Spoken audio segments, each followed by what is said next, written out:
chainsword model. I'll talk through every step on how to make all these detailed parts. It's also part of the Purge project that I'm creating, where we will replace a prop with a CG weapon, going through the complete process of a VFX shot. Like I said, this series is completely free, but I would be eternally grateful if you did hit that subscribe button and like some of my videos.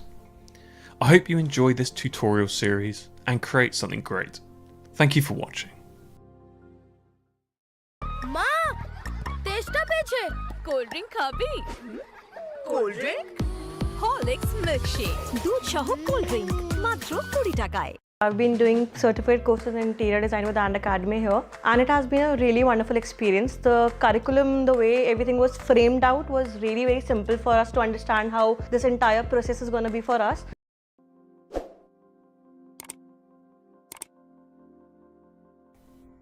Hi, and welcome to VFX Tutors.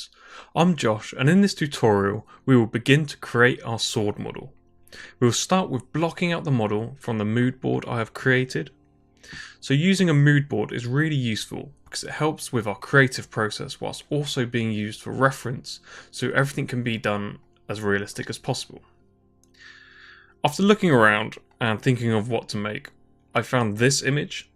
So this is an image of like a chain sword, and I thought it'd be kind of fun to create something like this, so we weren't just making a normal sword. Like, you can make a normal sword if you want. I kind of want to make something a bit more crazy and a bit, yeah, just something that's not just a sword, and this seems like it could be more fun. So you don't have to model this, you can create your own mood board and create your own model to fit over the top. This will probably cover a lot. Me modelling this will cover a lot of hard surface sort of techniques, and will get you really far in your hard surface modelling because there's quite a lot of little things on here. We won't be modelling this exact one. I'm going to be modelling it how I would create it in real life, because that's kind of like how I like to model things. When I model something, I would like to try and think if I could actually make this in real life. So this is why my mood board is like this. So this was kind of the idea that I want.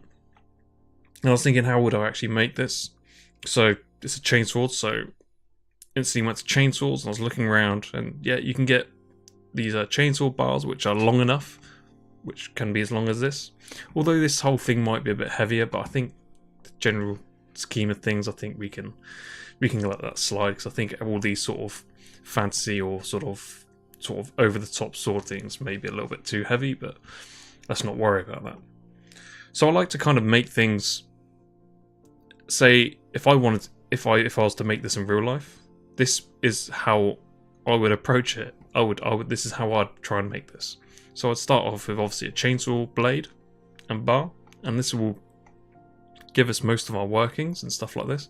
And I've got some sort of ideas of how grungy I want it and sort of what my look.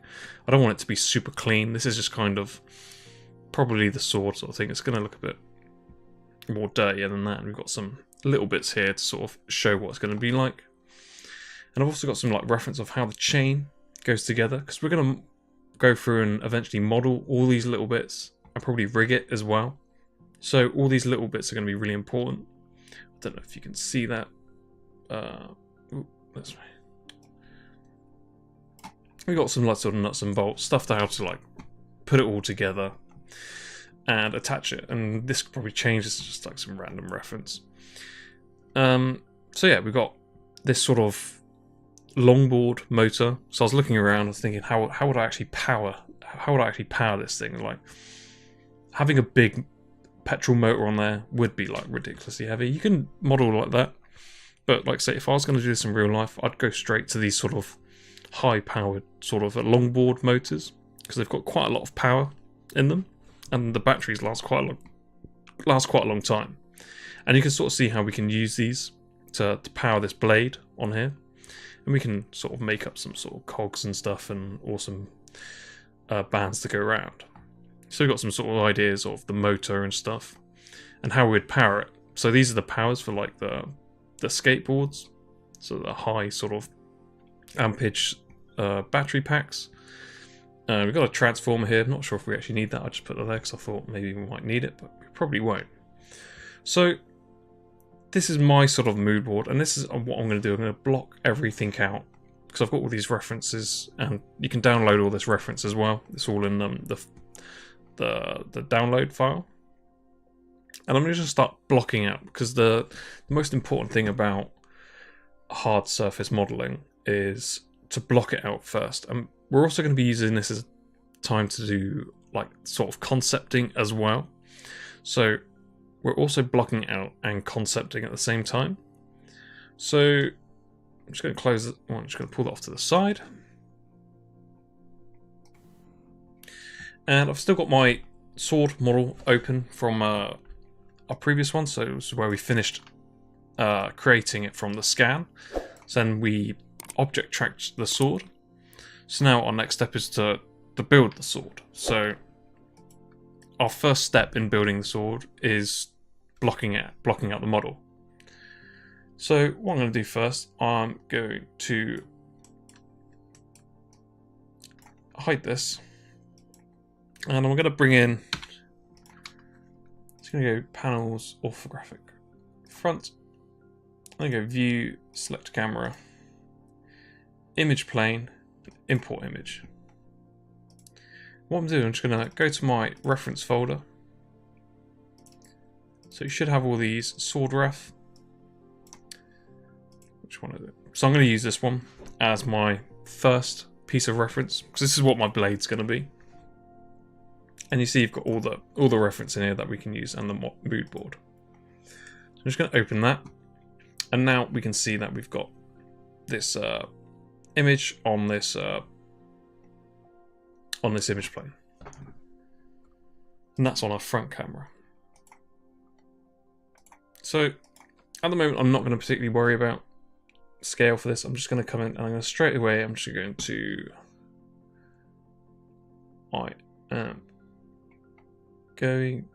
to actually select a cylinder. I'm just going to rotate this around 90 degrees. So I'm going to try and keep this as our sort of first sort of basic modeling, and we're going to work through. So I'm going to try and be as slow as possible. So all I've done is just created a cylinder for now. I'm just going to press R to sort of scale it down.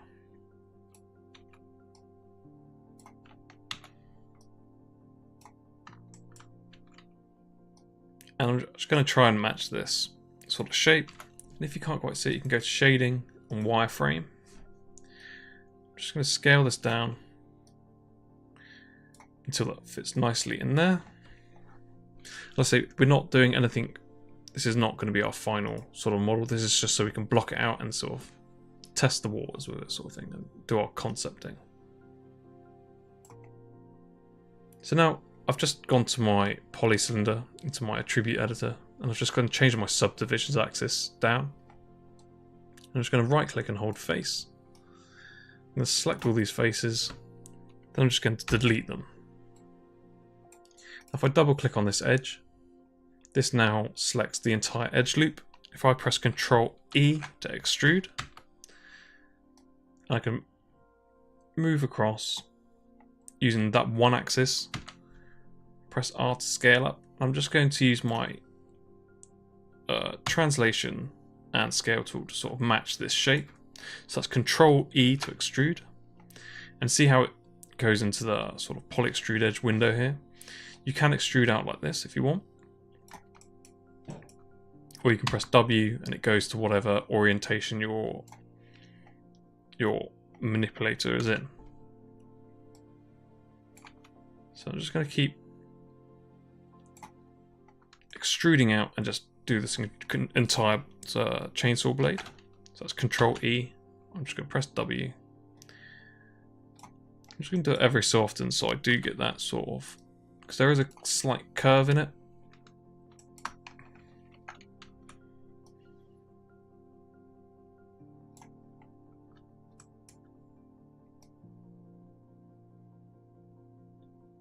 I said we're only blocking it out, so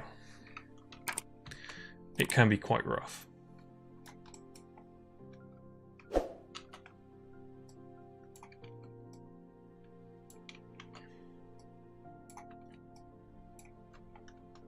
Control E.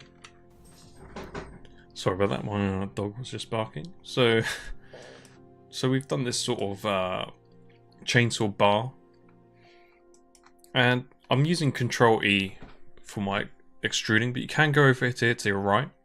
See where it says modeling toolkit? You have all your, pretty much most of the tools that you'll use for this entirety, and you'll learn like the keyboard shortcuts on the way. So I'll probably use this as well, so it's a bit easier for you to see actually, instead of me just using hotkeys. So I will just go up through the top as well. So you can like hold right click on the screen and it'll open up this menu. You'll have your edge selection, your vertex selection, face, vertex, face, UV, and all that as well. So I won't go through all of these. At the moment, we're only ever going to really worry at the moment about edge, vertex, and face. We might vertex face is really useful for splitting apart and checking you've not got any sort of double edges or some double extruded stuff by accident. But we'll mostly use our edge, vertex, and face, and our object mode, which just brings it back to this. And they're the same as our object mode, vertex mode, edge mode, poly face mode, and UV. So, and we've also got all these tools here, which at the moment all we've used is extrude. So what I'll do, I'm just going to go to my panels perspective, and you can see that it's still, if you get shading, smooth shade all, we can still see that this is still the thickness that we left it as. So what we can do, just select object mode, press R. We can just roughly scale it for now. Let's pull it over to one side. That looks fairly reasonable. So we're just blocking it out, which is like the first stage of hard surface modeling. So let's go back to our orthographic at front. And let's just have a look at this.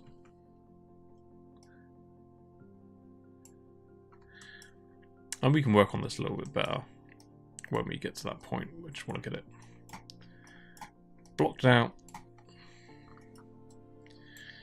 so we can see it. So, get to panels perspective. We can see that we've got this basic blade,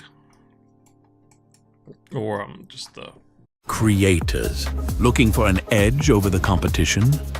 Get 50% off and stand out with just a click. No mics, no retakes, just seamless, high-quality audio. So save 50% with 11 Labs and level up your game.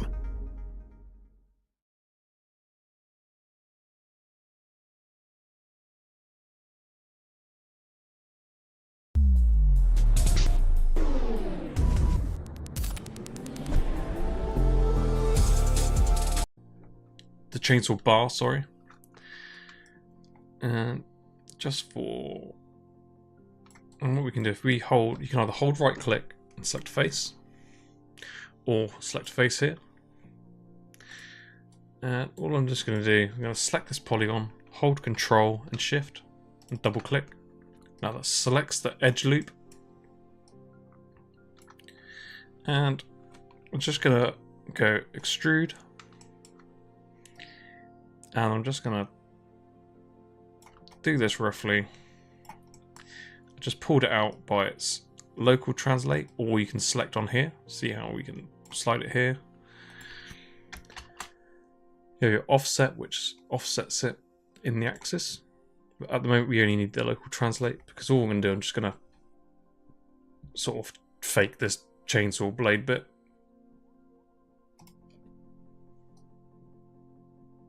So you can either use the local translate or select this tool here. And yeah, we're just doing so very basic at the moment. So if I go perspective, and I can hide this now, we can see we've got a rough chainsaw blade. It's probably some... We can fix this at another time. And if we unhide our sword, you can see our scale is a little bit... Our scale is a little bit too small. So let's scale this up. And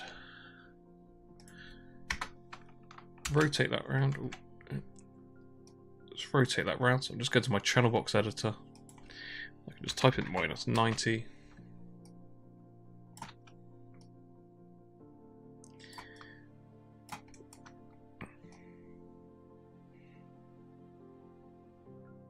And obviously, because we're concepting this at this point, you can pretty much do almost whatever you want.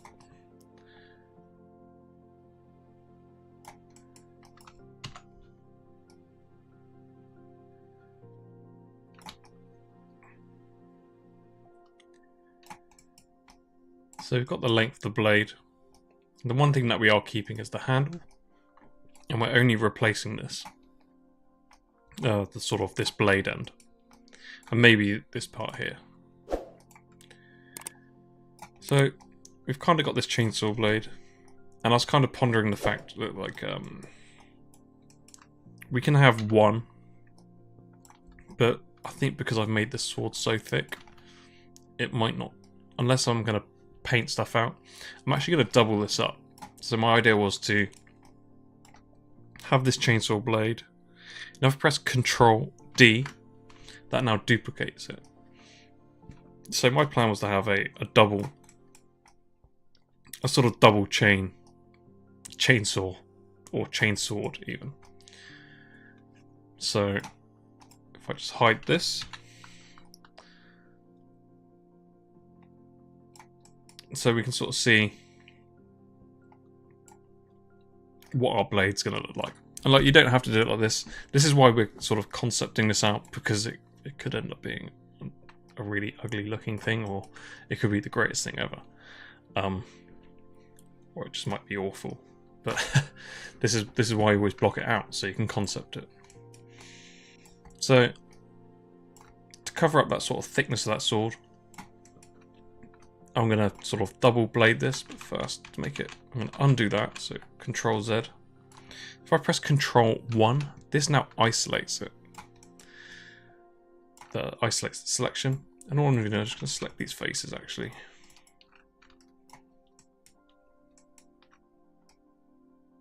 I'm going to select on both sides, press Control E. I'm just going to bring in a little bit of thickness.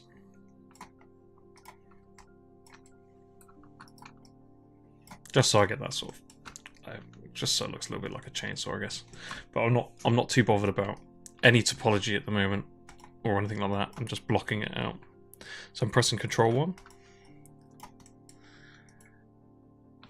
And I'm just going to push this to the side. One blade there. Control D. And another blade there. So it's probably going to be a bit of a ridiculous sword, but it should be quite good fun to make. And hopefully when it's finished it should look quite cool, even if it might be a bit unrealistic. But that's why we do VFX, right? So do the things that don't really exist. So I'm just going to hide this now. So I'm feeling that this is probably going to be what my blade's going to look like, roughly. So I'm probably going to have a look at my mood board again.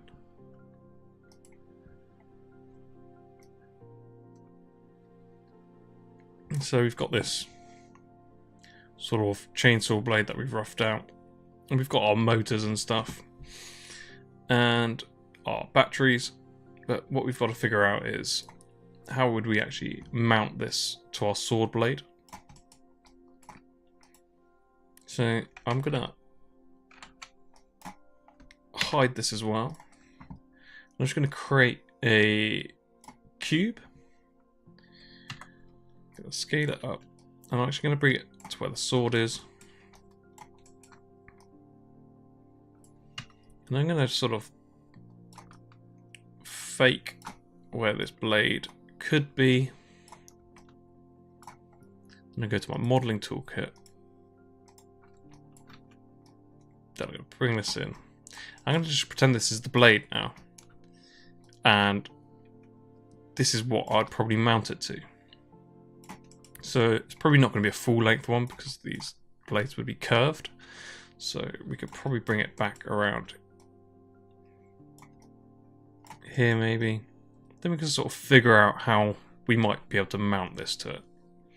Because don't forget, we've also got to do all like the motors and the electronics, but this is the whole point of this stage. It's just to figure out what we're going to do. So we've done that, so let's make some cylinders. Press E to rotate. Go to my channel box editor, just type in 90 degrees, that's exactly 90 degrees. And I go to my tribute editor, go to my poly cylinder. I'm just going to bring down my subdivision axis until we've got the sort of bolt shape. And I'm just going to drag this up. I'm just going to scale it roughly to a bolt size shape. And I'm not too bothered that it's not looking like bolts at the moment, but I just want to sort of get that sort of idea of what's going on. Because this is going to help figure out what we actually need to model as well. So that's the sort of one of the best things about this. So if you block all your models out, you go straight to the point of what you need to model instead of just modeling stuff and realizing you don't need it. And we can sort of get a really good plan of how to build this sort of strange looking chain sword. So let's imagine that we've attached that. And we've left this sort of space for the motors. So I don't know what goes on the other side, but we'll figure that out. So let's make another cylinder. And we can use these exact same ones, I think. We can use this sort of... They're quite short and stubby, so... Let's figure out how let's roughly model one of these. Like I say, the scale... We'll figure out the scaling size afterwards. Let's just rotate that round.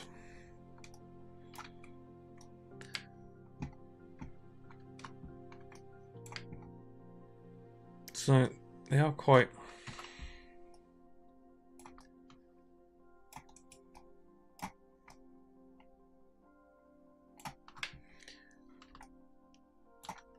So let's select that. And I'm just using those motors as reference. I'm going to right click, hold vertex, or you can go to your modeling toolkit. I'm just going to pull them off to the side a bit. Select my faces. Let's select all those faces. Hold control. And you can see when I hold control, I have a little minus on my cursor. And this means that this will deselect now. So I'm just going to press Control E for extrude. I can change my thickness. Then on my offset, I can change sort of bevel on it. And I can sort of get a rough idea of that sort of bevel on that motor. Doesn't have to be perfect at this point. So it's probably a little bit. So I'm just kind of, at the moment, I am just guesstimating the sort of sizes of this. So, because this is how we have to kind of plan out how this is going to work. Because obviously, if we're doing this, our chain has to sort of be in line with this. It can't be at a funny angle. So let's actually select the face again, press extrude, and we can use offset and press Control E again. And let's just pretend that's the... Press Control E again. I'm just gonna... Save your time with CC character bases. Well-balanced topology, Works with ZBrush, Blender, and other 3D platforms, fully rigged and ready for facial and body animation. Download now for free.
Fake this sort of cog.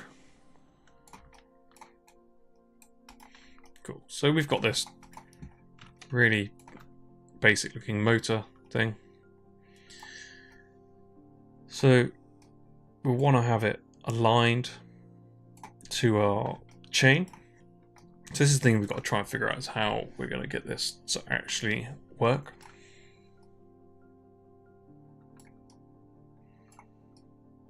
So the only thing that I can think of is if you have... Obviously it depends on how dangerous this thing's going to be as well, so I'm sure it's not going to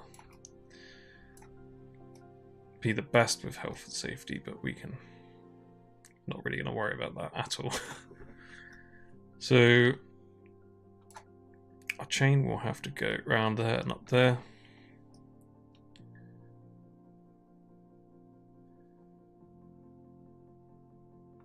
We can put the brackets, so if we now Control D and duplicate this, and what we get, because we can use 2, and what I'm going to do is just going to go Channel Box Editor, and I want to flip this. I can either rotate this round like that, fairly simple, just go -90, and that's flipped.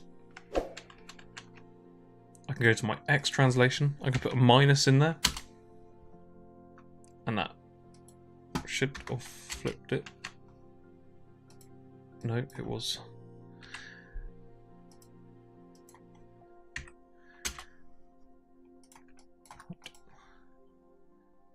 Okay, that's not. That's my controls. Let's freeze that transform. That should. That should. There we go. It's flipped now. So I flipped it that way. Now I can sort of figure out where I'm going to put this.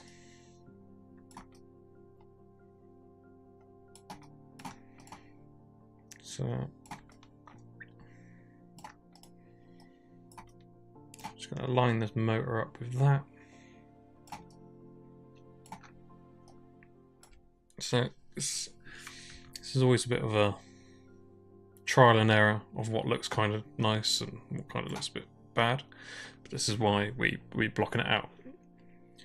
So if we've got this one powering this blade and this one powering that blade,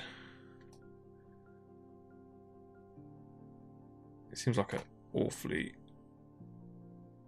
big angle. So what we could do, actually, we could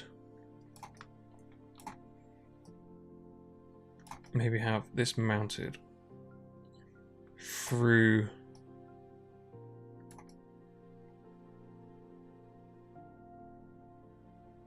or actually not, if I undo that,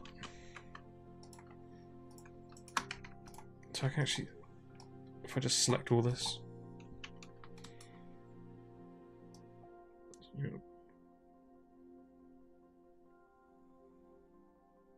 I'm just going to bring the bar to the center. So now we've got some sort of equal length.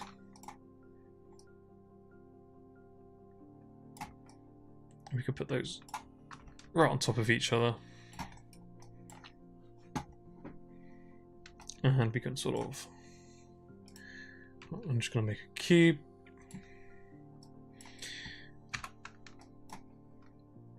Okay, so... Ooh, I'm just going to scale this in one direction. Why is this not working?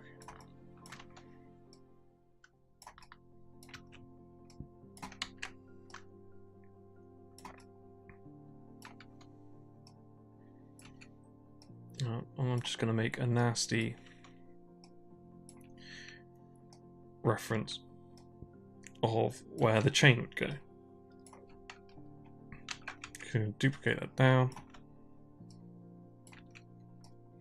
So I'm not worried that this kind of looks a bit funny.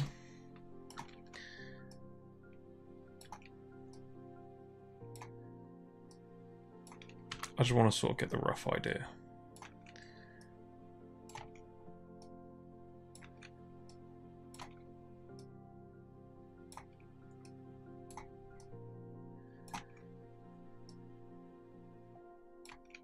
I'm sure there's probably loads of ways that you can do this, but I want to try and get through this sort of concepting as quick as possible. So I'm just going to select those two and press Ctrl G to group them. I'm just going to call these motors.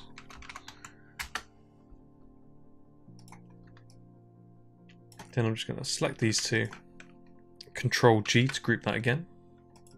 I'm just going to call this chain connect group. And you can do, but you can spend time doing it. But like I say, I'm only blocking it out, so I'm not fussed that it kind of looks rubbish. So I'm just going to press Ctrl D and duplicate that. Then I should be able to scale this in the Y, in the minus. So now that's flipped.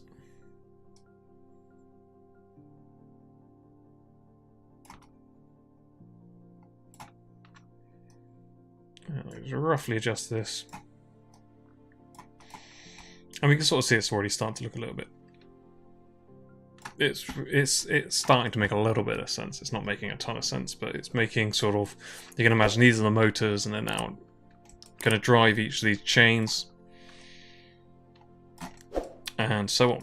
So what we need to figure out is how these are actually going to get mounted on. So let's make some more cubes. And what I like to do, I like to just block as much stuff out with cubes. So I don't want to be spending loads of time on things that I'm unsure about.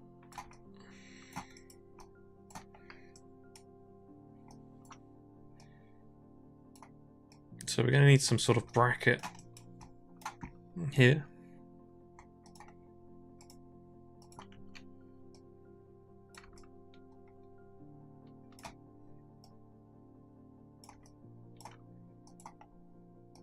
I can just bring this up here. If I just extrude, bring that down. If I press R, I can sort of scale it. Sort of give it some sort of rounded edge so it doesn't look so rough. I'm not going to do the same up here. But obviously this might interfere with that sort of chain. So we'll do the same again.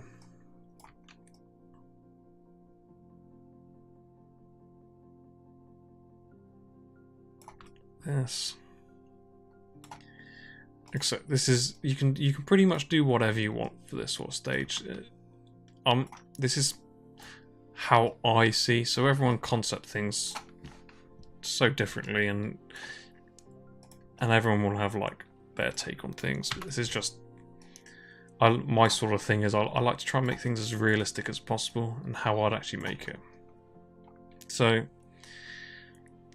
sort of got this rough bracket here. Let's Control D that. And we can go to our channel box editor we can press minus and the Y and flip it.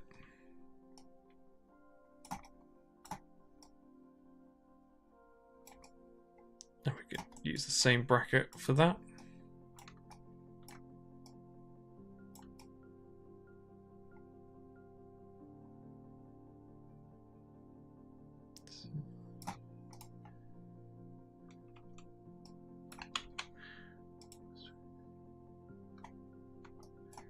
So let's align that. So I've just selected this and hold V for snap. So this means that I can snap it to any vertice. But I'm going to hold it in just that axis and snap it to here. So now these are in the same alignment. Cool, so we've got our two rough motors. And with our brackets. Let's do this. Get this bolt again. Maybe we want that to be on the sort of middle.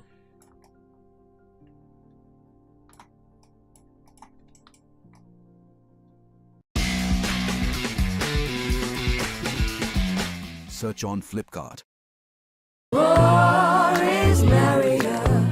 Every laugh is a song that we all sing. More is merrier, which is why we add more chunks of mango for deeper flavor. Nick Alfonso Mango Ice Cream.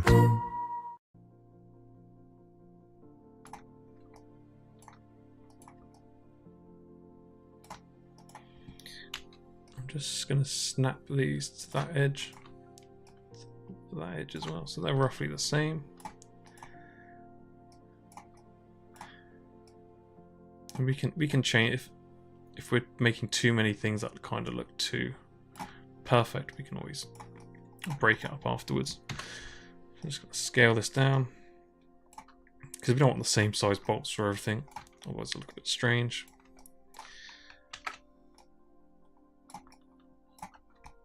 So we've got 2 bolts there. Maybe even those 2 bolts are not enough. I'm feeling maybe if I actually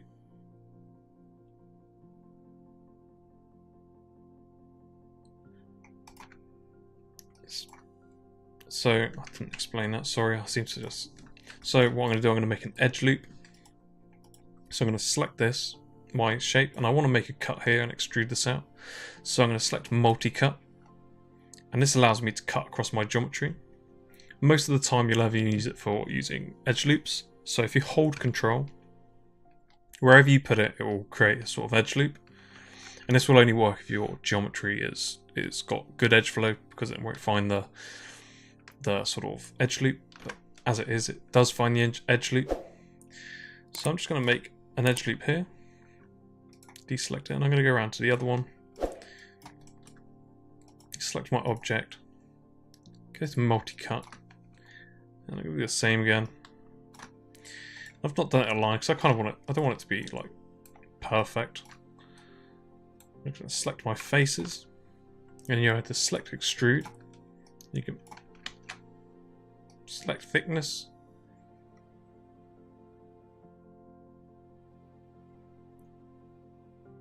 And what we can do, because when you do that, you can see it's sort of a bit wonky. So if you press R and you scale it in that axis, it straightens it all out.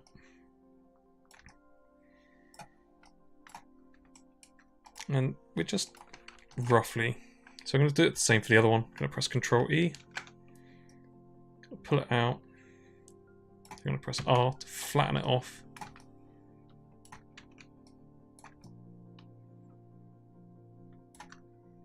You can see we've got this sort of, it's leaning up here. Don't really like that. So I'm just going to select those 2, press R, and scale it flat. Then do the same for the other bit.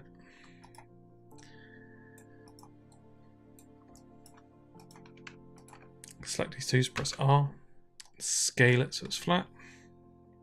So now we've got these sort of brackets. Maybe we can make it. Let's try and make them not look so. No, we can worry about that. So let's make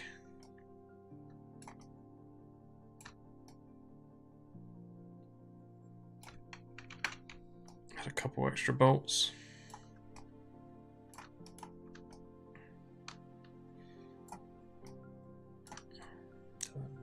Not too keen on how thick that is, so let's select the face.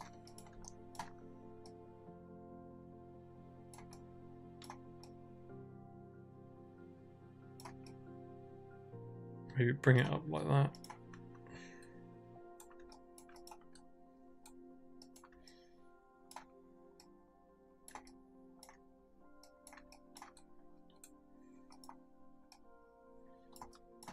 Put a bolt at the end there. These bolts are just rough placement holders. We might not even use bolts, but it means that it just shows that we're going to put something there. So even now you can sort of see this is starting to make a little bit of actual fairly decent sense. If we just go back to our mood board, let's have a look at what else we got. So we've got these. So because I'm not following this, this was just the thing that sprung to mind. It'd be kind of cool to do, but I'm not modeling this. I'm just kind of creating my own thing. So we've got our rough motors, and we can use these motors as a reference later on to build our high-res models. So we've got all these bits here. So let's do our battery. It's tough to think where our battery would go.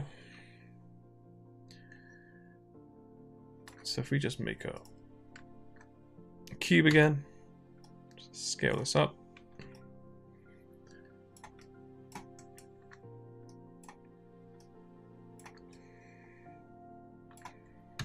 And I'm just going to roughly scale it to sort of that battery sort of size.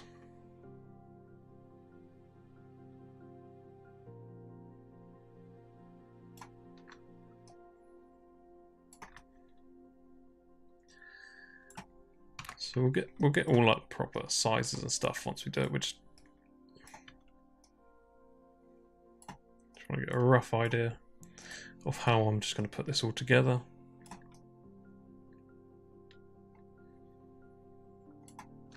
So let's imagine that this is a battery, and what I'm going to do, I'm just going to soften these edges. If I select my edges, if I just drag and select all of them, then I can use my bevel, and you can see what the bevel does. It bevels the edges, and you can change your fraction, and that changes the amount of beveling it does. So obviously that we don't want too much. Just making a rough battery sort of shape, and we can change the segments. And so we've got some rounded edges here. We don't need to change any of this, or the mitering, or the chamfer. We can just leave this as it is. And what we can do now, as we sort of put this together, we can sort of figure out our positions of stuff slightly better.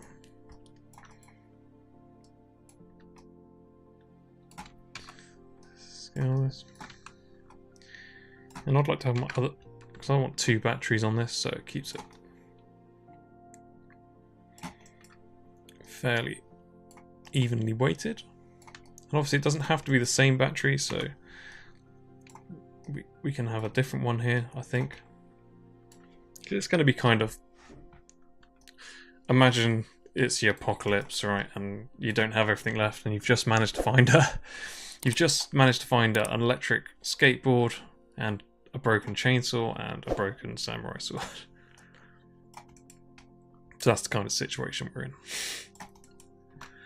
So, like I said before, we've got our batteries. So our second thing would be, we need to figure out how we're actually going to fix these to it as well. So we've got these sort of brackets. Probably will change these brackets. I'm not too keen on them. But also looking at the size of the handle, these batteries are tiny, so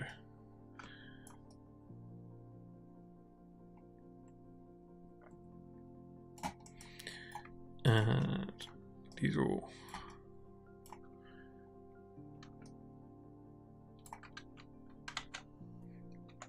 quite small.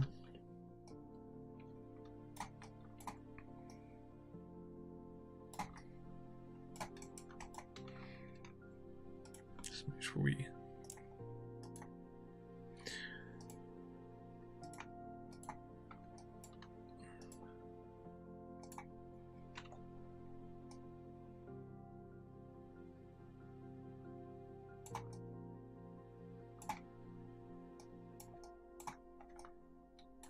that's actually, if we look at the size of that handle,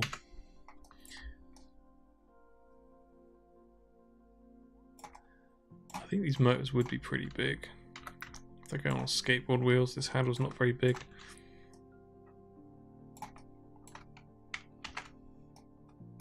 So we'll get the correct sizes and stuff when we actually start to model it.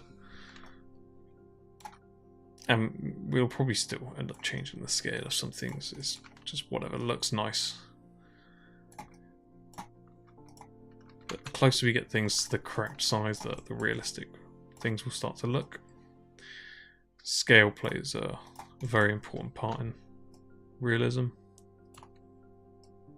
Albeit we're doing some sort of weird chainsaw sword. It's not really... Well, I saw model things that you can make this, so this is almost more of a concept slash. You could probably actually make this, I think. I don't see why you couldn't, because this is just how I build stuff, so it's more of a real concept. You never know, one day I might get around to actually building it. Cool, so we've got that.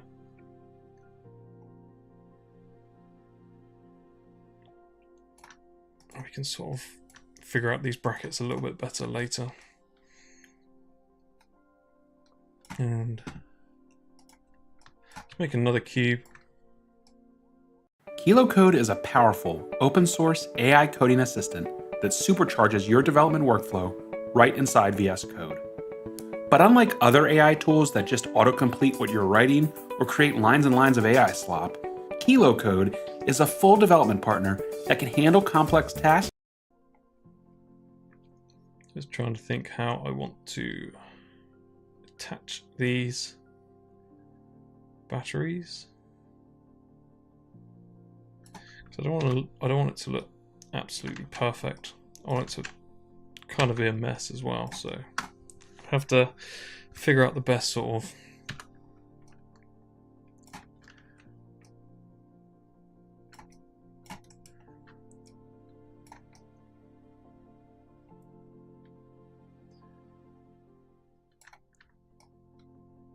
so let's just select our faces.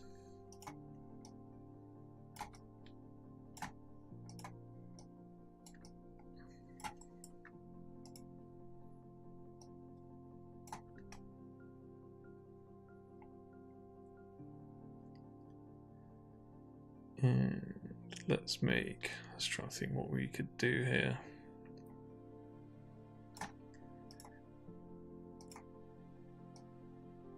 So if we just pull this across here.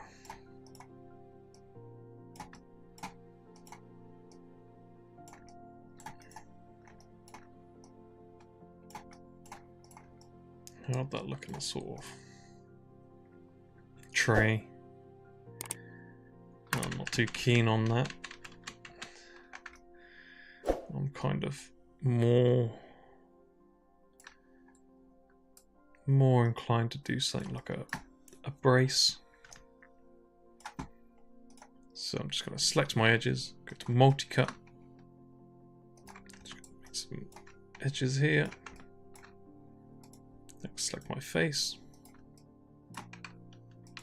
Control E.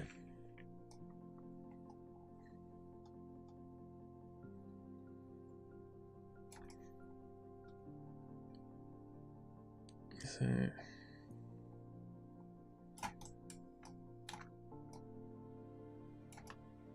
Let's just pull this all the way around. We'll worry about that afterwards. So this is why we do this. It's to figure out everything. So I'll just use my multi-cut again. Sorry. This is supposed to be like a intro to modeling as well, if you haven't already done it. So I'll try and talk through as much as I can without forgetting. So we've got these two faces now, and we can select bridge, and that does exactly what it does. It will bridge the gap. If we select our vertices, we can roughly pull that out. I know it's not perfect, but I just want to get this blocked. So I'm just going to make some cuts here. And on this side. Because I don't even know what I'm making here, so I'm just making something what could be completely random. So this is another opportunity to figure out what I'm going to make, because then I can now, once this is done, I can sort of refine my sort of mood board, and I can find something that's like this. Then I use that as a reference. I'm sure something like this does exist. Even if it's like literally a battery tray holder, which I'm sure that's exactly what this is probably making. So we can pull this down.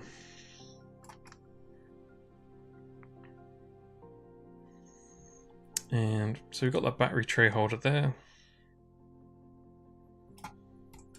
And let's set the face on that side, the face on that side. Press Control E, thickness, and Control E again to do it again. And I'm just going to I'm just going to press R actually, and I'm going to scale it in one direction, so it's sort of like that. What I'm going to do, I'm going to have probably something going over the top, or maybe that's how it's supposed to be, but it's broken, so I can't use that. So we've got this battery tray holder. Now we've got to try and figure out how we're going to attach this to the blade. So we can't have everything going through the same bolts, because that looks silly. So maybe actually, how would we attach this?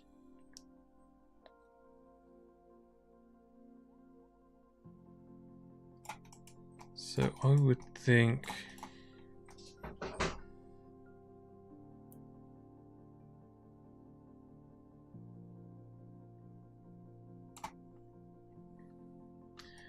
we just want to attach it here. Alrighty.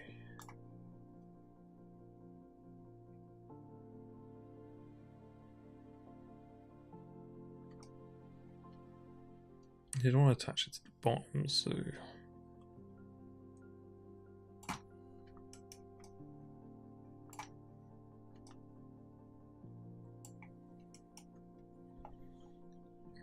let's try this. So I would think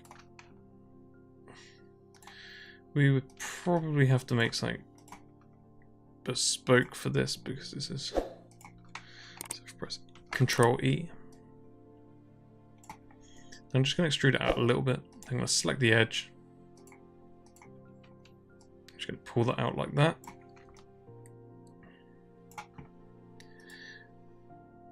Now I'm going to select. I'll press Q to hide the manipulator. Press Control E. I'm just going to pull that up.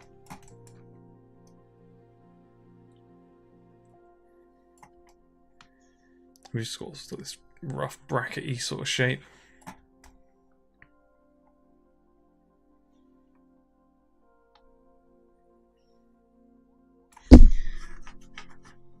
So a lot of this is I'm just making it up as I go along. So I'm just going to go multi-cut, do the same again here. Deselect it, select my face, Control E, Just going to pull that out a little bit. I'm just going to pull that out there. I'm going to select my faces. Just Q to hide that. Press Control E. I'm just going to pull this up here. So now I've got this sort of rough sort of battery holder sort of thing. We've got it held in there, but we haven't quite got it in place here.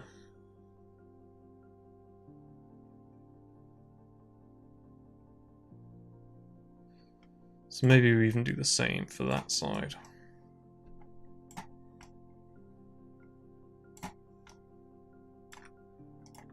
So we're just concepting, so you're not doing anything right or wrong at this stage.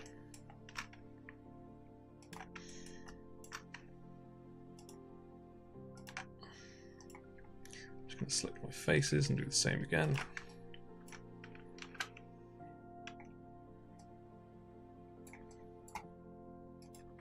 Because we're building something like very bespoke to the shape right now, so the more we do that, the less likely something like this probably actually exists in real life. So we might actually have to sort of build this sort of frame as a sort of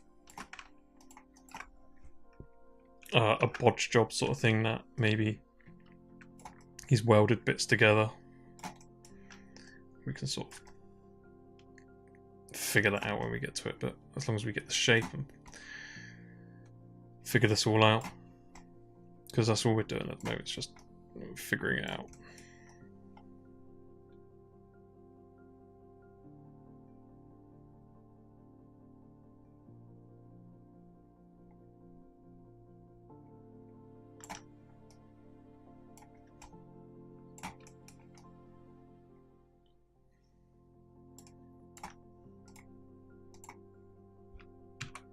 Scale this bolt out.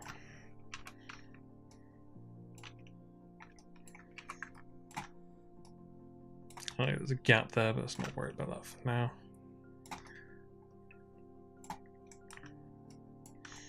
And we're going to have to build, so I'm going to press Control D and duplicate that down. So we don't want to use the same bolts, but like I say, these are just placeholders for stuff that we will create. So we've got these battery holders. If we start to look at it, it's starting to look quite cool.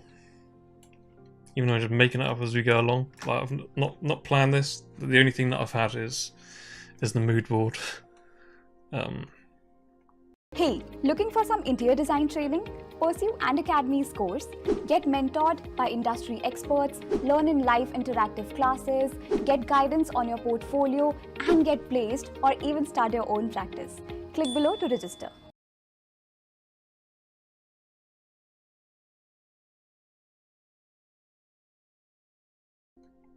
So we're just gonna, let's just scale this battery down. And we can decide on battery sizes later or something like that. We can have something that's maybe stuffed in there or something.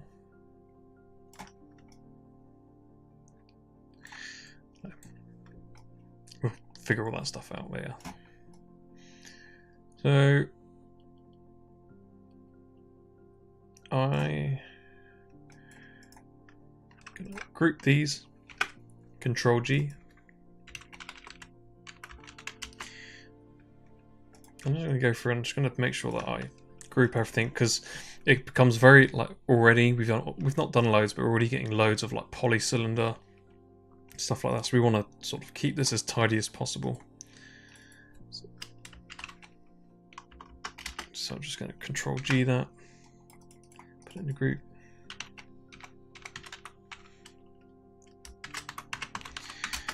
Battery bracket.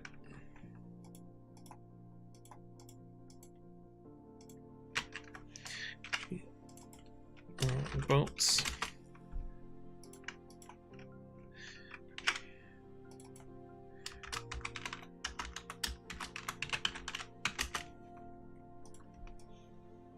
Cool, so we've got everything. What are these? These are bolts, so I'm just going to middle mouse click, drop them under bolts.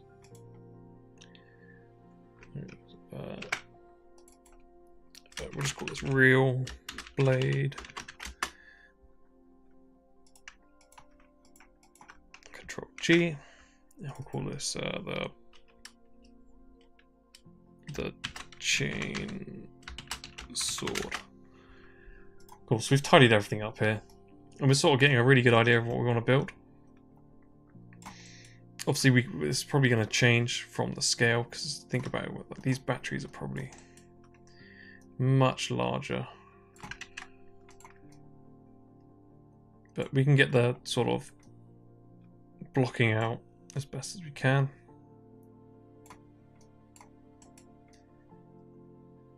Like I say, it's just like a fantasy sort of thing anyway, so it's not like it has to be real, as long as it looks good. But I would think that these batteries would need to be a lot larger. We'll worry about that another time.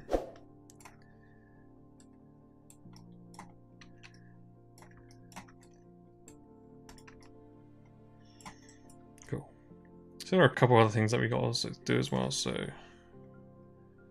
let's make another cylinder. And let's rotate this round.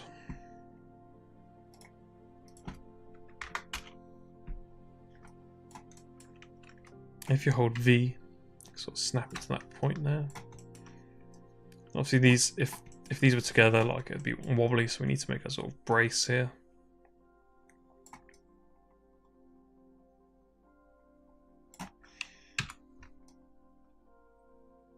So we're definitely going to need something in there. So maybe you can add something in between. We'll come to that point. Select these bolts. Press Control D. Snap that to there.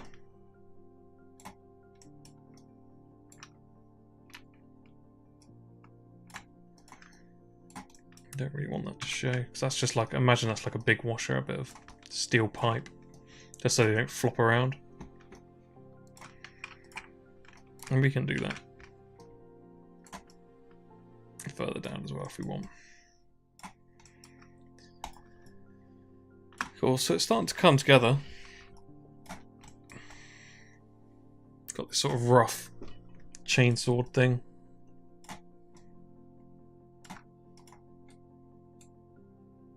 Let's bring this down, I seem to have adjusted that.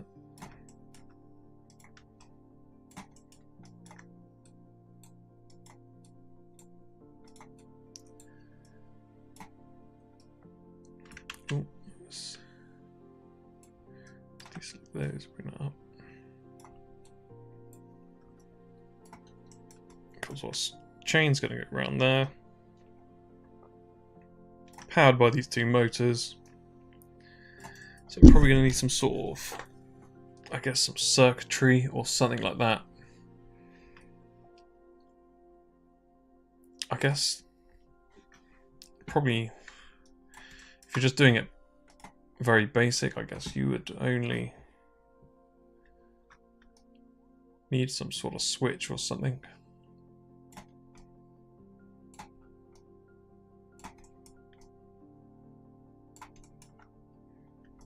So where would we...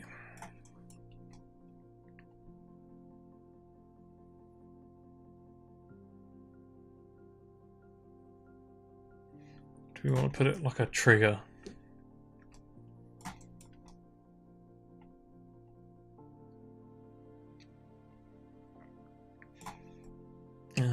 How do we want to do this?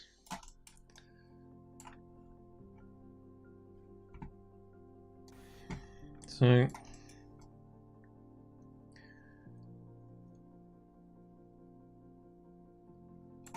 if we hold the sword like that,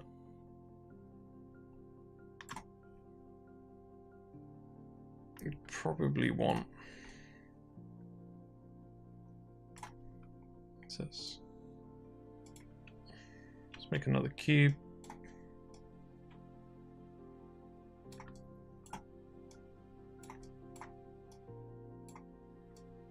do we want to add a sort of...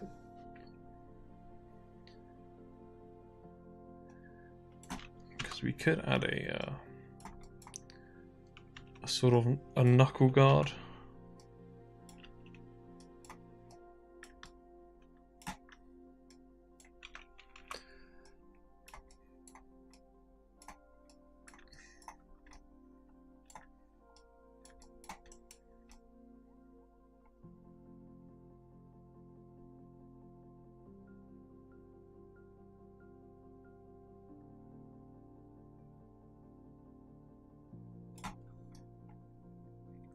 I just don't want to be making it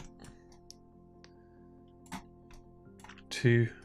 It's already going to be quite crazy as it is, so if you're holding it like that.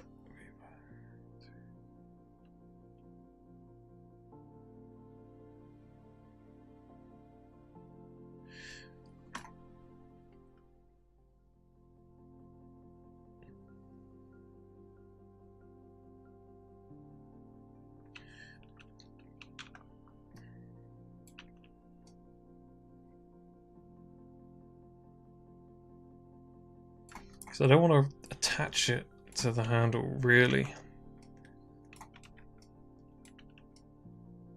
I feel you kind of want, if I was to do this, it would be easier just to make a switch on the handle, right? But just gonna...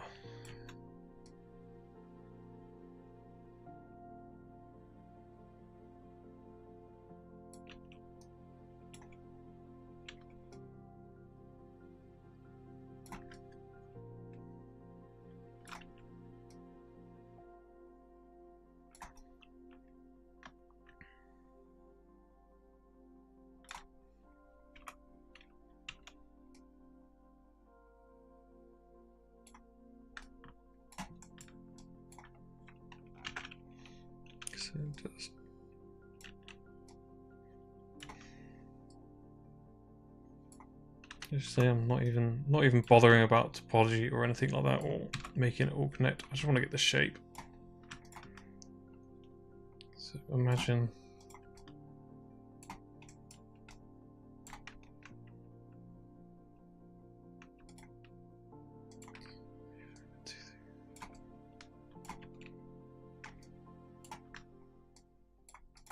a bit of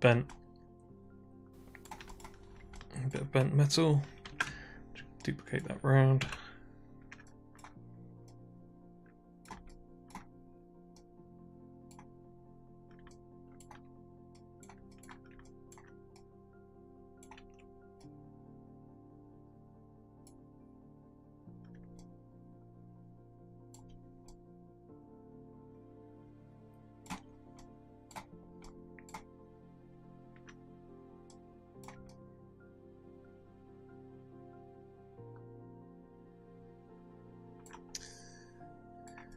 Do we want like a sort of switch thing?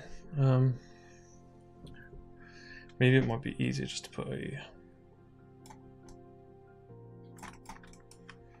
just a basic switch. I'm not too keen on the idea of sort of a trigger thing.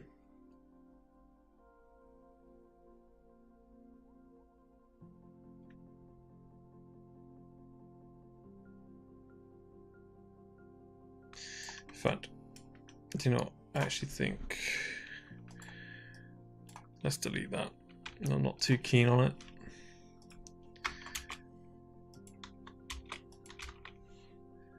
So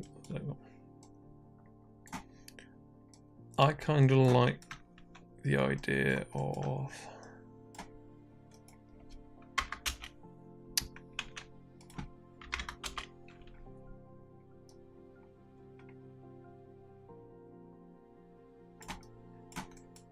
probably have another bracket here.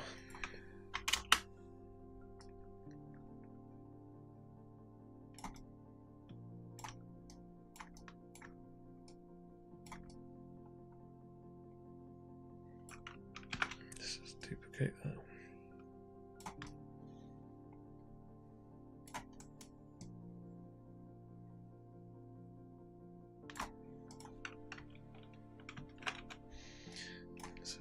just blocking it out. And when I do this, I tend to just use cubes and squares. Nothing amazing.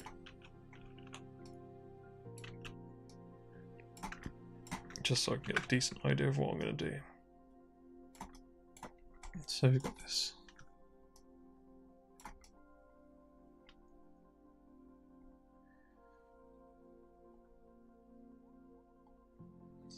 Another bracket. So I was thinking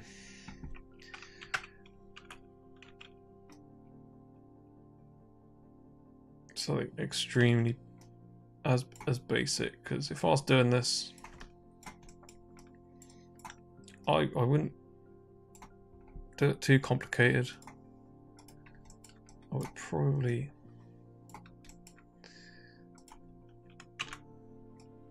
have a small bracket there.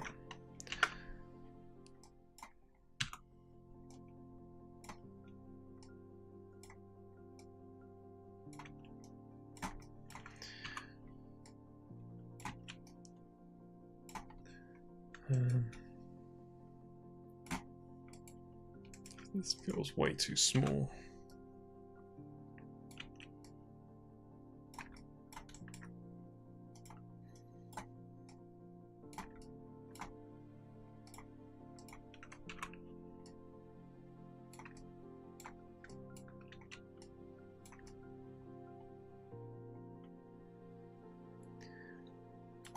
So then, I'm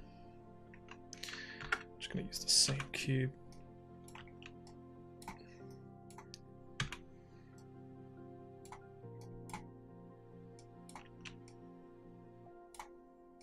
I'm thinking just like one of those, just like one of those sort of toggle on and off switches, just so you can like get it with your thumb.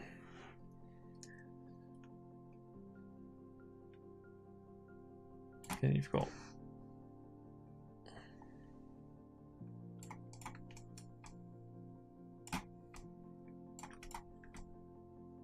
so if we pretend that there's a switch there,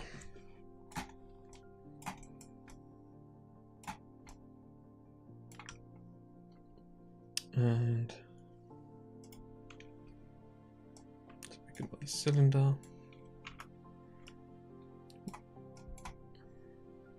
I'm just going to go to my tribute editor and turn my subdivisions all the way down.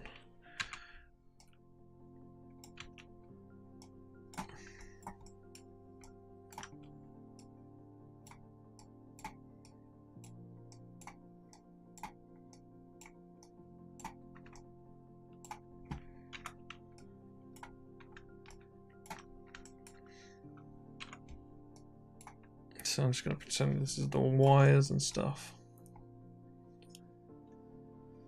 So if you've got the switch here and the battery power, so battery power is obviously going to have to go to,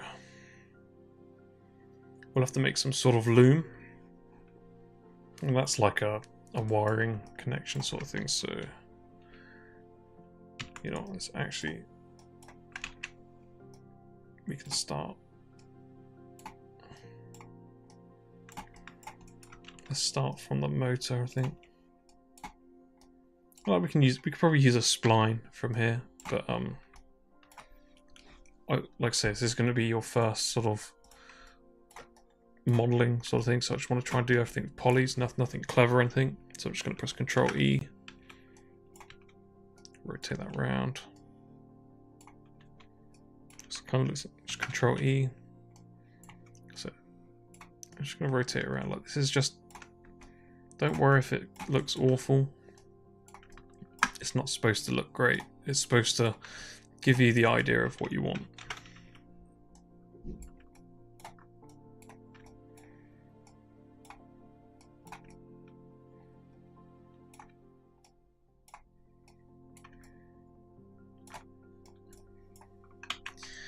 Also, you would probably,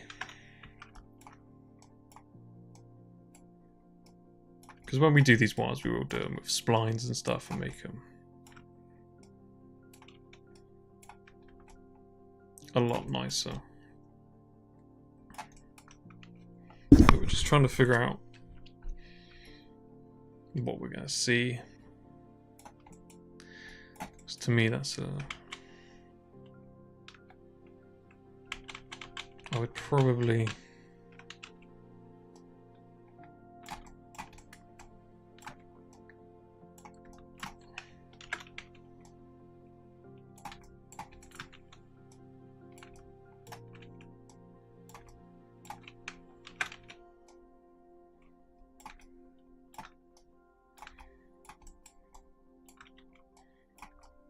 See, and every time we like do something like this, we're gonna have some sort of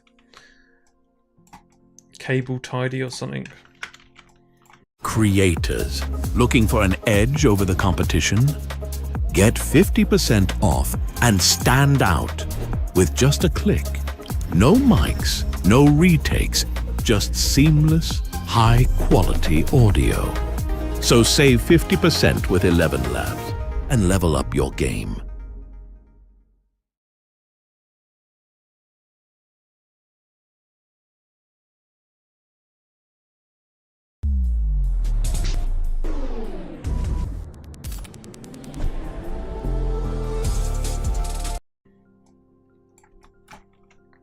And it's all these tiny little details we'll eventually go into.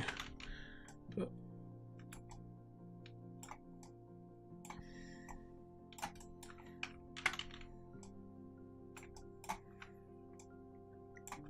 I think we can put some sort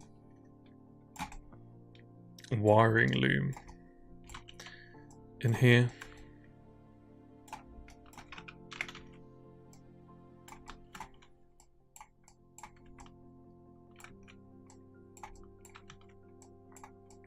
So I know it's pretty naff at the moment, but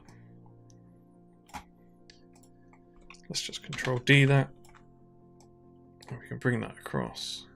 If we flip it in the Y,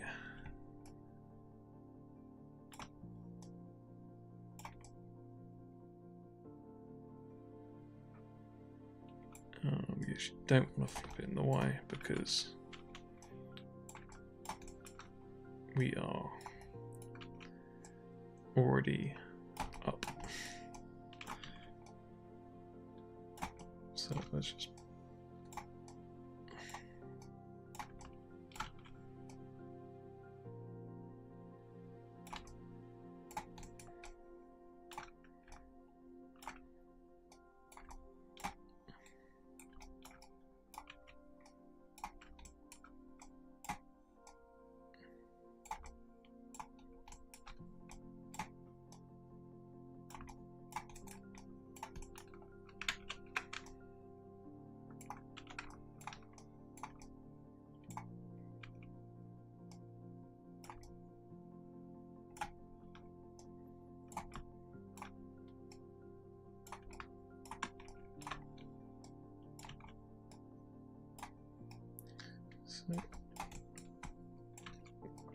so don't worry that if this is getting messy.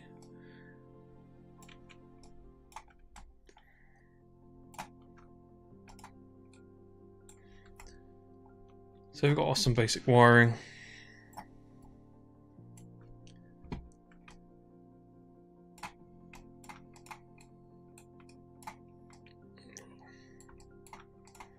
Let's go into here or something.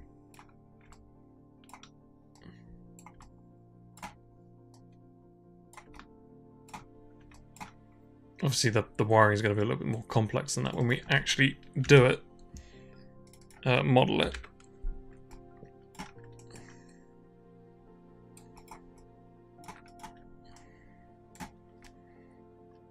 Because we actually have wires coming out of there as well.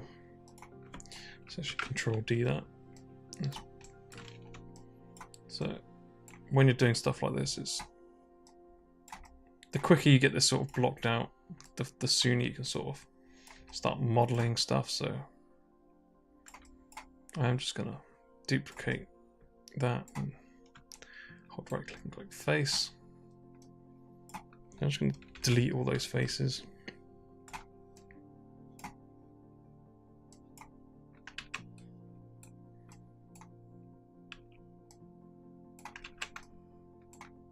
Oh.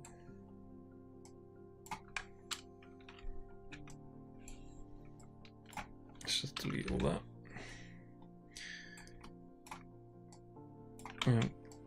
This is not the best wiring in the world, but we're not doing that at the moment. We'll figure out our wiring afterwards. Oh, so let's Control D. Just bring that across there.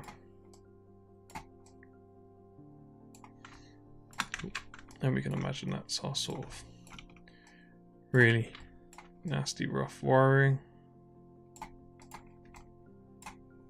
We got our switch, chainsawed. So that's funny. We've got some stuff that we need to figure out, which is this sort of bracket, because it's not on anything at the moment. So we need to make sure that we're actually got this attached to something.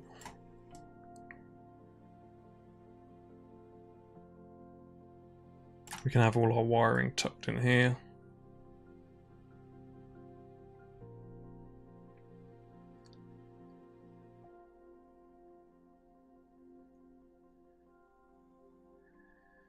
How would we attach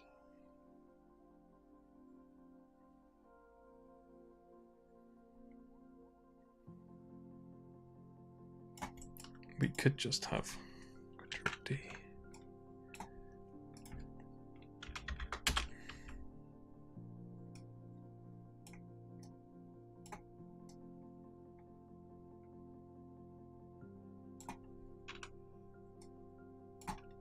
Could just be like this.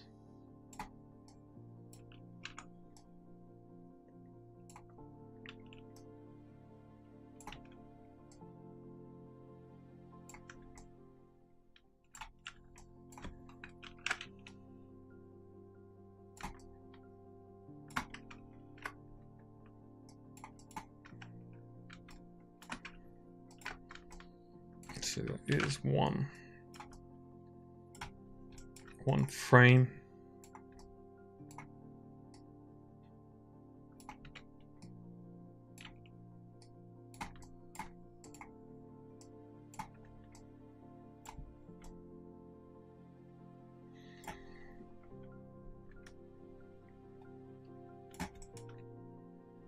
So how we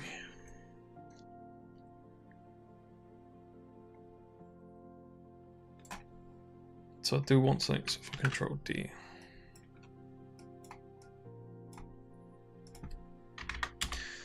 So I do want something that's holding these batteries in.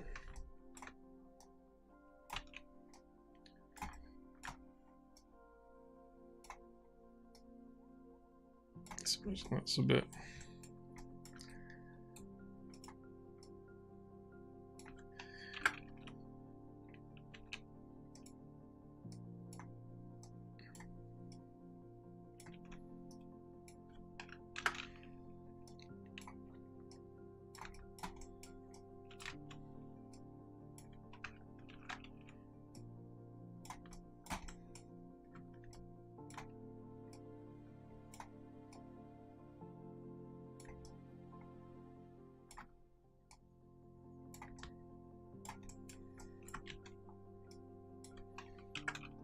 So I think this would be some sort of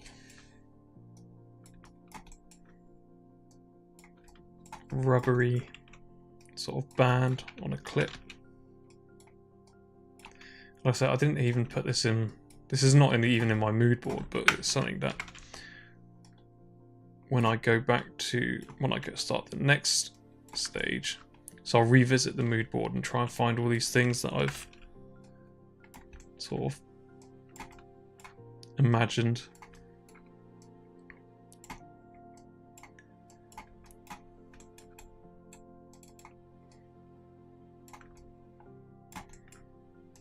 So we've got this rough clip thing.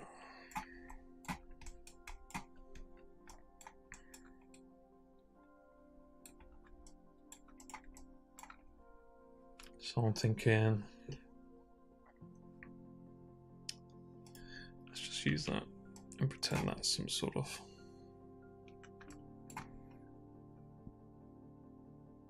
no. Let's just go back to Syntax. It'll be easier. Just going to scale this down. Go to my attribute. Change my subdivision axis because I don't need lots.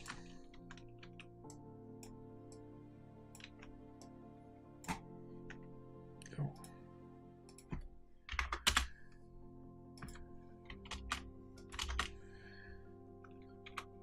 I'm just thinking some sort of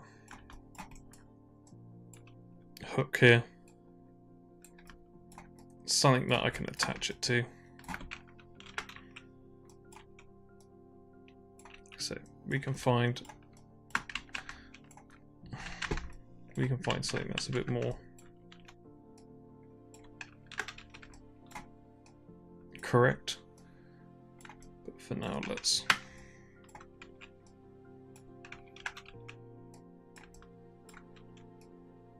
I'm not even bothered that it's kind of doing weird stuff.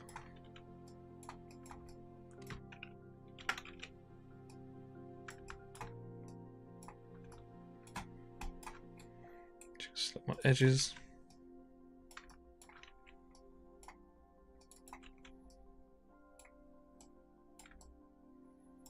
So I know it's a rough disgusting looking hook, but we can now concept things. We can look for stuff that we're going to need that for. So we've got this bracket, we've got our motors.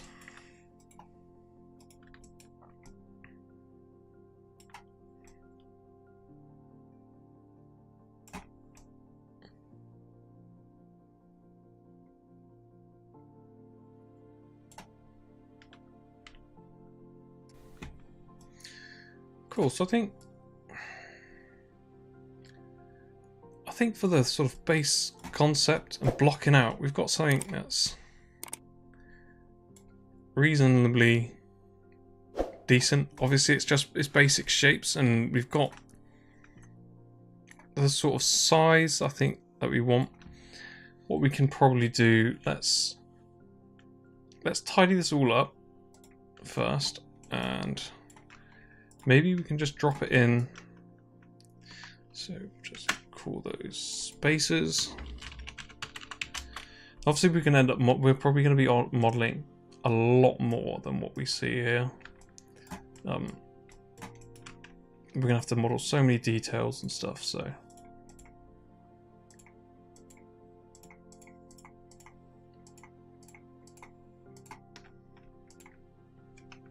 Let's just put this all under the battery bracket. So I'm just gonna Control G that. And I'm gonna go chain sword concept blocking. Cool. And what I'm gonna do, I'm just gonna put this where, because on our track shot, I'm gonna put it on top and see what it looks like. So I'm just gonna export this out and import this into our I'm actually gonna put that under the sword group. So now everything there is so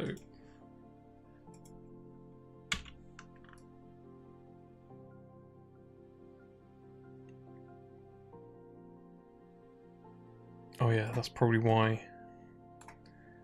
I had it lower. Because the plan is to sort of not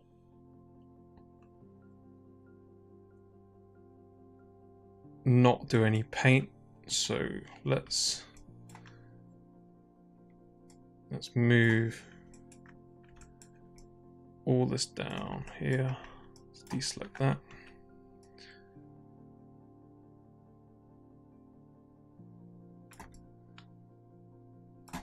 So we want the sword covered as much as we can.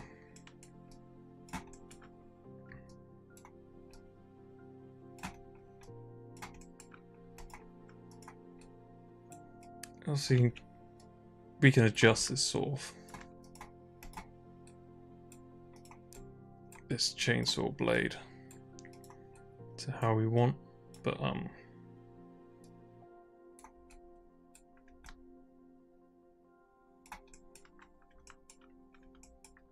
forgot that was the reason we were doing that. Not bad. So I'll just hide that. Let's readjust these.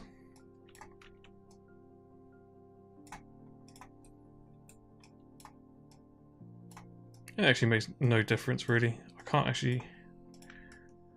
I think I'm. We'll see how it looks.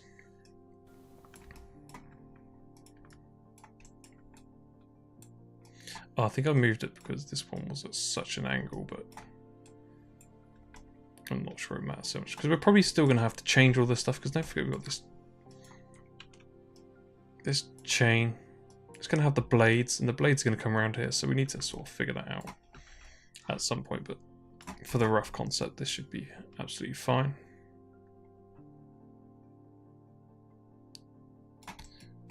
Let's bring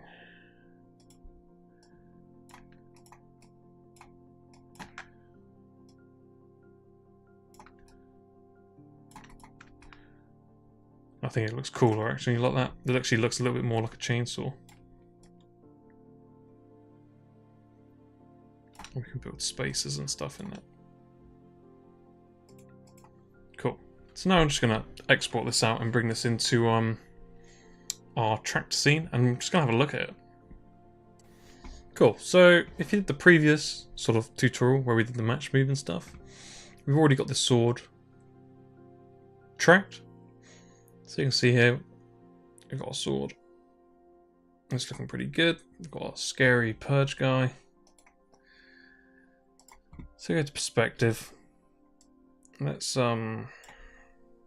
file, import, and I exported out my sword concept as an OBJ, so I'm just going to import that in. And we've got all this junk that's come with it, so you can just delete all those selection sets.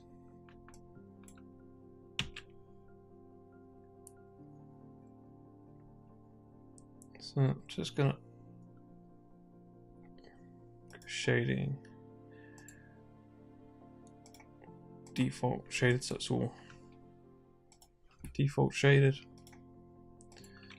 Just gonna unhide my sword handle, and I probably should have let's find a bell. So I'm just gonna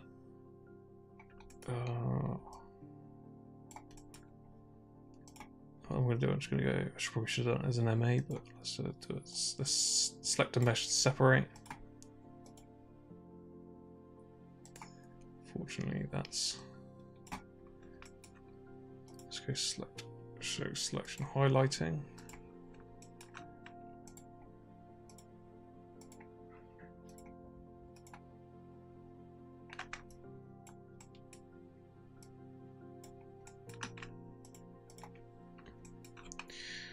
Made a bit of a mess here, sorry. So just hide that now.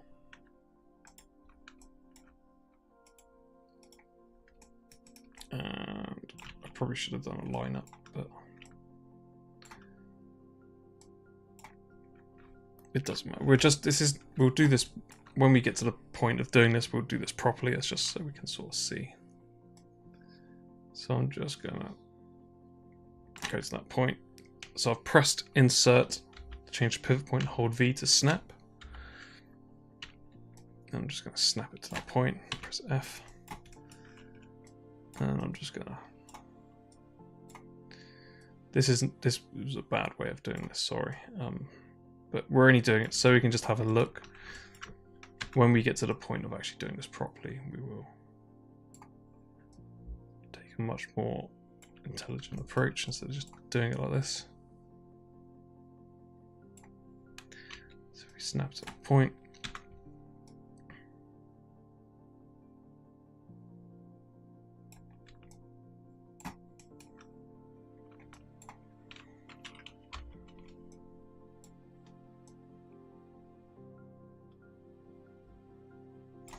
For now, that's probably fine for now.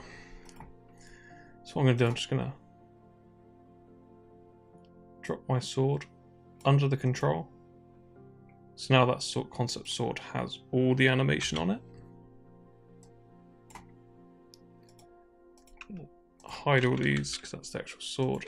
Unhide my concept. And I go to my camera. And now you can see this sort of chain sword.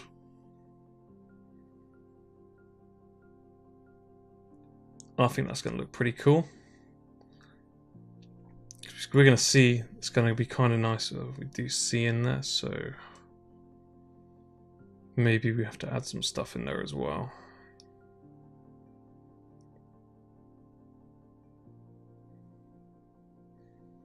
That's going to, when we get to the point and it's all modeled, textured and rendering, this is going to look really cool.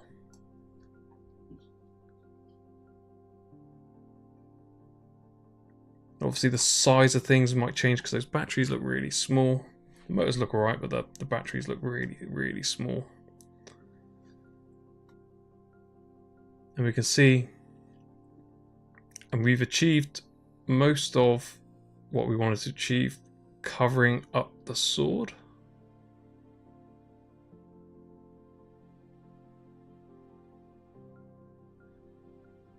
It's just this bit. This is gonna look really cool once we've got, because we'll do the chain animation as well, and it'll be spinning. We'll figure out what we can do in the middle.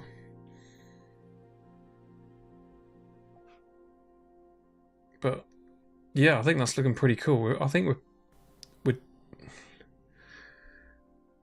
probably done with the sort of concepting, I think. Maybe we can go back and refine it. I'm quite happy with how that is, because I think a lot of the other stuff is going to come from... Maybe we should need to add something in the middle here. Because we've got the sword. Would it be crazy to add a blade in there?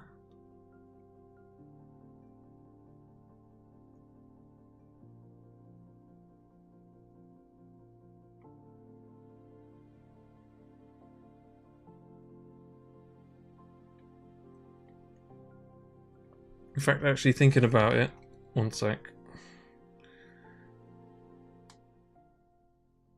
Oh, we do see in there. I'm gonna say we don't need to paint any of that out because we'll rotate that anyway.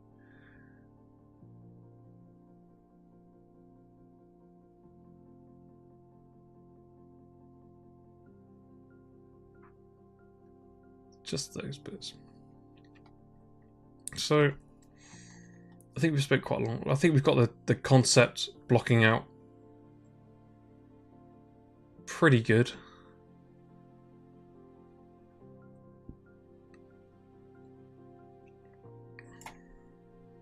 There's the handle.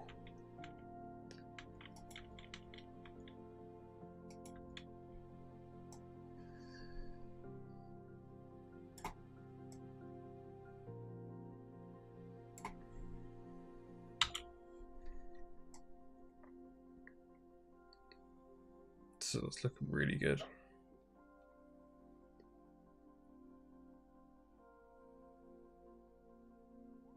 Cool. So I think it's pretty good for a quick sort of concept and sort of just making it up as we go along. Maybe you can go back and have a look in the middle. Maybe what I could put in here. Like I say, you may come up with something completely different. Maybe not the same as me. So I'll probably have a think what I could put in the middle here. I kind of like it all the way to the tip. But yeah, I think we're pretty much done. So I'm probably going to go back to my mood board and find things that I've added and then add them to my mood board, and yeah, then the next tutorial we will start modeling up bit by bit. probably with the chainsaw bar, so we'll probably do this bit first. Cool, so I can't think of anything else that we can do now. You can continue concepting. I don't like to spend too much time, well, it's not time, I don't want to put too much detail into this because I'm now going to have to redo most of it anyway. But we get the idea, like the wires, we can make those look way better afterwards. Cool. So yeah, if you've enjoyed this first tutorial, and sort of, it's not hard surface modeling, but it's the first stage of what you need to do when you're doing it anyway. Like whenever you're hard surface modeling something, you need to block it out first, so you get this sort of idea. So you're not just modeling something really nice and you get to a point that's kind of like, oh, it's a little bit strange. So what I'll probably do in the next one, I'm going to find out all the measurements and sizes of the batteries and motors. Then we're going to adjust it in the next one actually. So yeah, if you've enjoyed this tutorial, hit that like button and subscribe for more like this.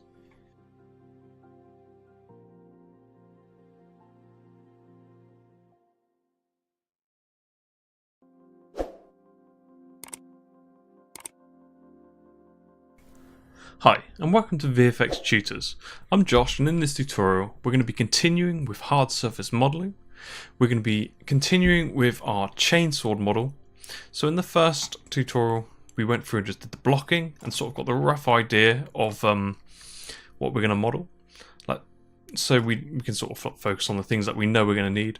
It might change throughout for our build, but generally this is what it's going to be throughout.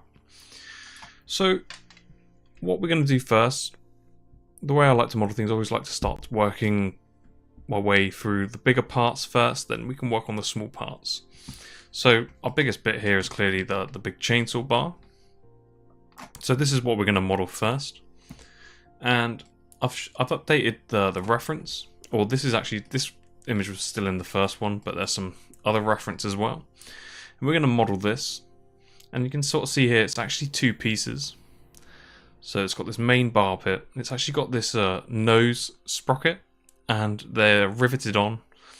And you won't be able to see it, but there's actually a tiny little sprocket in there as well. Which, if I open that up, sort of looks like that. So you've got these rivets, and we can see a lot of the damage on here and what we're going to make. So it's not a super complex model, but there's some interesting shapes that we can start with our first sort of journey into hard surface modeling. So what I'm going to do, I'm just going to hide my prop sword. And there's an image plane there of this, so I'm actually going to delete this, and we'll start from, just going to dock this here, so I don't know why it's out there. So what I'm going to do, I'm going to just go to my panels, orthographic, front, and now I'm in my front orthographic view. That means that we don't see any perspective now. And the key to realism is just always using reference for everything. So don't try and just like do it from memory or anything. Always try and get as much reference in as possible, because it's the small little details that will make your model look realistic. So I'm going to import an image plane in first. So I'm just going to go view. So I'm in my orthographic view, so you can see the front minus Z here. And I'm going to go view, image plane, and import image. And I'm just going to navigate to my folder where I have my reference. So what one is that? That is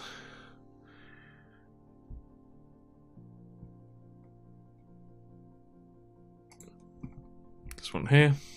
You can select through and sort of see all the reference I've got. So we're going to use this one because this is a high res one. It's going to open, and we can sort of see our shape here. If I just turn my grid off, and you can see on our previous one where we just quickly blocked it out, we didn't have any of this. We kind of just chopped it off here because that's all we did for the quick concept. But now we can see it. You can sort of see let's go to our render. Let's see if we can improve this image by going to our renderer, viewport.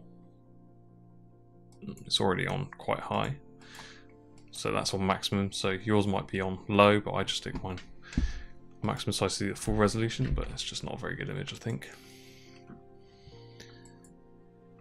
So the thing is, what we got to do with this is probably built very symmetrical, but we can see here that this image is not taken directly down. So if I actually go to my poly modeling up at the top, if I just create a cube, first of all I'm actually going to select my image plane. I'm going to go to my channel box and lock all my translates and rotations.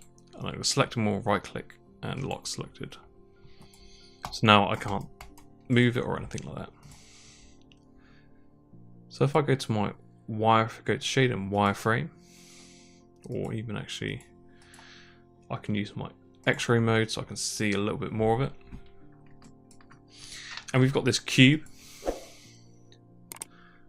and we want to sort of make this sort of match. So we can either right click and select vertex or face or edge. So most of our modeling we'll be using in this menu, holding right click and choosing your edges. If you press W, you can sort of move it around. Then same with your vertices, you can select them and move them around. And same with your faces. You can see it's sort of pulling one side because we're working on orthographic.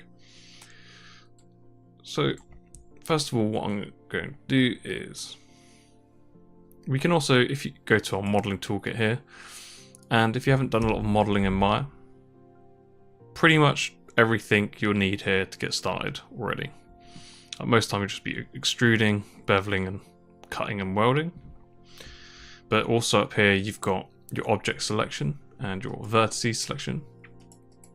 And actually I find when you're working on big scenes, like we're not going to have a problem with this because it's not a huge scene. This is actually a faster selection sometimes. And I actually prefer to use this than going right click. But it's everyone has their own sort of preference. So what I'm going to do, I'm just going to select this. I'm going to put it all the way to the end.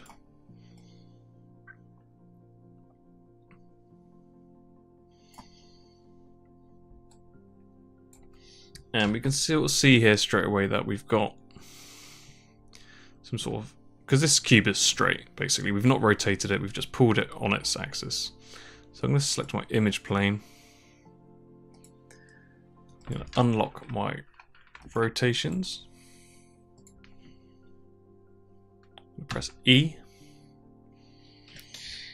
And I'm just going to rotate this so this is square.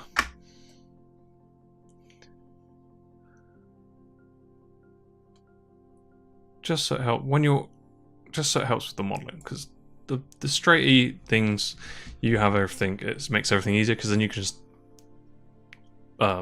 create things from the origin. You don't have to orientate them round.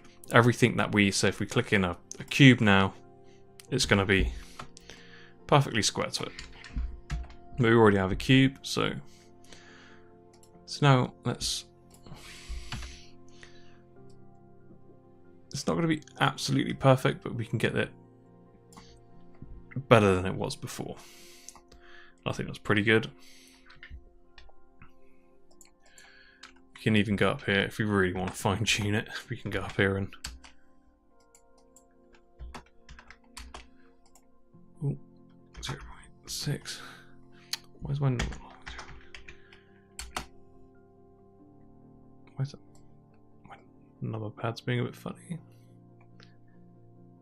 No, we'll just do it manually, it's fine.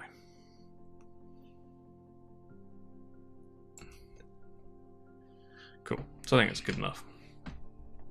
So now we'll just go and lock it. And now we've sort of sorted out our image plane and locked it so we can't rotate it. So looking at this model, well, this reference, sorry, we can see we've got this section here, looking at straight, we've got 2 round holes and this elongated hole. So this is something that we will model in. And you can see that this is actually 2 separate pieces here. So this section of it will model up to here and around here and there. Then we'll model this separate nose sprocket separately. Then we can add a sprocket inside. The sprocket inside doesn't have to be super detailed because we just won't see most of it. But having the sprocket will help with our rigging later on when we eventually finish it and do the chain, and we have to animate the chain. So which side should we start on? They're both got their, that's not the hardest thing to start, but it's both got their small complexities with the holes and these bit here. So let's actually start in this end. So I'm going to go through this as if you've never done any hard surface modeling before. So this could be quite slow if you've done hard surface modeling before, or you can go ahead. So I'm just going to hide that cube because I just use it to line up. So we've got this hole here and this hole here, and what seems to be possibly another hole or a rivet here.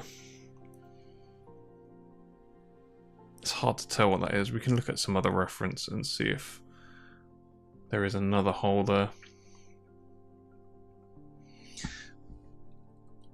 I think that's a rivet, but these are 2 holes, and that's possibly a grease hole. But let's just do these holes first. So, sorry, I was going on. So the way I like to do holes is always start with a cylinder, and if I rotate the cylinder 90 degrees and go to our attribute editor, we can see this radius is 1 centimeter. So another problem is that our image plane is way too small, and what we can do, we can just roughly scale this up. We can scale it much more accurately a bit later, but we want to make it, when we're modeling stuff, we want it at a reasonable scale, because at the moment we'd be working at such a small scale. It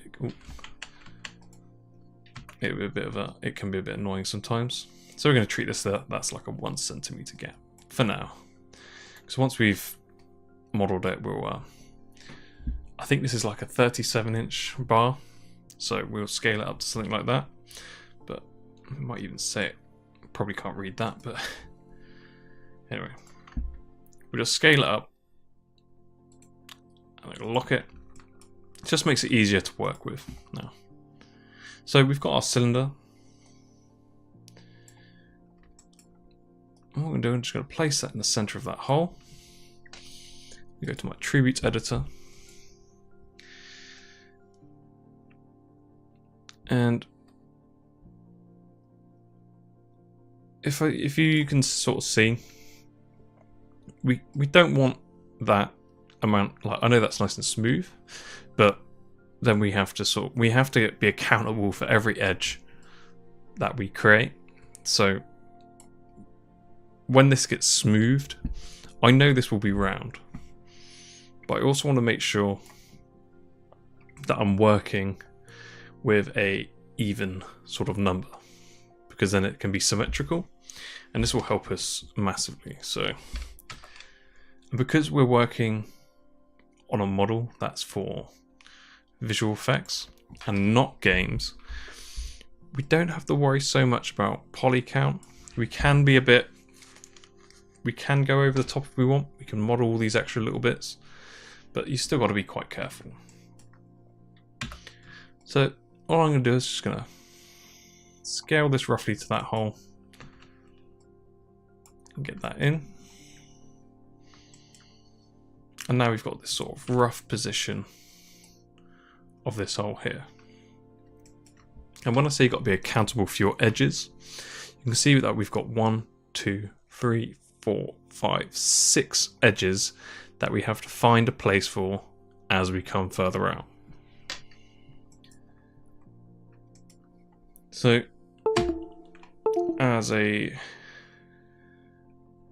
yeah, for now that's fine for a placeholder. So I'm just going to Control D and duplicate. I'm going to pull this down, and I'm going to use the same cylinder. I'm going to scale it up.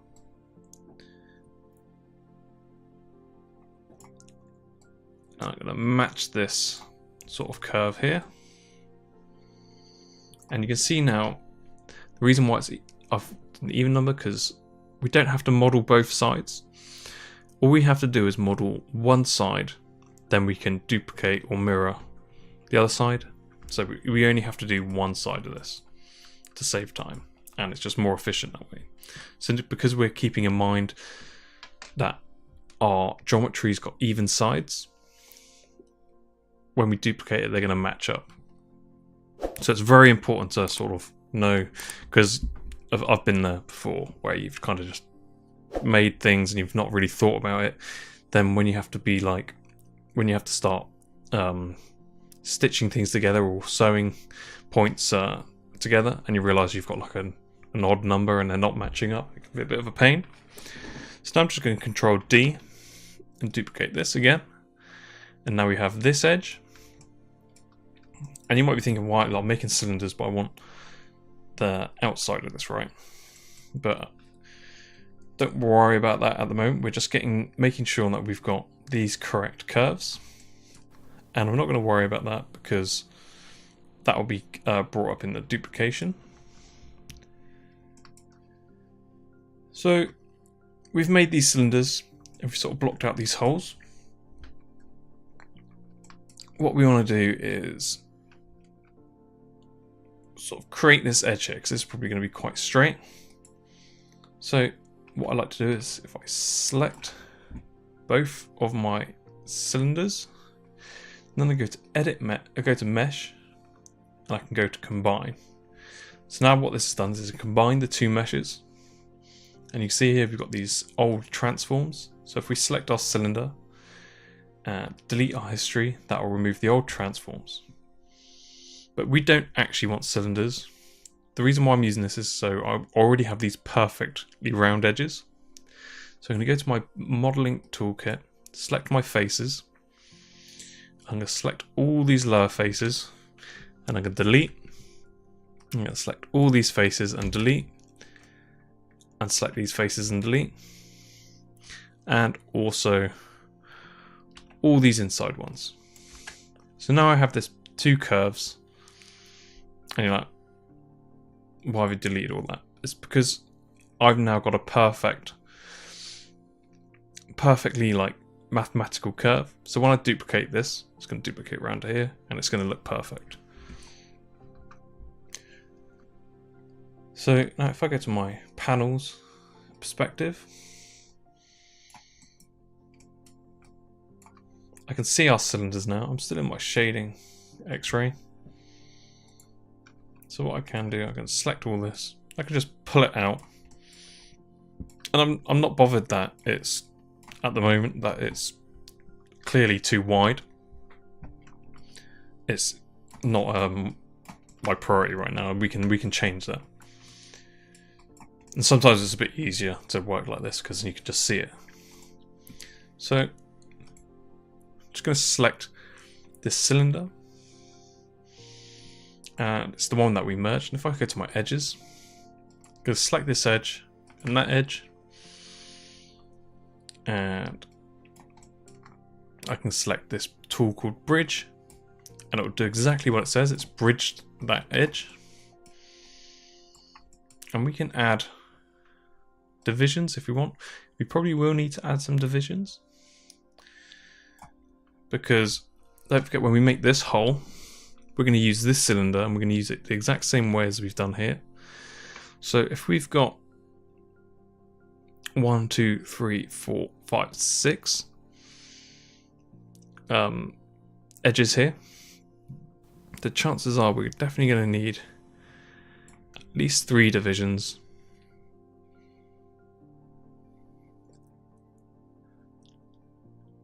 We don't need 6 because we can add more. I'm just going to leave 3 because we're going to add some edge loops as well.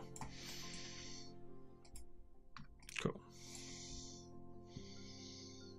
So I'm just going to go back to my orthographic, go to my front.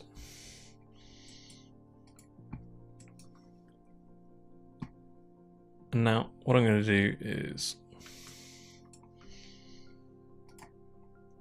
select this cylinder here, and I'm just going to select all my faces. So I'll hold right click and select face, or you can go here. I'm just going to select all these center ones, and I'm going to press delete. So now we've just got this edge. So if you go back to perspective, we can now see we've got these 2 hollow objects. And what I will do, I will actually just change the thickness to this. So I select my vertices. I'm just going to change my thickness to the same as this. So I'm going to select all my vertices, press W. And make sure that you're in, if you reset your tool, because we're working at the origin and everything's centered and squared, we can work on our world space orientation, which is the best way to model in, because it just means everything's so much easier. When you start going into sort of component objects, it can be a little bit more tricky because you just have to keep an eye on where you're putting things. But as everything's already at the origin and straight and square, we can work in world.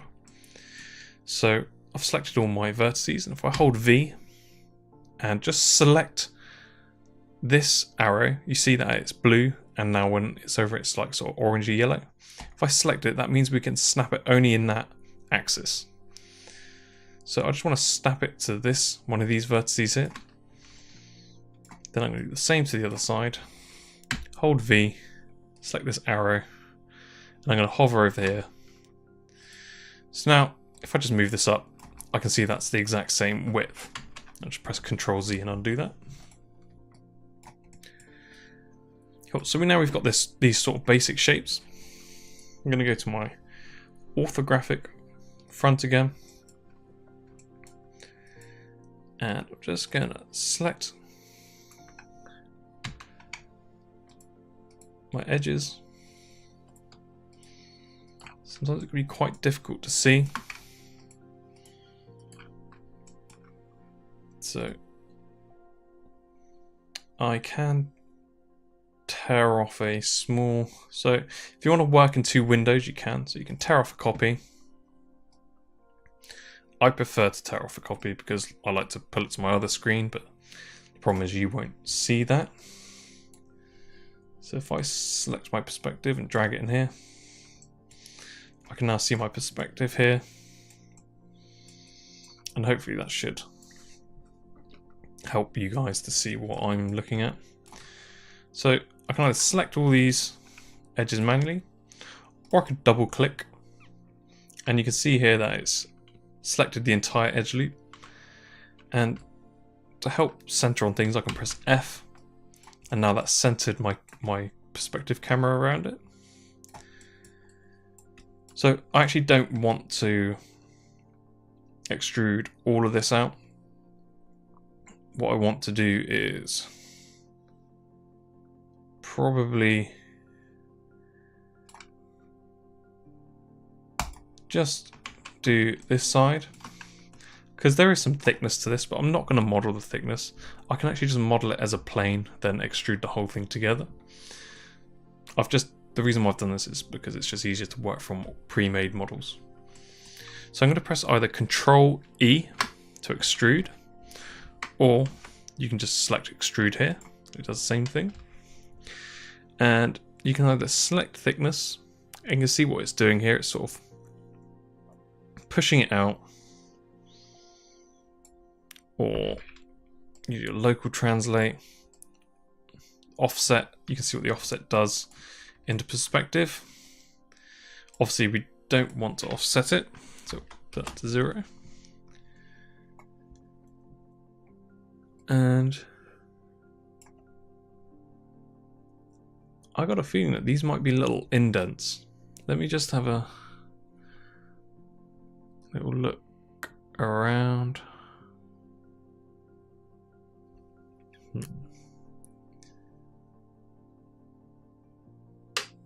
So let's actually undo that. Because I know it's a really awful picture, but I think they're just stickers or painted sections. They look like indents, but cool. So let's not worry too much about that. So if we just press extrude, you can pull out on this arrow. And I'm not going to pull too much. I want to actually keep... I don't want to do that much because I need to think about where this hole's going to go. So I need to give it space to figure out the sort of geometry. And you can sort of see it's come out black because we're actually seeing the wrong side of the geometry we want. We actually want the opposite side. So if we select our geometry, so if you see black geometry when you're working, you need to go to your mesh display and reverse. Now this has flipped the normals. This means now we're working with the correct side faces. So we've done this sort of edge.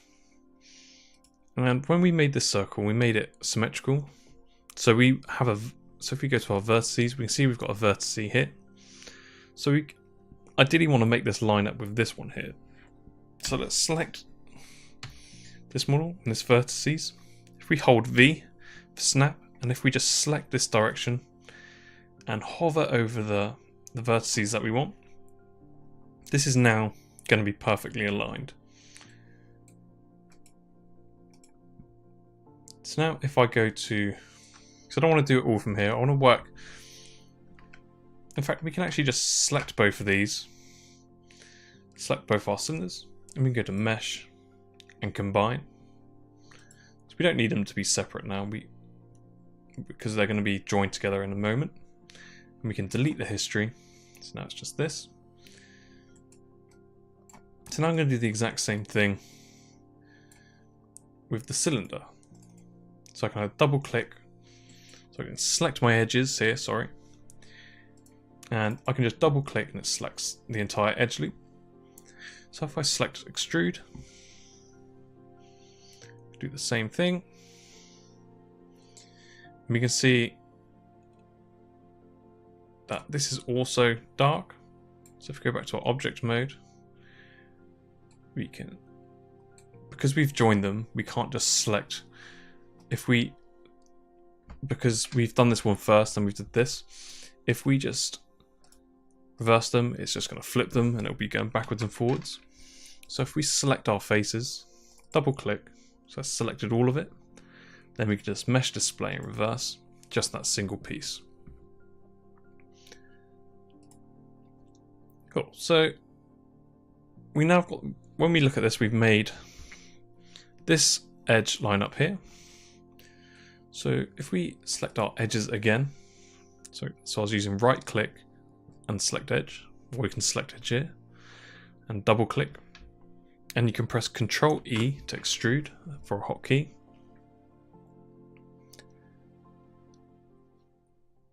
And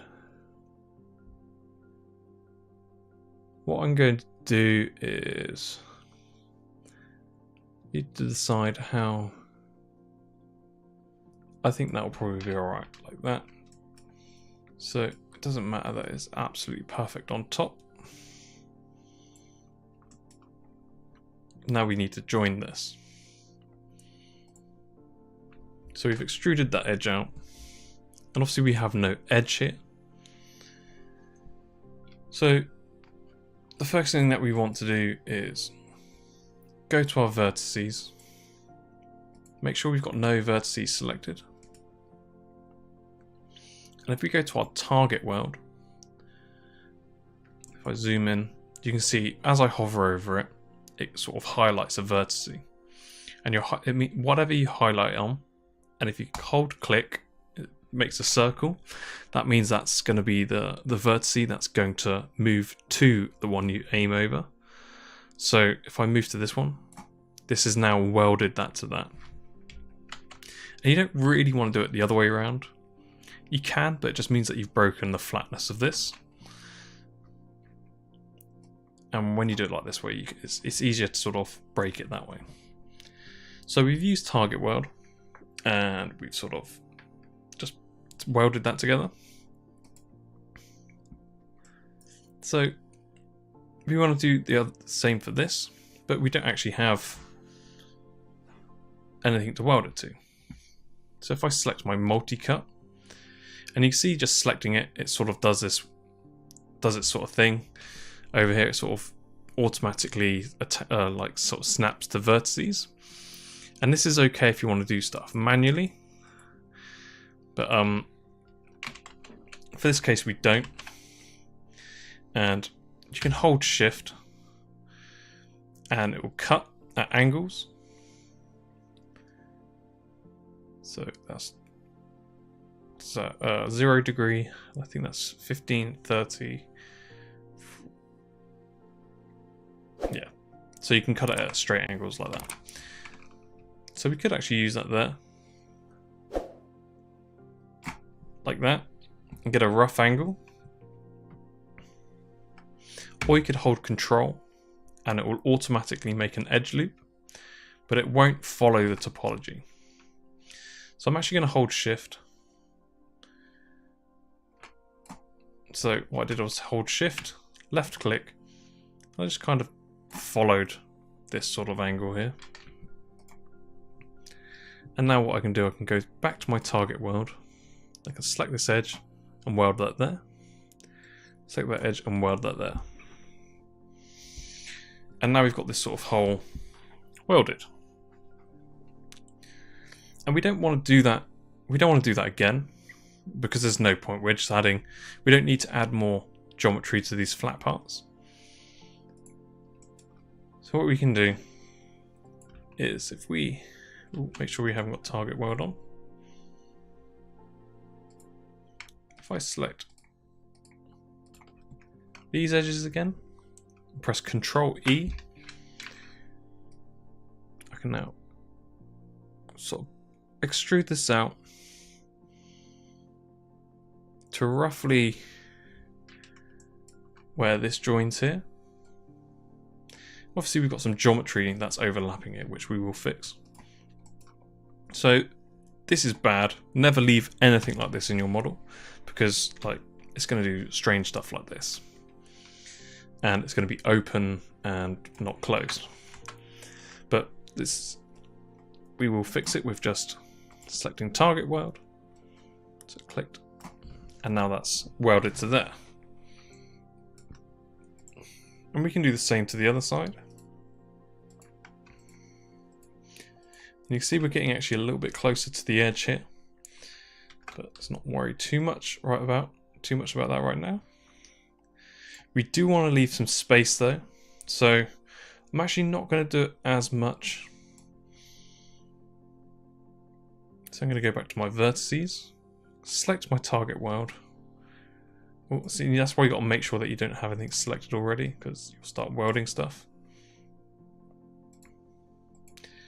And what you can do, you can sort of, because you've got sort of sharp angle there, it probably won't matter so much, but if you're doing this for like your show reels and stuff and you want to show out off your topology, you need to make sure that your topology is really nice and clean.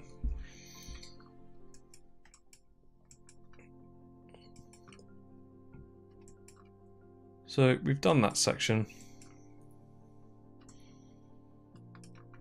So we've got this other section here where it's kind of gonna be, and then hold V and snap them to that point there. And now this means if I symmetrize this, that means it's gonna match up nicely. I'll do the same for the other side. Select those two, hold R and scale it. Press W, hold V and snap. So now if I duplicated this and symmetrized it, it would match perfectly. So what I can also do, I'm going to sort of give myself a nice equal amount of space here, because we've still got to build this curve here.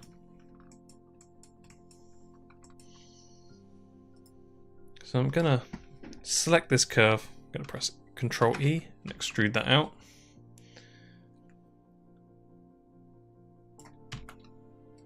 just gonna straighten it off with my scale. So it's quite difficult to really see because it's so blurry, but we can see that there's a curve there.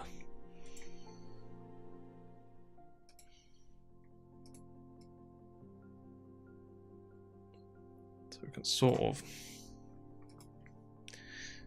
push it out with our vertices. So I'm just going to select this edge, Control E, pull it out, slightly start curving it up. And Control E again.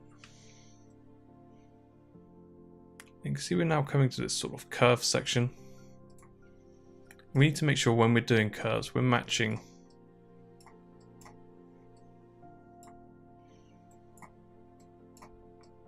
the sort of rotation of it. Ooh.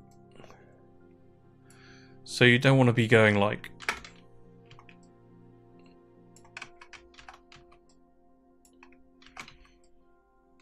that's a common thing you see that people that when you first start out modeling. As we go around a curve, ooh,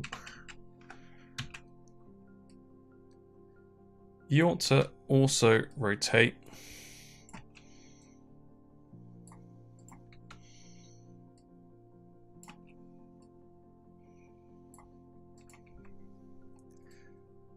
so the edge flows matches nicely.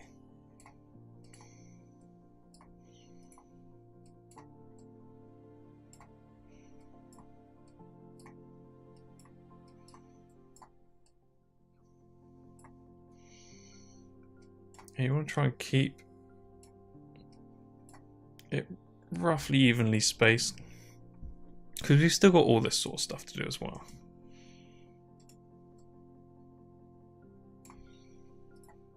So I'm just going to select this edge again, press Control E,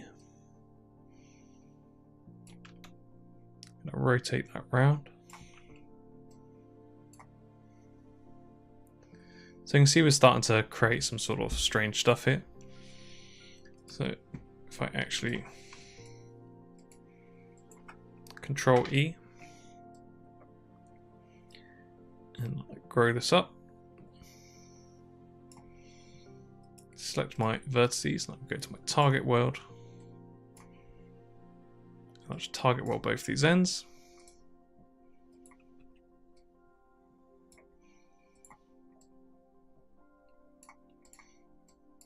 And what I like to do is make this sort of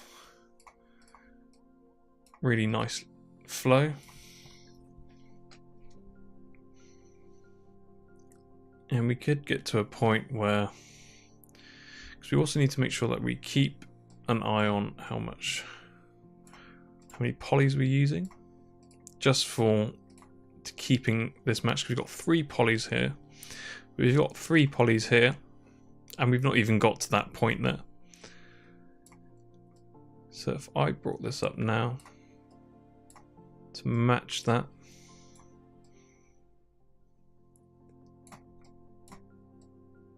কিরে আয় বাস এসে গেছে আরে এখানে তো নিঃশ্বাস নেওয়ারও জায়গা নেই যখন লাইফ টু মাচ হয়ে যায় ক্যাফে স্টাইল কোল্ড কফি হয়ে যাক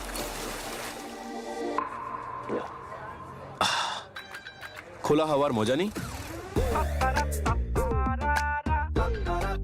प्रोफेशनल प्रोग्राम इन वीडियो प्रोडक्शन। इस कोर्स में आप सीखोगे end-to-end video production, AI powered editing workflows and social media and short form content creation के सारे एसेंशियल स्किल्स, जिसके बाद आप बन सकते हो video editor, motion graphic artist and content consultant. Visit करो macindia.com।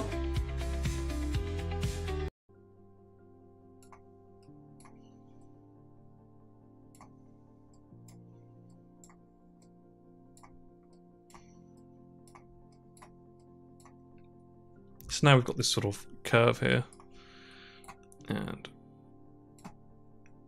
what we've got, I like to try and do things as I go along.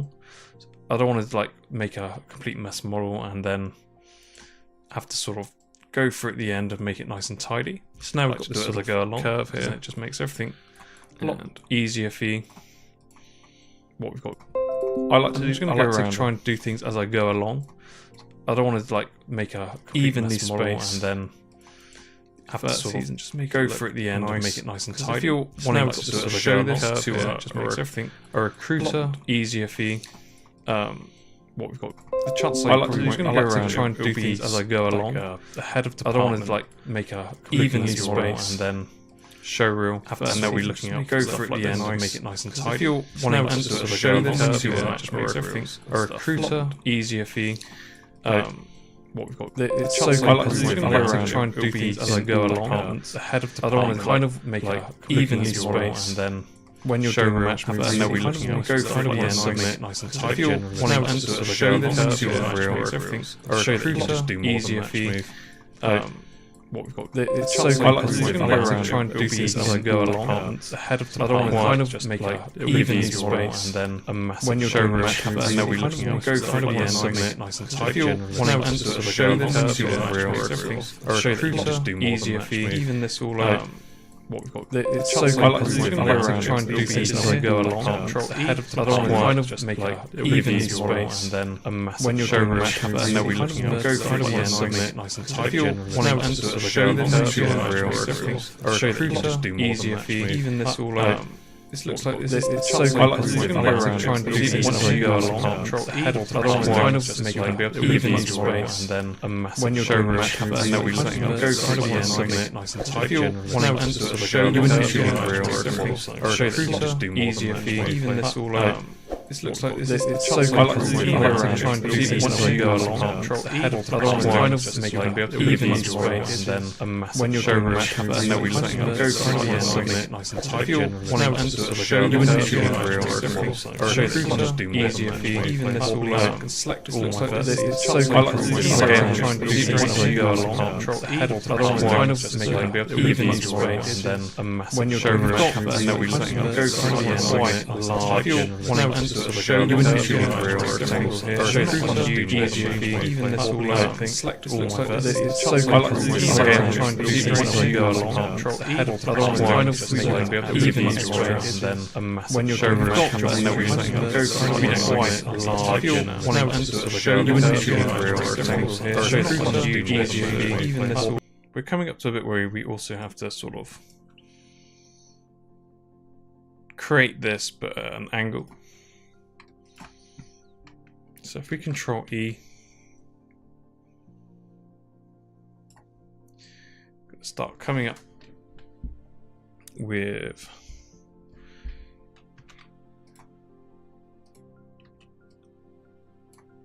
how to sort of make this work.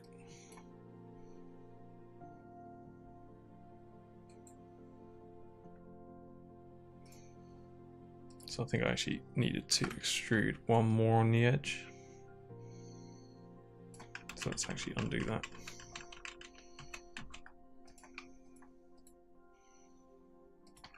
So just Control E. Just going to push that out so that matches.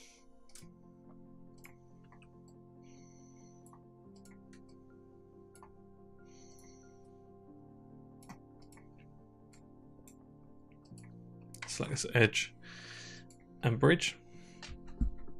This isn't where we kind of need to be quite careful that we're not creating problems with our sort of topology.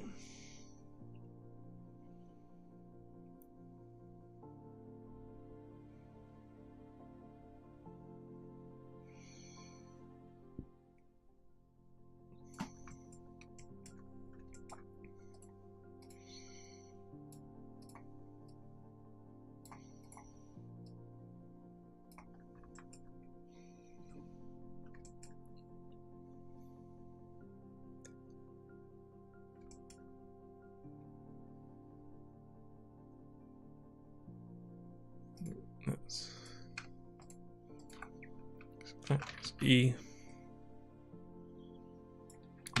Scale that so that's flat. Hold V. Snap back to that.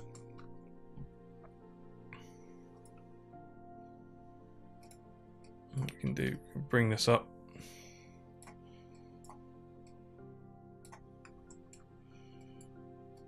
Sort of spread spread these vertices out, because the closer together, the more we will see bumps if they're not perfect.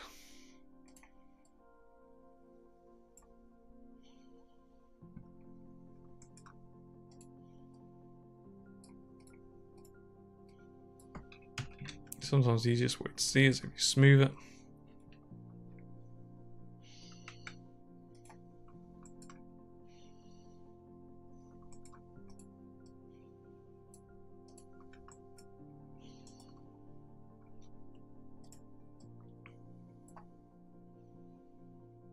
Cool. So if we now go to our edge, select these, press Ctrl E. Go all the way to the edge there. And we've definitely missed a vertice here. So we can just select a target weld here as well.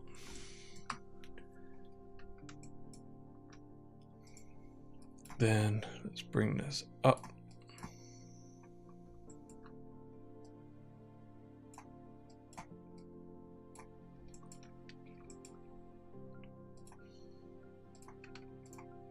Let's Control E again.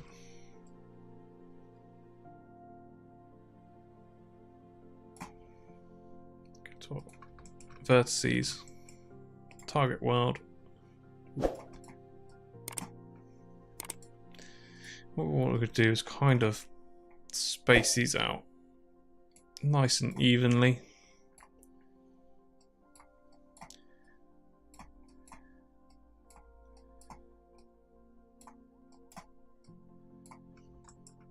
Because you want it to look nice on your show reel.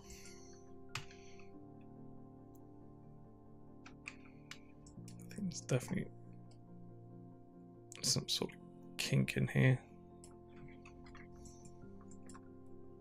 And you can see from our perspective. Oh, let's press F to center on it.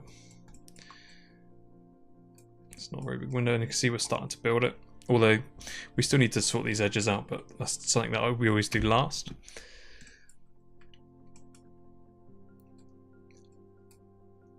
So I'm going to select this edge. And so just remember, at this end, we've still got to account for this as well. So we don't want to go, we want to make sure that we're still thinking about our topology and stuff. So before we actually start going crazy with adding more here,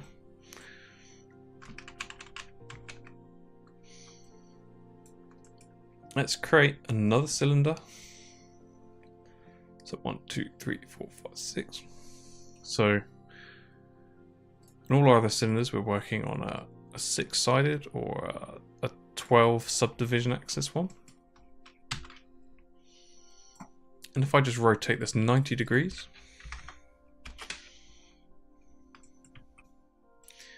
we can do the exact same thing up here. So we're just going to scale it up. We can change our shading to X-ray.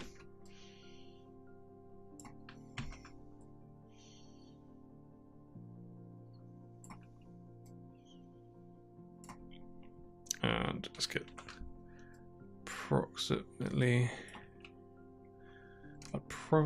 we can try and hold snap in that axis and snap it to the center of here.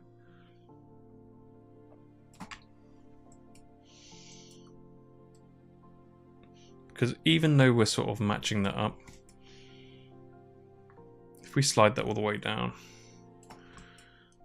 we can see that our center axis is off. So, but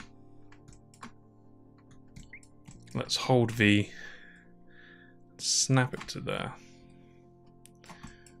Sorry, let's just do it here so we can see. So I'm holding V and in the Y, I'm going to snap it here. So now that's exactly in the center. And I know that's rough. I've already matched that up and it's fairly correct. And we can sort of, there are ways that we can still model from this and get it in the correct position. Because don't forget, we can see that this is taken at an angle. It's not It's not dead on top. It's fairly close, but it's not straight down. Cool. So I'm actually going to duplicate that as a spare. I do that a lot. I always keep spares for my geometry. I don't ask why. But I'm going to select all my faces. And I'm going to delete them. And I'm going to delete those halves. So if I press F on that now, press F, sorry. I go to my... I'm actually going to quickly...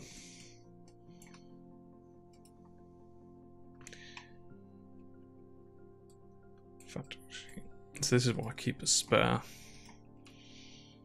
So I'm going to push that up there. I'm just going to press 3 to check that the curve is sort of good, and it is. Just going to select my edge. Just Control E. And we obviously don't want to... You don't really want to do that, because when we come to smoothing it, it's not going to be the best.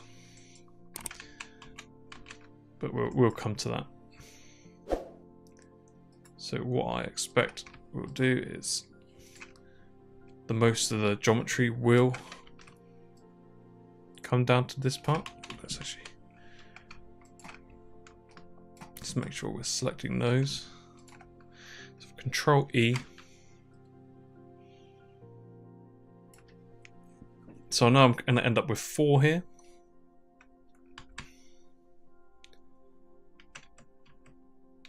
Sorry. This one, even though I've done this like a million times, you still make mistakes. So I'm not going to bring that one all the way down. So I'm going to Control E again. Now I'm going to use it. I'm going to drag this all the way down.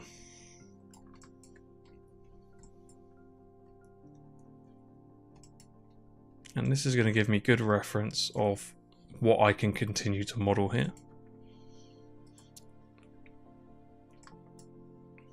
And if I just hold V to axis and snap it down to there, I can now see what I need to do. So I'm going to pull this back.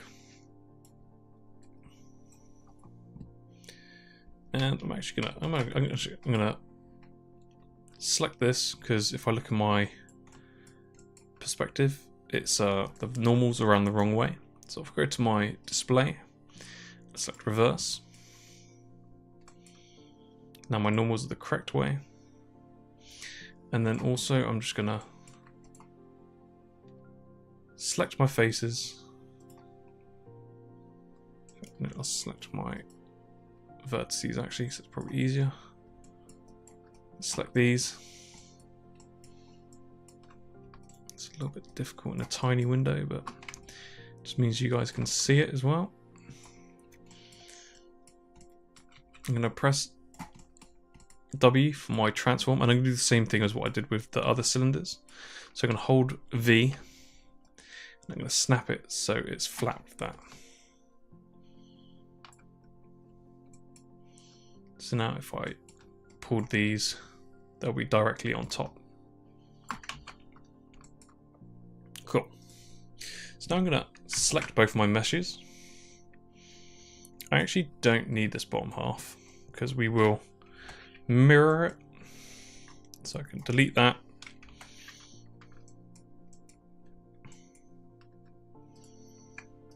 And I can select both my pieces of geometry, go Mesh, Combine. And now this has combined the two meshes, and it's left my transforms. So if I delete my history, so I can select this button here, or I can go Edit, Delete by Type History, and that's removed all the history from it. So now if I select my edges, if I select this edge and that edge, I can select Bridge. I can select this edge and that edge. And I can press G or bridge again. And you can see that we're sort of making this edge loop now.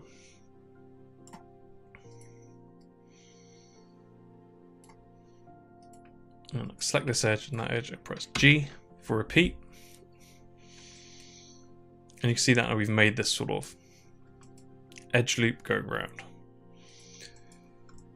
So as always, I'd like to tidy up everything as I go along, because this is going to go round.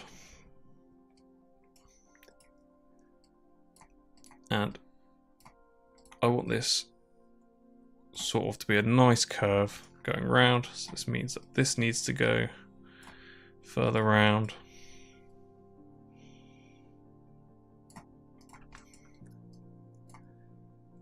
And what we're aiming for is a really nice looking curve.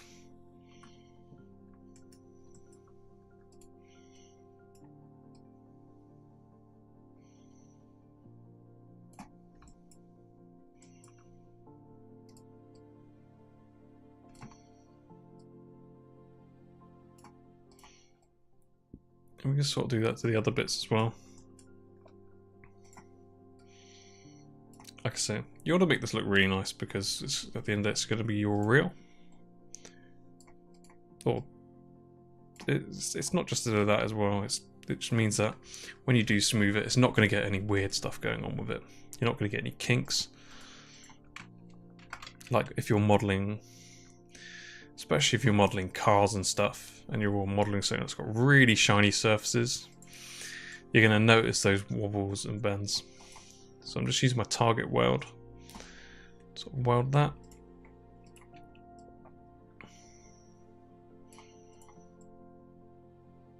I'm just adjusting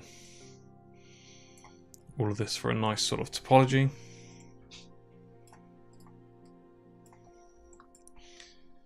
So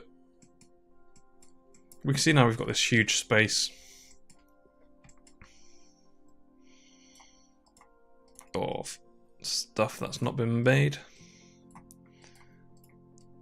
So I just want to, before I go any further, I just want to make sure what I've done is nice. So I can probably move that along here, just so we've got some more even spacings.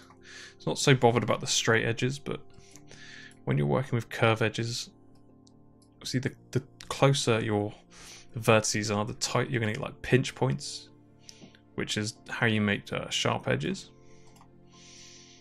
So we don't really want sharp edges on a nice curved bit. So if we can spread them out as much as we can, that's for the best. So I'm actually going to select this edge and Control E to extrude. And I'm just going to pull this all the way to the end, because I know that this is going to go there, but we're not going to attach it to here. Well, we're going to attach this vertex to that. Oh, make sure we have only one vertex selected.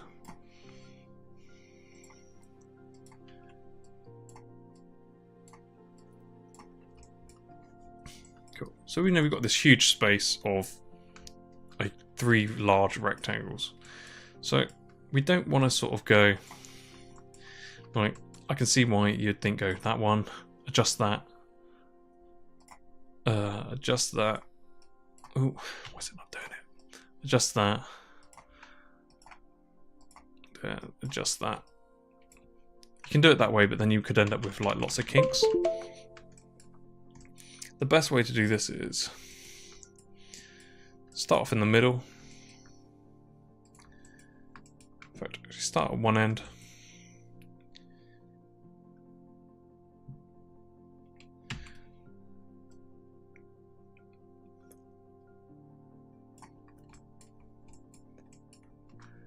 So now we've got one end matching there, one end matching there.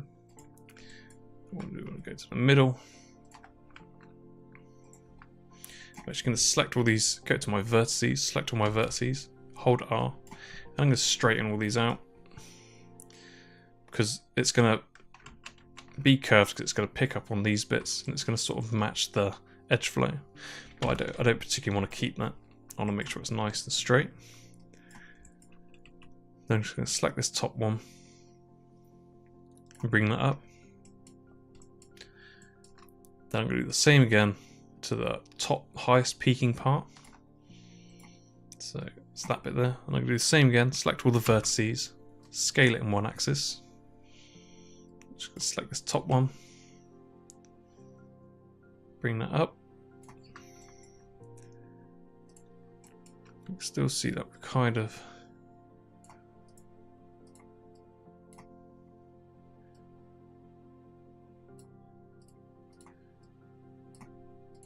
got this sort of wobbliness. And if we do that again, just means we're keeping everything really nice and tidy.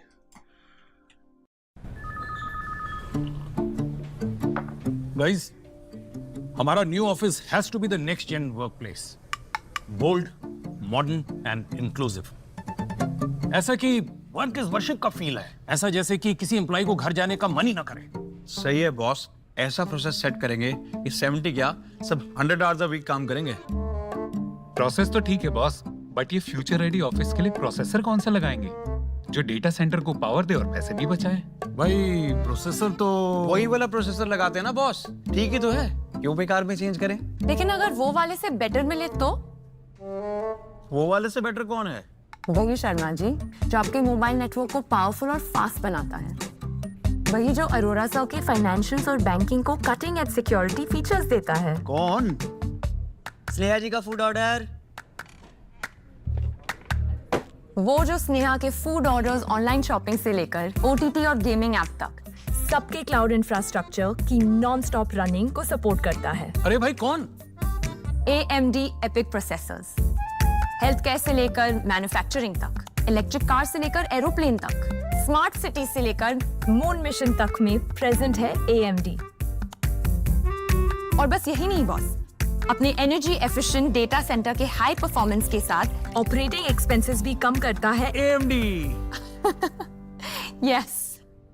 AMD powers the world's fastest supercomputers and offers reliability, security, and unmatched compatibility. Elevate your business productivity with AMD EPIC because it's epic.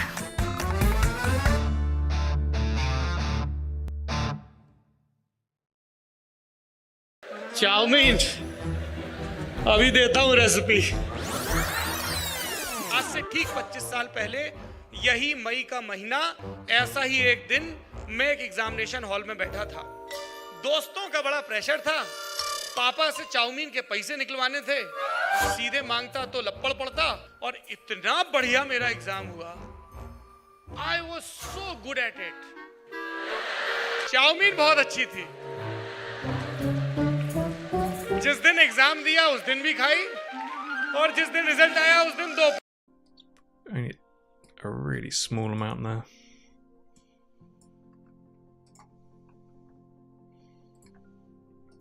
I'm just adding edge loops with my multi-cut. Scaling it so it's flat. Just like the top bit.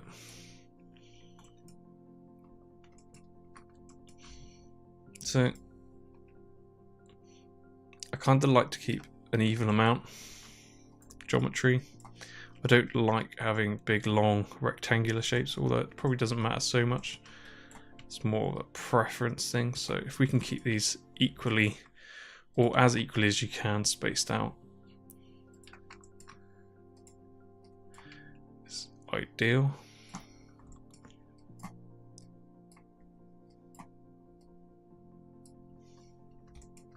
So now we're getting pretty close to almost doing this one section.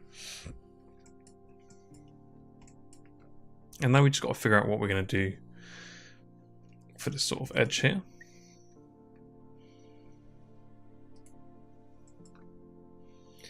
So we want to go around.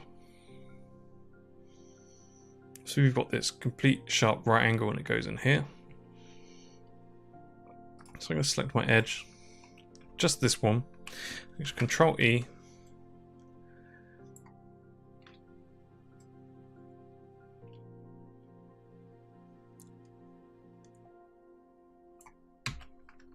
I'm going to rotate this around.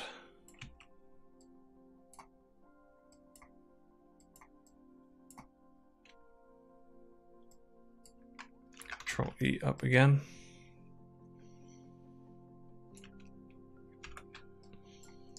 problems we can have with this is because we've got a point, and when we want to smooth this, this could give us some issues. So I'm just going to pull this out so it's even. Pull that up there. So if I select here, if I go to my perspective and look, see I've only extruded out this top bit, so I'm just going to try and get this to work properly first. I'm going to bevel this. So now it's added an even sort of section. And I'm going to do a really small bevel. So now it's not going to a point, it's actually going to another piece of geometry. And we can add another segment in there.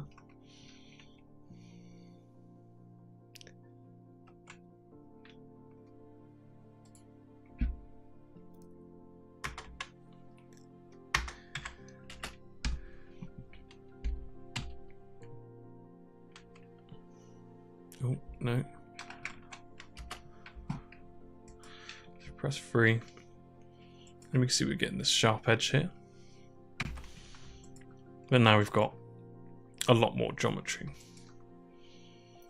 So if we spread this out,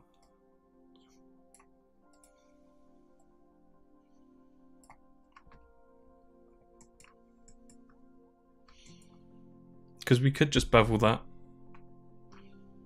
but then we'd have to follow this sort of, we could end up making, so what it sort of happens a lot when you see people modeling, they'll model it all, then they'll realize they need sharp edges, then they'll just go select all the edges and bevel, but then that's also got to follow, it will bevel along the edge loops, so then it could make a big long straight line here and put a big crease in there, which we don't want creases. So what we can do, we can actually select this edge. Let's multi-cut here. So I've selected multi-cut, I've held control, and I'm going to make an edge loop. So I've made this edge loop here. I'm going to delete this. I'm going to bring this vertice up, and I'm going to select my edges, press Ctrl E, I'm going to bring this up to the same amount, select my vertice, go to target world. Oh, make sure you haven't got any other ones selected. Sometimes it just remembers vertice selections.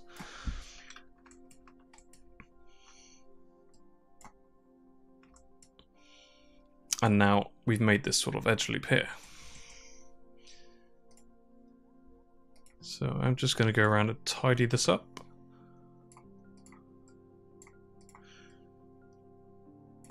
So I am spreading it out a bit, just so it doesn't pinch in any way, but we'll see that when we put a shader on it and have a look at it smoothed.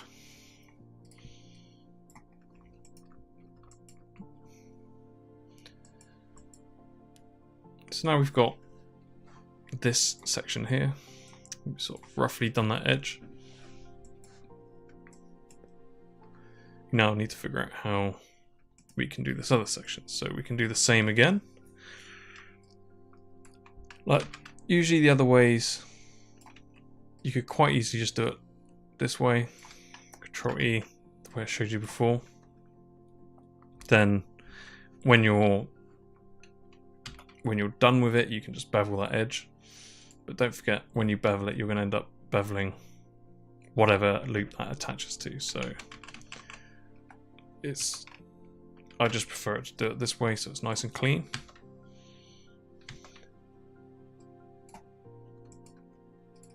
Just do that. Bevel. What was it? 0.05.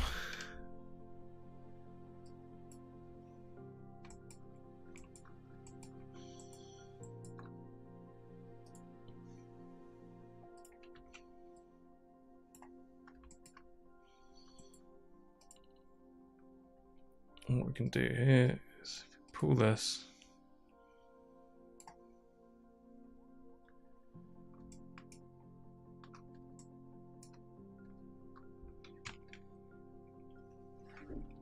So it's always good just to press 3 and see what you're creating. Don't worry about that, it's just where we haven't attached it. Or we have. What's going on here? Okay, so always be careful that you don't.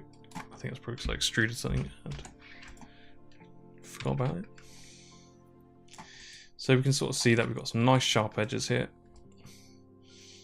And we'll check that it's not pinching when we put a shaded material on it. So we can actually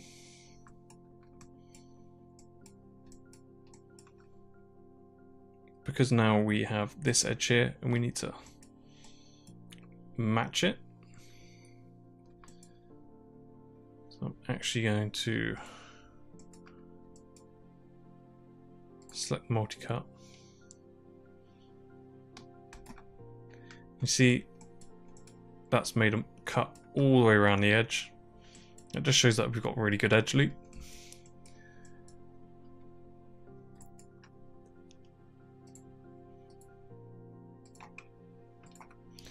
Just gonna bridge. Just G. G. Now we'll probably come to the problem where we have a.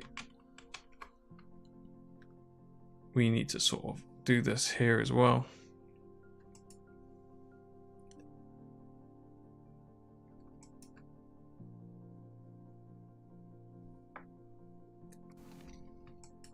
So we actually need to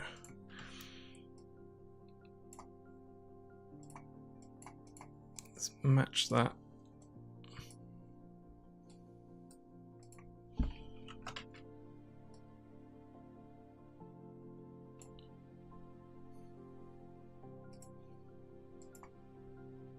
Well,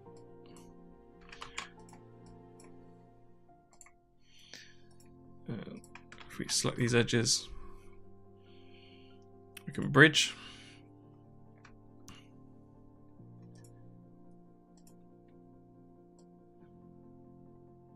So let's actually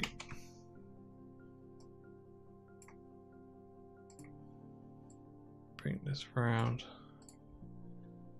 Sort of tidy up this edge loop.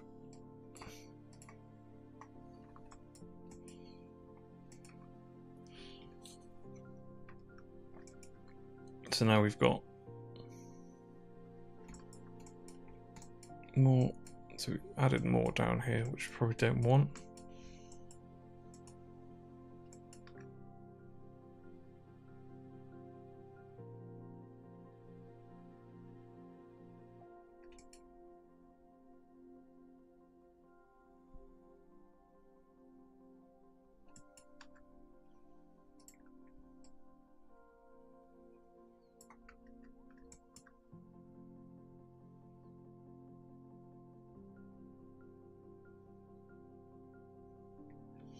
So it's always a bit of a puzzle sometimes,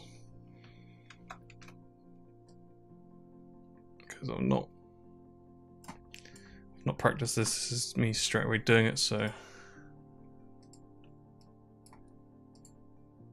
I'm gonna have some awkward pauses where I think for a bit, because now we've ended up with this, and this is where some people will get to and they'll be like, meh, I can just do whatever with it. So we need to figure out what we can do with this. So what I can do, I can just hold control, just make another edge loop. And now we've finished this off, and I've just select my edges. And I can go bridge. And now let's close that off. So what I'll do is just, let's see if we can tidy this all up.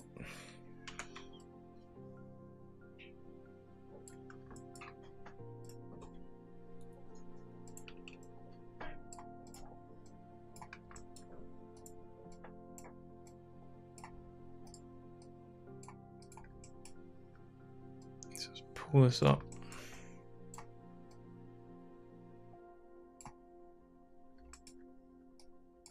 Could do this, it's not quite straight, we can scale it. Cool. So now if we go to our perspective, turn off our X-ray, we can hide our, let's just press 3 for smoothing and see what it looks like. We can turn our wireframe shading off. That's looking quite good on the corners. Don't worry about this, we're not worrying about that too much yet. Okay, we can actually just delete those faces, we don't need them. So if we press 3, we can now see we've got these really nice tight corners.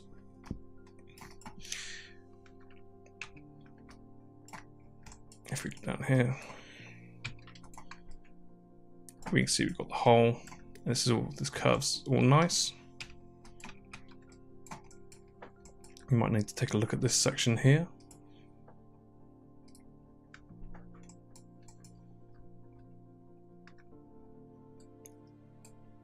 Let's try and get this. It's very hard to see.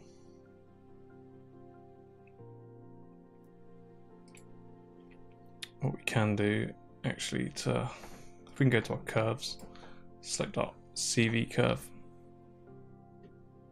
I'm just going to use this as a reference. Ooh.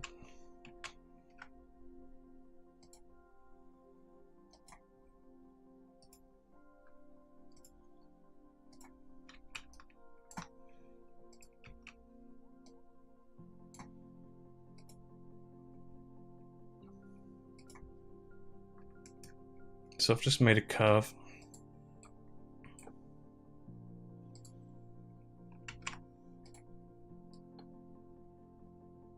And this can help us with sort of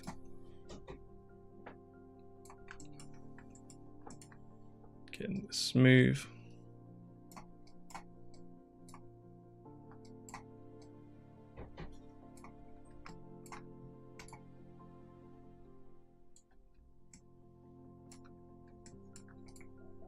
So really tiny amounts.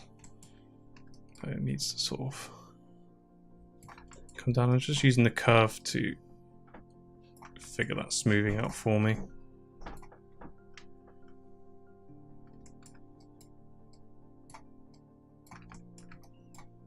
All these tiny little bumps that it's sort of picked up.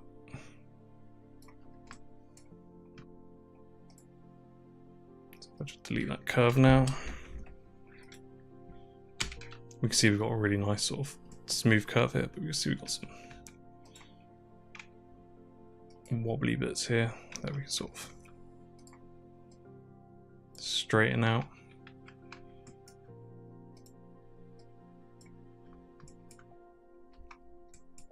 Cool. So we've got this end here. Let's try and make sure that these are a nice edge loop.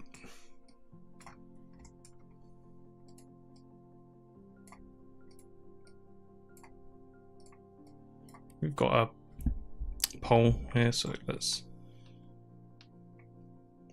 add an extra edge loop there, so when it does smooth, it doesn't pull out as much.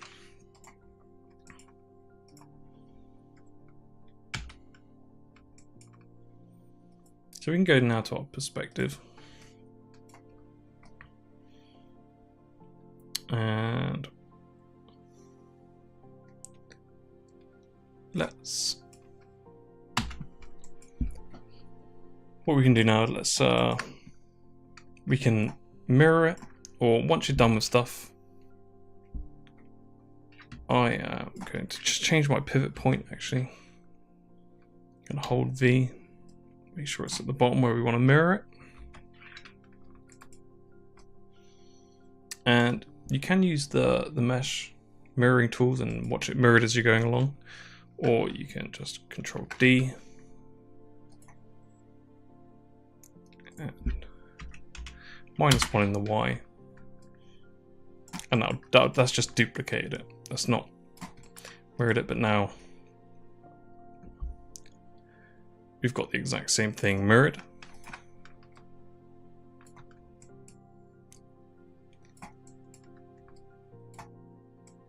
And we can go to mesh, combine. But if we smooth, we can't really see right now, but just because we've combined something doesn't mean they're actually joined. See, we've got a gap there. So what we can do is select all these middle vertices. You can select all the vertices, but it's safer to just select the ones that you want to weld together.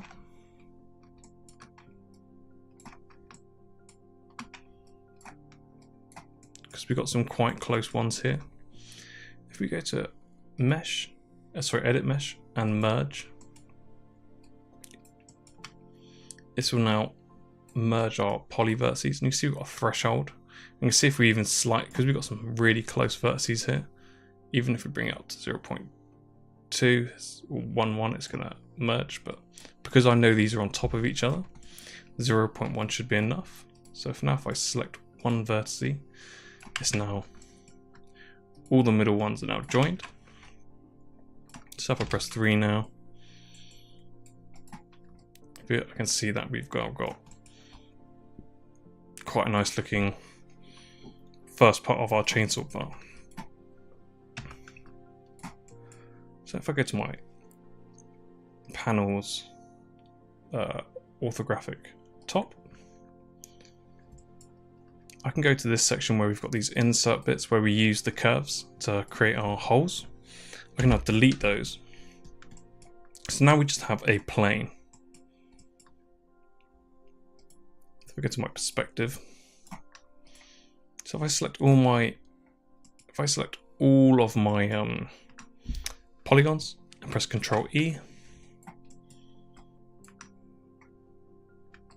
I can now change my thickness. So this would be celery, so let's do, I would expect that's probably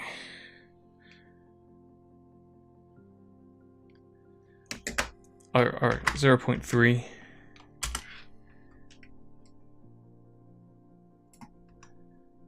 Would be a good guess for now, although we can check that.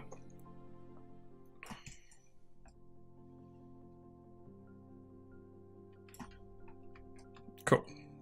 So now we've got this sort of bar, but if we press 3 now, it's going to give us very undesired effect on our edges because we want obviously to be sharp. But what I'm going to do first, I'm going to hide my plane. I'm going to unhide my prop sword.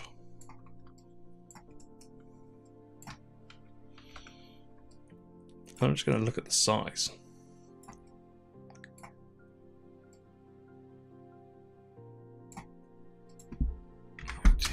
So this is a very, I feel like I may have scaled this up a bit too big. So let's actually create a cube. Just use that for measurement.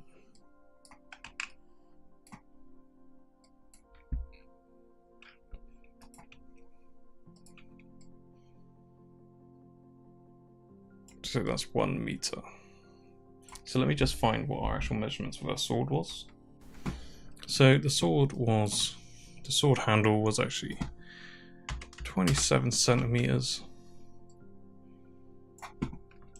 Just double check. That's always good to double check. Nothing's gone. Although we scaled this all at the beginning, so it should all be correct. Yep. Cool. And we can see straight away that our bar's way too big. So let's unhide our image plane. Select our image plane and our bar.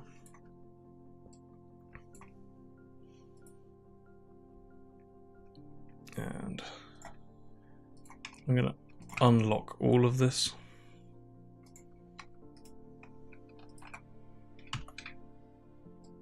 Just going to scale this down.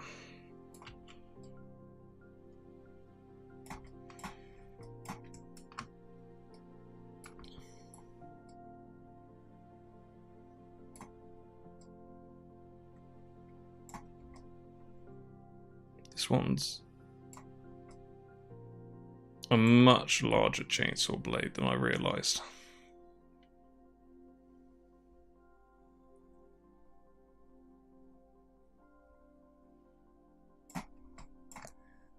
It's way too long for what we need.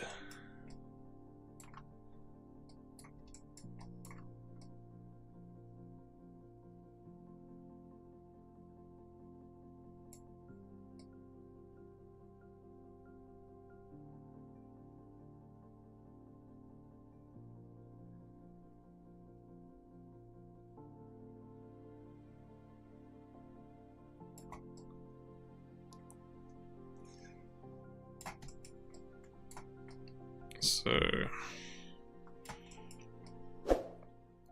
I want to keep everything else. This is why we sort of concept it as well, because if we didn't really kind of know this, we don't want to go too far in it, kind of, because it kind of would also break the sort of concept as well. So we might have to change this gearing.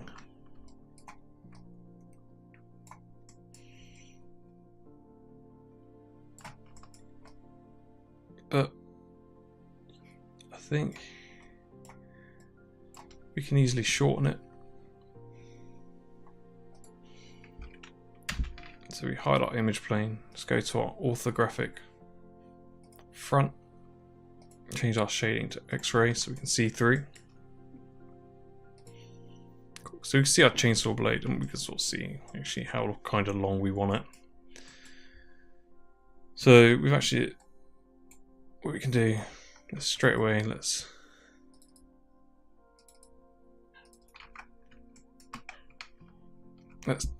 select those edge loops. If we hold Control and press delete, that will now delete all the edges and the vertices. If you just press delete, you'll leave the vertices in there, which is really bad. You don't want that. So whenever you delete edges, make sure you hold Control and press delete. That means you delete the edges as well. So let's go to our vertices. And let's now pull this chainsaw back to here. Let's unhide our image plane. And let's move this tip back to somewhere. Like, it can be longer, I think. We don't want it too short. And I guess the longer it is, it'll look cool because it's going to be really close to the camera. So let's hide that image plane.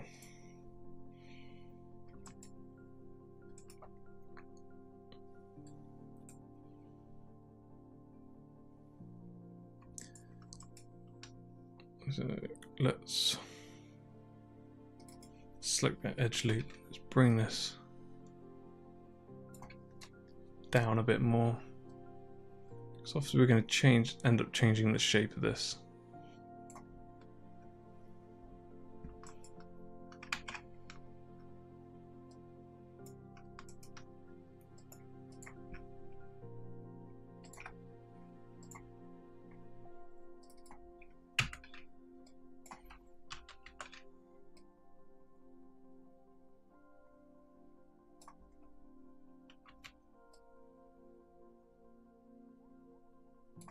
What I'm doing is just selecting one bit and then just doing in-betweens.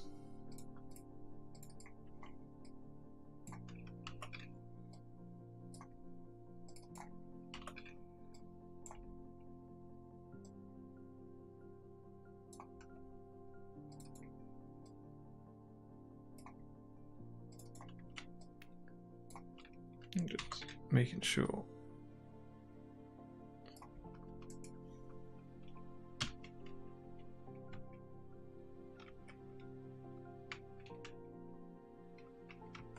something has gone funny here.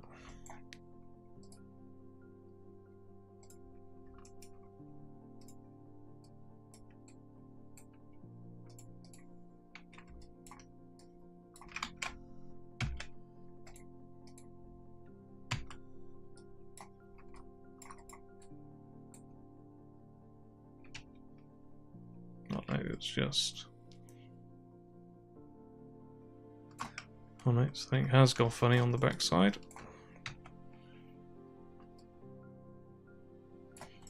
So let's select that edge, and that edge.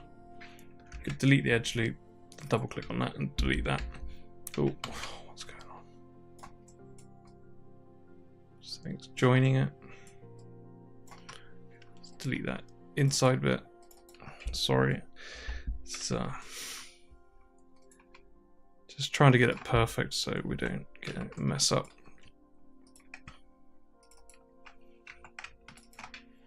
Delete that. And if I delete this backside and delete that, cool. So now we've just got the flat plane again. Let's go to our front side again. Let's fix this topology.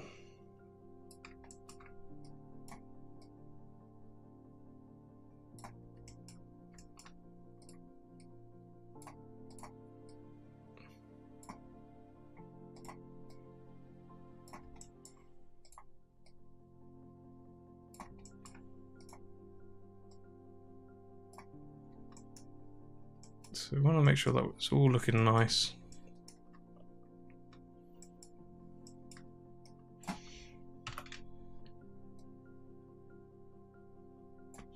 And you can be fairly creative with this. You don't have to do it exactly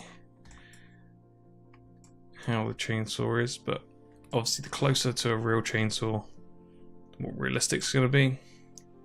So, like I say, always keeping to your reference is going to be extremely valuable. So let's just turn our wireframe.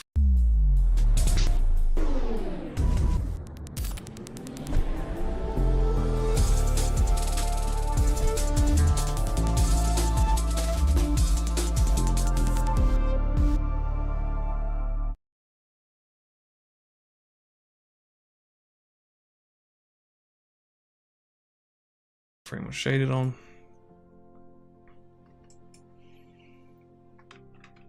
And you notice that we've got these edge loops here. This travels quite a lot of it. It's not a huge deal. I prefer to add extra edge loops to reduce movement like this. It's unavoidable sometimes, but it helps with sort of texture stretching sometimes, although we can set the smoothing to not do that.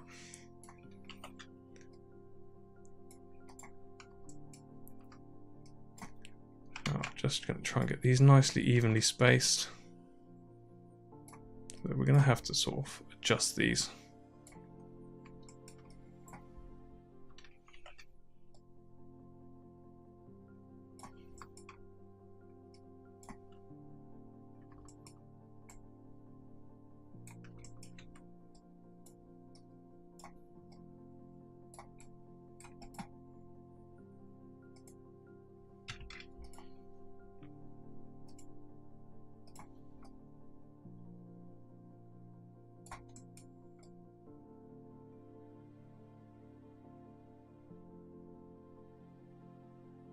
Cool.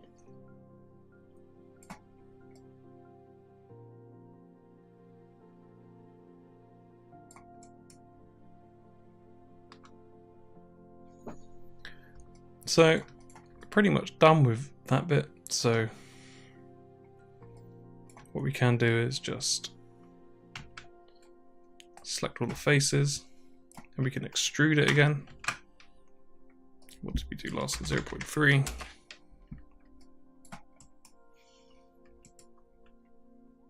Maybe in 0.2.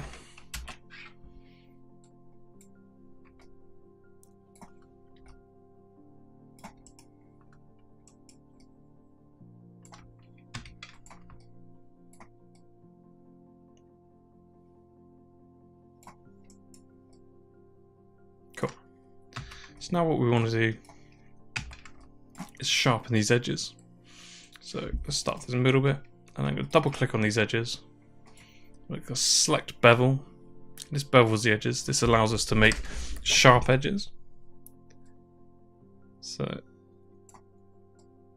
I want to make a very sharp edge here. So now if I press 3 now, we can see the difference between this edge and these edges that haven't been done yet. So I'm just going to do the same for the others. Just going to hold Control Shift, double click, bevel.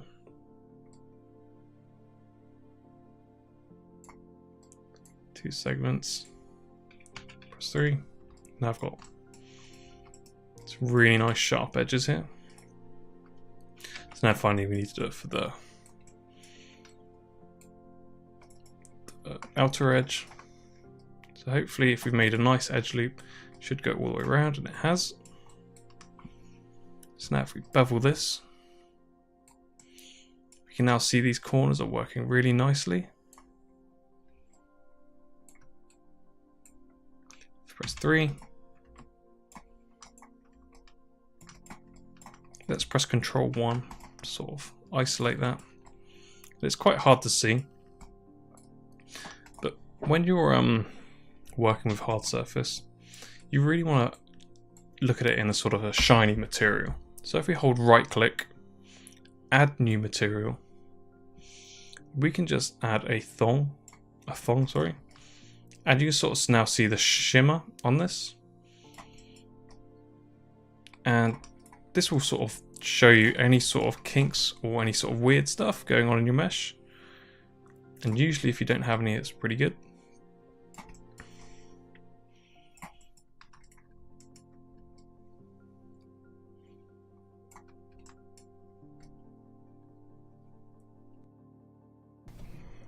Cool, so we're pretty much done with this part of the chainsaw bar, and in the next tutorial we'll be continuing on with it. So if you've enjoyed this tutorial, hit that like button and subscribe for more like this.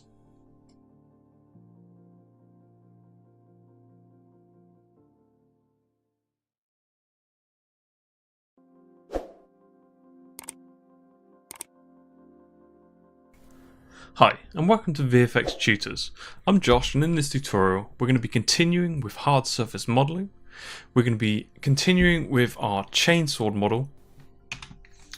We can see we've got a few more things that we need to do. So if we go back to our orthographic and go to front, if we unhide our image plane, select our mesh, we can sort of see that we've lost, if we press 3 now and smooth, we've lost this sort of flat, tight edge.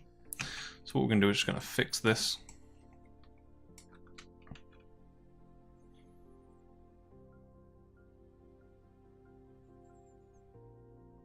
I'm not sure how that's, but let's just hide this and have a look at it. So we can kind of see, if we look at this, it's kind of actually still curving down. We want this to be flat.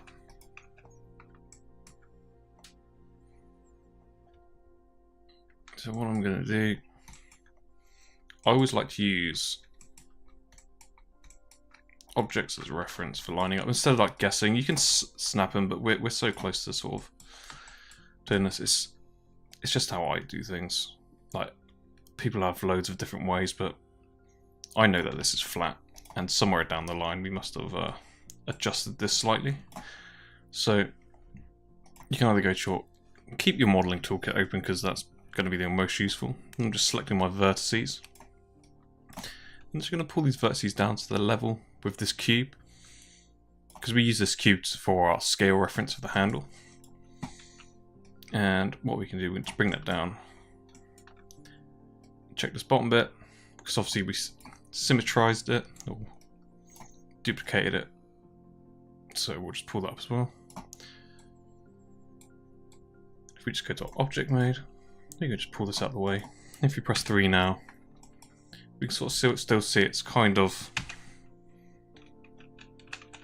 not perfectly flat. If you can see, because we got this sort of nice smooth loop going around here, but we're not telling anything at the moment. We're not telling the geometry that we want this to be flat. So when we smooth it, it's going to assume that this is still a curve all the way to that edge. So I'm just going to go to my multi-cut, I'm just going to add an edge loop here. And an edge loop here. So now if you press 3, we can now see that go back to object mode. We can now see that it's flat. And we've got a nice flat edge. So if we now go back to our perspective,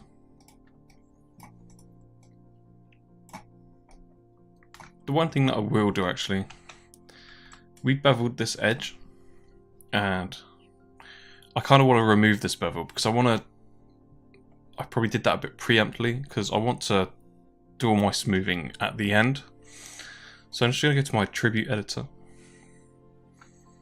Because the reason why I do that is because once I've done this, I also have to do, once I've done the tip, then I have to duplicate it. Then I need to sort of make sure that I've got this at the right thickness. Yeah, I can press R and just scale it. But if you start scaling things when it's been beveled, you can see that you're also scaling the bevel and flattening it out. Albeit this is not a huge problem, but we want to kind of avoid this by keeping our bevels nice and smooth. So before I scale anything, I want to remove these bevels. And we haven't deleted any of the history off it. So if we go to our attribute editor, we can now see all of our history. So we've just got our poly splits that we've just done. And we've got these poly bevels. So these are our last poly bevels we've just done. And this will all stay on our model, so we can see everything that we've done on this model by clicking these arrows. And this is our history. So we can go through it and we can turn things off, but the further back you get, it can go a little bit funky. When you can change things near the end, but it's advised not really to. You want to try and keep it as tidy as possible. But I want to remove these bevels for now. So I can either just remove them by going to here. So I can go to my node behavior, node state, and it has no effect. So now I've turned that node off, and I don't have a bevel on it now.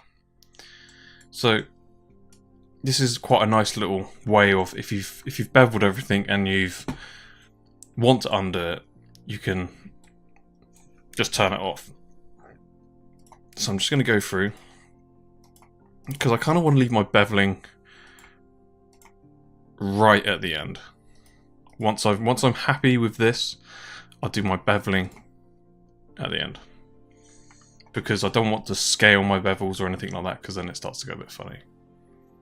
So I'm just going to go back to my orthographic front. I'm just going to go to shading and turn default material on so I don't see that shininess.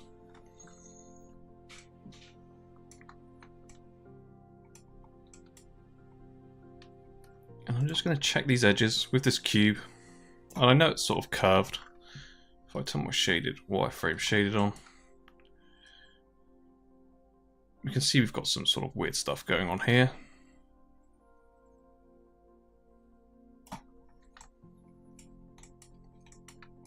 So let's try and fix that as well.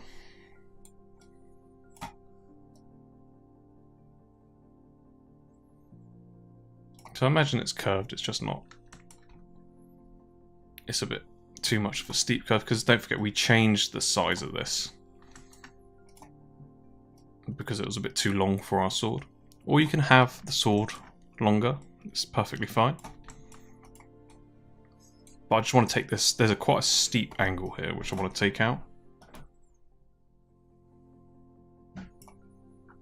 And it's all these tiny little things that will sort of make your modeling look really good.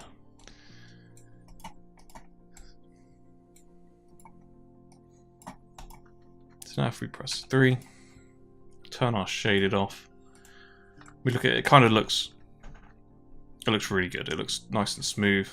Nothing, no weird lumps or bumps going on there.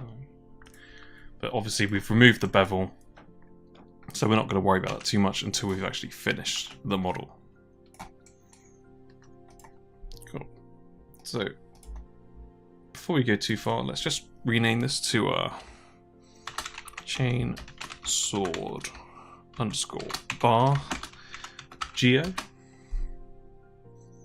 let's just remove that underscore, keep it all. So now I've given it what name it is, and I've called it geo. So I can search for these things.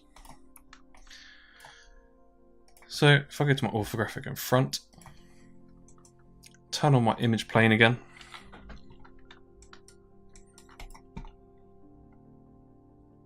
What I'm going to do, I'm just going to adjust it.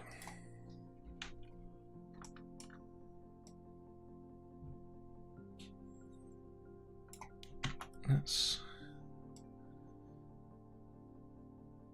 scale this up so it fits nicely around the end, because I know we've changed it a bit, but don't forget we've also changed the scale of it as well, because we can sort of see how, if we unhide our prop sword, we seem to have picked, that is a very large, but we can do it as long as that. Just thinking, do we want to do it that long? It is very long. Let's not worry about it. Let's just keep it to how it was. Let's hide our prop sword. I'm just gonna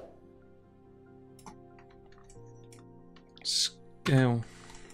I know we're changing the reference for it a little bit, but we're kind of manipulating it to the size that we want.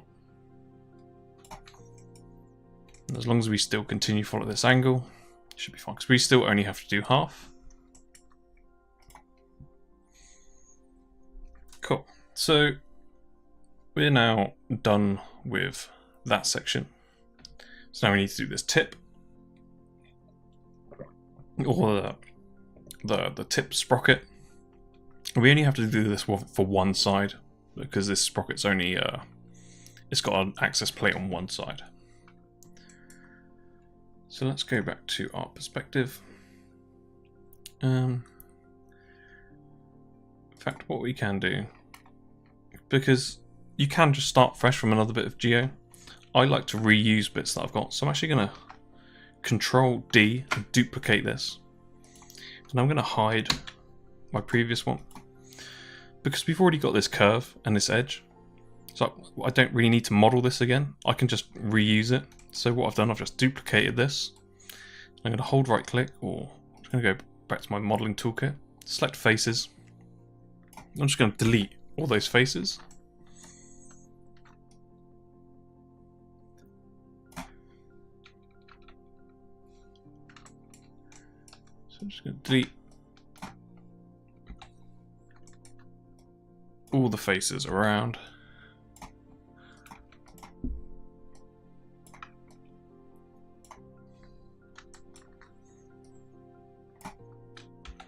Select that, then deselect the long one and delete it.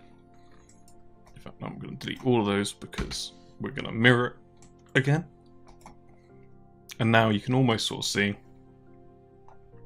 where our model is.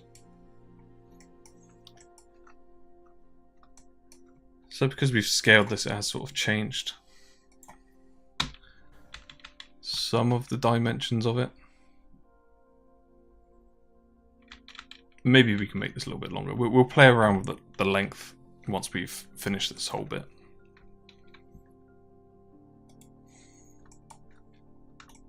Cool. So now, if we go back to our perspective, we can see we've got this section.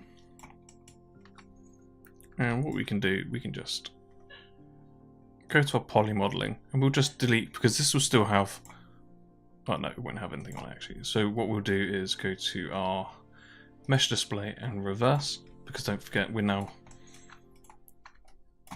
want this to be the outside edge.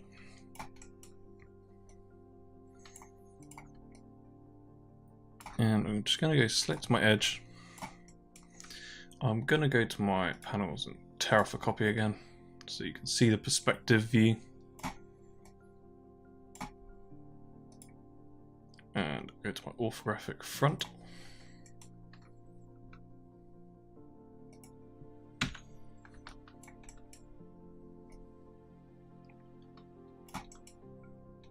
So what I'm going to do, I'm just going to select all these edges.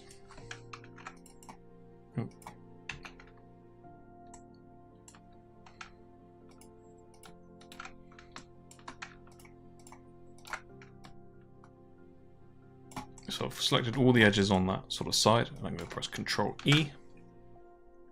In my orthographic, I'm just going to local translate it, just a small amount. And we can sort of see where we're going to be at. So if I select my vertices, or you can do your edges. In fact, if I just select the vertice here and press Hold V to snap that level with this one. So when I duplicate this or mirror this, it's going to be perfectly matching. So now we've got this sort of shape here. We've kind of got the opposite of here. We've got the male part that goes into the female part. So I'm just trying to think if we want to, let's add a, we'll do that afterwards actually. So let's do this section.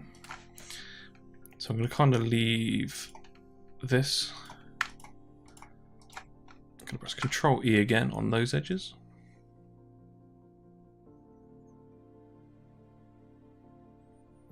And the reason why is because I'm actually going to join these edges and vertices to make a sort of edge loop here. But I don't want to do it too close to this sort of edge because we're going to be sharpening this edge. And I want to leave any sort of n-gons or nodes away from any sharpening edges. So do I want to do, so I'll do two. I'm going to select these two, I'm going to press Ctrl E, but I'm not going to do it locally, I'm just going to press W and I'm going to translate them out. I'm going to press R to scale, press W, hold V, and snap to this vertice. So now I can select my vertices, use target world, and target world those points. And now we've got this nice edge flow here. I'm going to do the same again. Press Ctrl E, select these two, press Ctrl E, sorry. Hold V and snap it to this point. I'm going to select my vertices, and I can target world this, but I can also select both of them, go to my edit mesh, and merge or merge to center. For something like this, I'll just use merge to center, and this will just merge them together.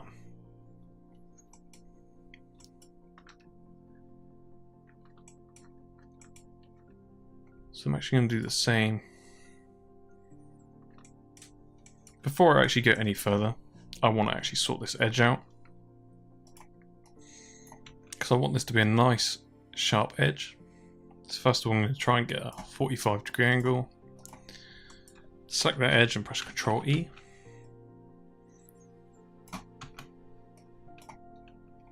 I'm just going to roughly place it there. Then I'm going to select this edge, select bevel. Let's have a look what we got here. Okay, yes, we forgot that. So just going to select those edges, select this edge loop, and then delete it, because then it's just easier to work on a flat plane, and I can extrude all of it out afterwards. So I'm going to select this edge, go to bevel, bring my fraction all the way down. I think it was 0.05 last time. Add two segments, maybe even a little bit less. So we want a nice,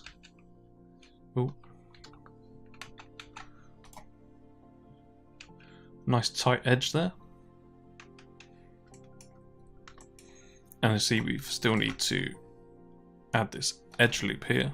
So when we smooth it, this is flat. So if we bring back our height geo, if we smooth that, we can see at the moment it's sort of fitting. It's going to be pointy here because we haven't duplicated it. But once we have that, it will smooth around. We can see we've got some sort of... If we select this, hold R, press 3 again, because you've got some sort of lumpy bit here.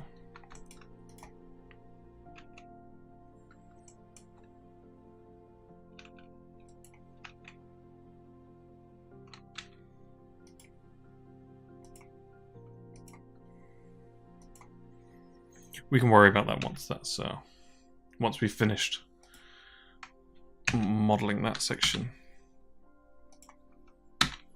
Cool. So we're just going to continue modeling this. So I could just go around and Control E and just go all the like just roughly go all the way around, but like I say, I'm probably not going to get it perfect, and it's going to show different wobbles and stuff. So I'm actually going to create another cylinder, and I'm going to use these pre-made cylinders to give me the correct sort of radius of this chainsaw blade. If I go to my attribute editor, I think we did 12 last time.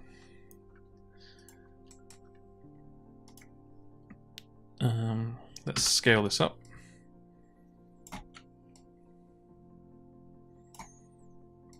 Yes.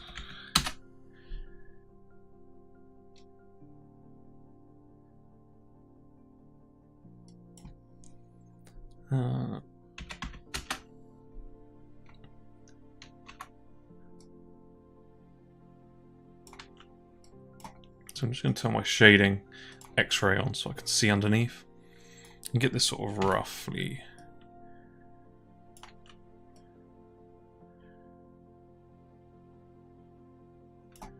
correct.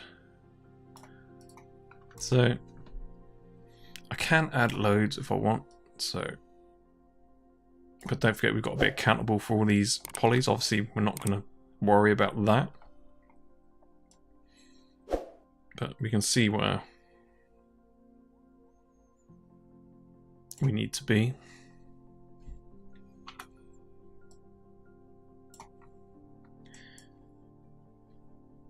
And I'm just going to add a subdivision cap. I'm actually going to add enough to sort of match what we have already just here. And don't worry, I am going to delete them. So I'm just going to go to my modeling toolkit. Once you've got happy with the sort of roundness, it's going to go to my faces. And I'm going to delete all the lower half. Then I'm going to delete all these. I'm going to select this edge, hold Control Shift to select the edge loop, delete, and double click and delete. And do the same on the back side. Delete, double click and delete all that. So now we've got this perfectly. It's just going to come out as a sort of round angle that fits. So we don't have to sort of guess this. So I'm actually going to select these two. And I'm going to go Mesh, Combine. So now these are one mesh. And I'm going to go to select here and delete the history. So I don't have the history of the two objects. And I'm just going to go to my modeling toolkit, select the edges, and I'm going to select both these edges and bridge. And I know it's quite rough at the moment, but we will adjust it. So I'm going to select this edge first.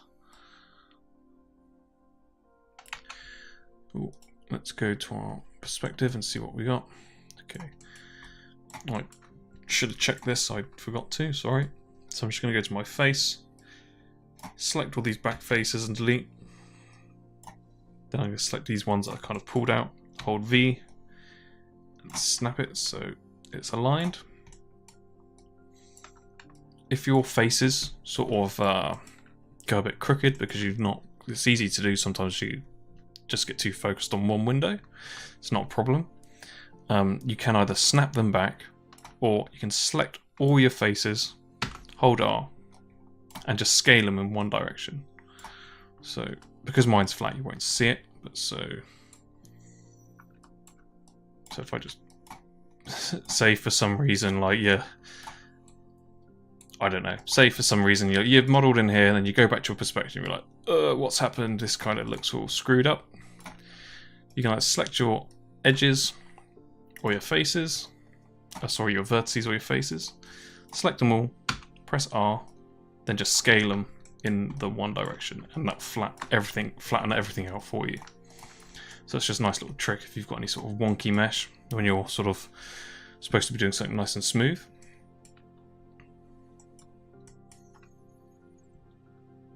Cool, so we've done this side.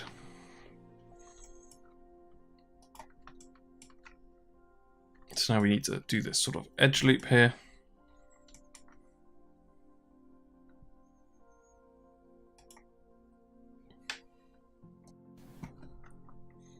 So we're just going to do, there are lots of ways we can sort of do these edges here, because obviously we don't want to continue this. If we look back at our previous one, we can see how we sort of did this edge here. So we'll just do the same again. So if I turn my shading, wireframe shaded on, and what I will do is select these vertex, spread them out a bit.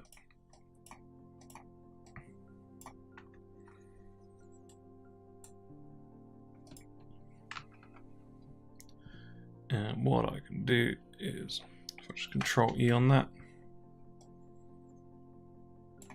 Oh, sorry, let's. So just. Oh, double click on. Oh, sorry. If I just select these edges, and what we'll do, we'll just continue this edge loop by Control E. We can just pull our thickness down, and then we can select this vertex and weld that there. So now we've got this edge loop, and if we select these three here, if we press E again, Control E, sorry, and let's just extrude this out, go back to our vertices. Obviously you can do all these extrusions afterwards if you want, and then do your target weld afterwards. I kind of like to do it as I'm going along so I don't forget, because even if you do this like loads of times, it's really easy to forget. So I'm going to actually extrude this one out. And I'm going to match this one. And if you look, we've got 1, 2, 3, 4, 5 edges here. But we don't want to continue 5 edges going all the way down, so we will reduce this down. So if you've got 1, 2, we can keep these as our central ones. And we can create this into an edge loop. So I'm going to go to match my vertices. So go to multi-cut, target weld. I'm going to target weld these vertices. Then I'm going to target weld this one to there. And you can see it's kind of got a bit messy here, so I need to make sure I tidy this up.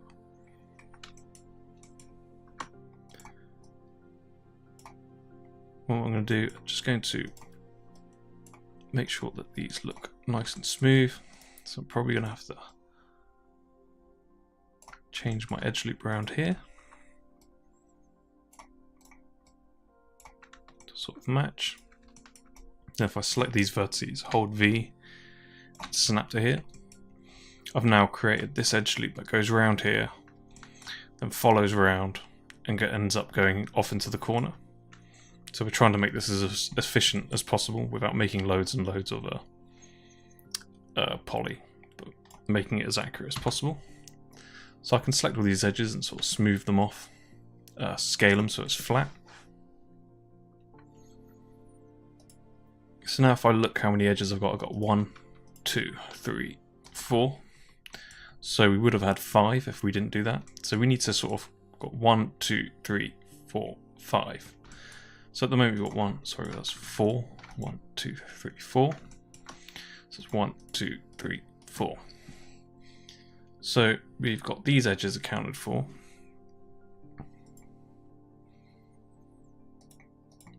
So we could do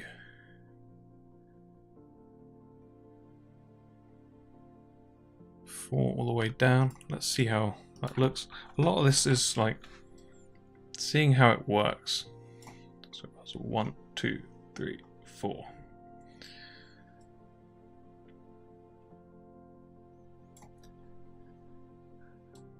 So now we've got 4 edges on each side. Select my target world. I'm just going to target world that to there.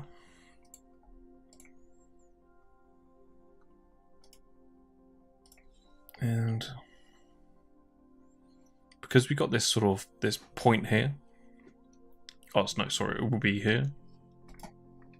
We'll see how that looks. So we'll just Control E again.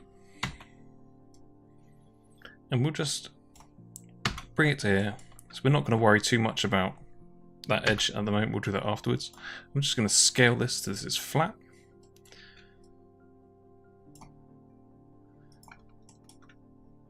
I'm just going to use my target world.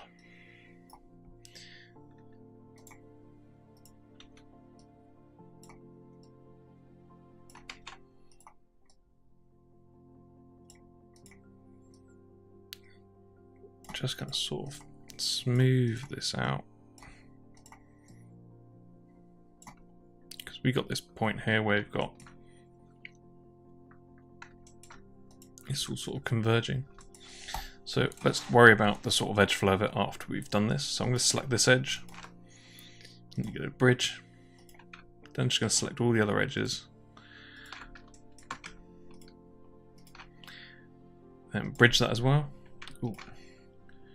So now we've bridged all these gaps.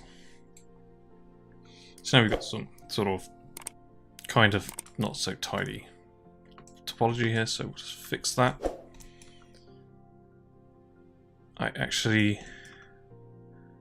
So if we press 3, hopefully that's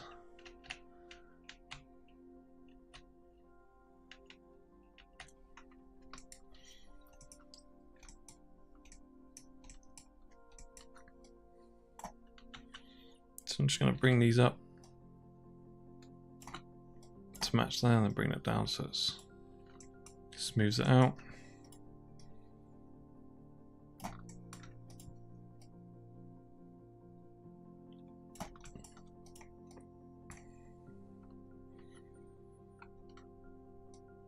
So it's pretty. Try and keep this as tidy as possible. Sometimes you just can't avoid it. I would prefer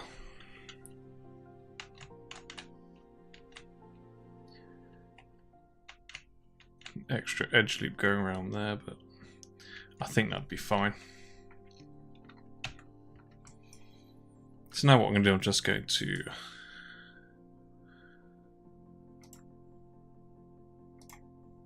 probably adjust this actually. Try and get this. This can be quite difficult to see.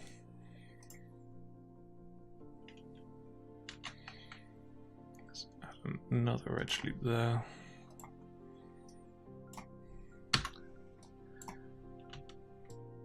Let's just scale that so it's nice and flat.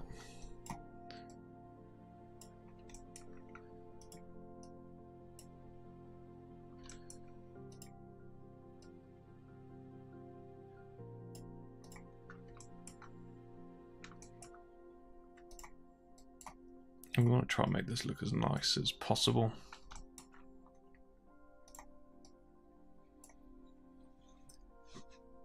Cool. So I'm going to hide my image plane and I'm going to turn my X-ray off. I'm just going to smooth both of these and just see how they look together.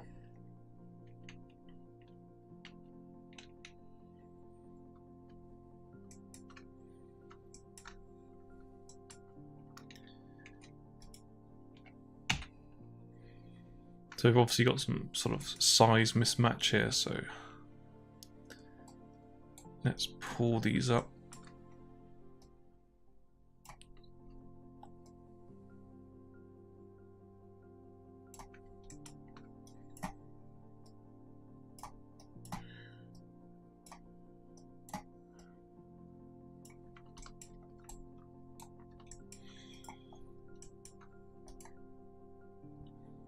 Cool, so if I smooth that.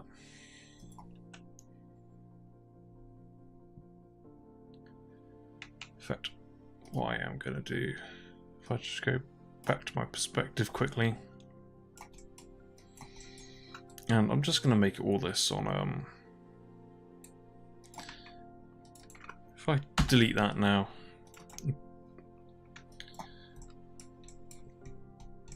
because I want to leave my edging tool last, and I want to see how tight these fit together, so, and I won't see that as it's one, so I'm just going to delete all that so it's all on a flat plane again. Then I'm going to delete history and center the object on that, press V, snap it. So I'm just going to go to my front, and I'm going to press 3 and smooth both. I'm just going to see where I'm having problems. So I've got some overlap here.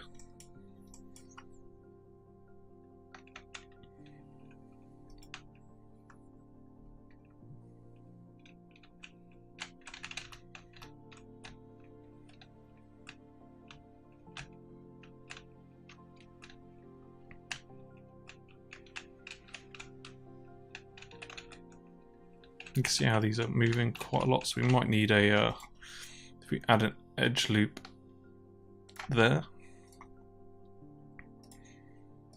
And let's just bring this down. See how much that doesn't move as much now. I'm just going to do the same here.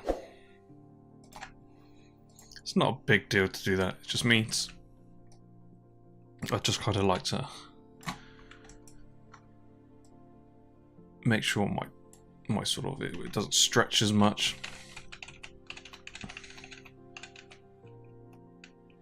So got some sort of strange stuff going on here now.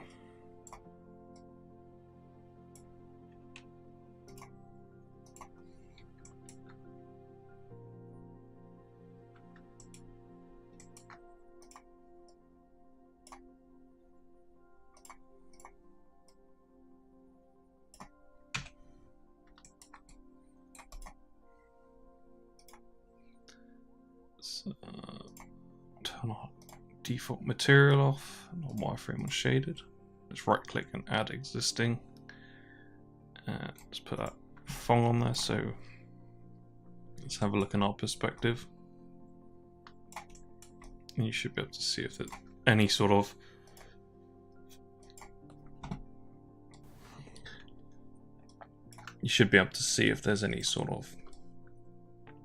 weird creases or anything. So it looks fine. So I'm just going to go to my orthographic. Oh. Go back to my shaded. Turn on my default so it's a bit easier to see. And now what I'm going to do, I'm just going to... I just want to move this up actually. Don't like how that's positioned very closely there.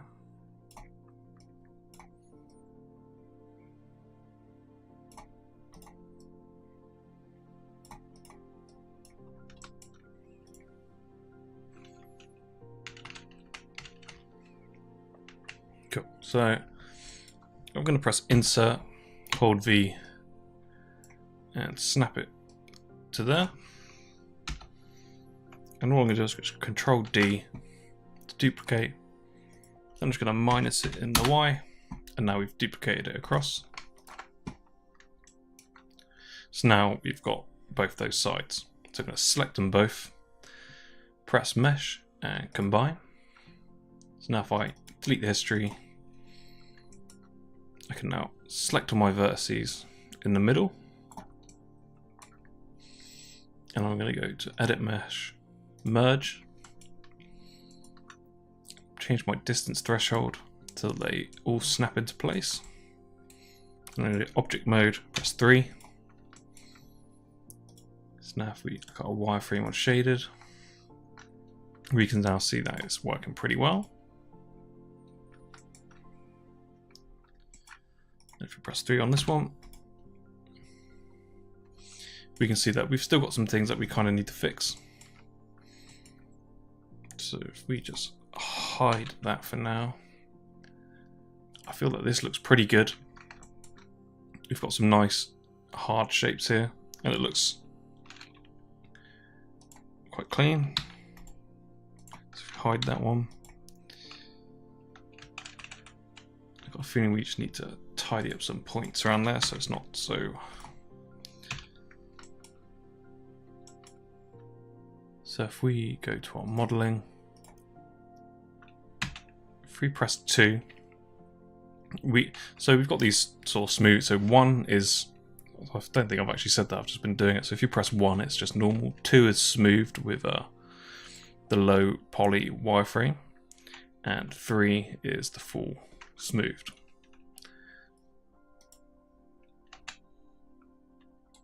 So what we need to do to make this sort of match, we will need to add an edge loop here as well. So if we add edge loop there, if we press R and scale that,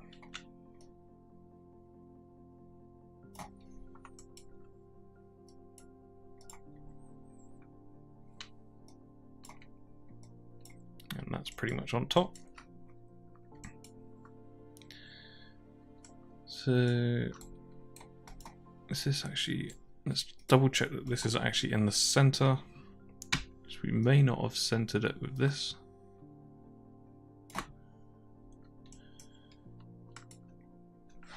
Cool, so let's actually select these vertices, bring this down a tiny bit. Select these bottom ones and bring it up. So we've got some wonky stuff here. So we still need to add an edge loop on this part.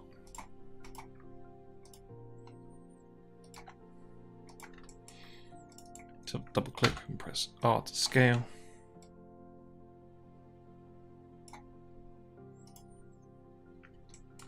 So now if we press 3 on both, they should both fit really nicely. And they do. Cool, so we're pretty much almost done with this side of it. So the other side will just be this whole section, but no join bit.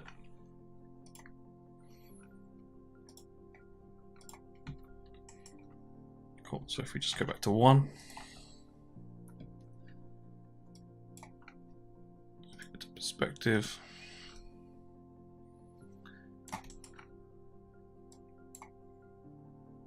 And I'm going to select both of these. I'm going to delete all the history.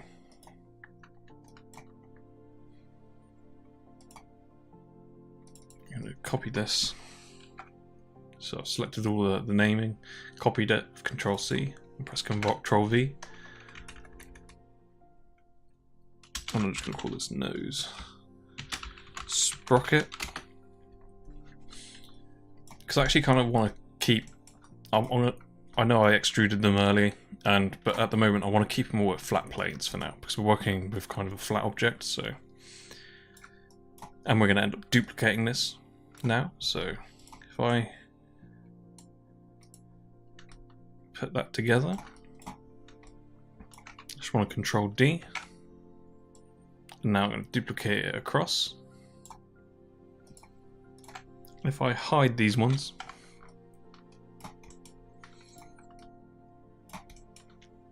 I can now, what I effectively want to do is join these together. I need to remove all this sort of stuff. So if I count how many edges I've got, so I've got 1, 2, 3, 4, 5, 6, 7, 8, 9, 10. And I should 1, 2, 3, 4, 5, 6, 7. No, 1, 2, 3, 4, 5, 10, 11, 12, 13, 14. But we're going to reduce these. So what I'll do is I'm going to first of all delete this part and select all that and delete that. And select my vertices and just scale them in one direction. Because we probably won't need all these edge loops now, we can probably delete them. So I'm just going to go to this one now. And I'm kind of just going to probably just delete all of that. So I'm going to bring my vertices because we can straighten this up. I'm just going to pull this too. And now we can see where we can remove stuff.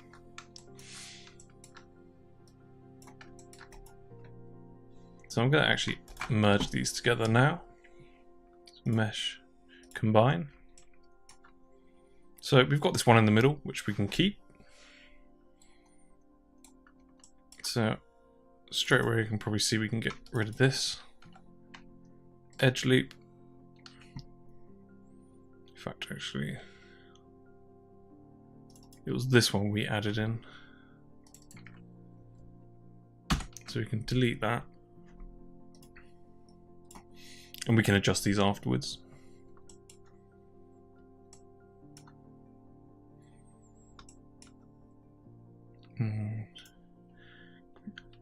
Can't add another edge loop to fix that, but it's fine.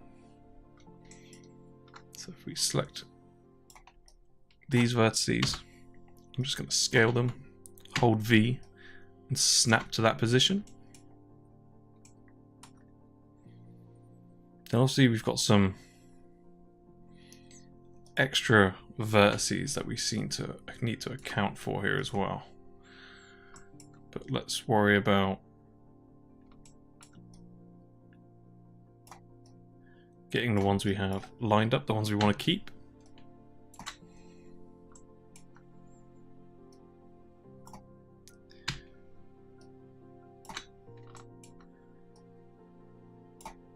So selecting all these ones. You can see here we've got sort of vertices we can't account for at the moment because we have nowhere to weld them to.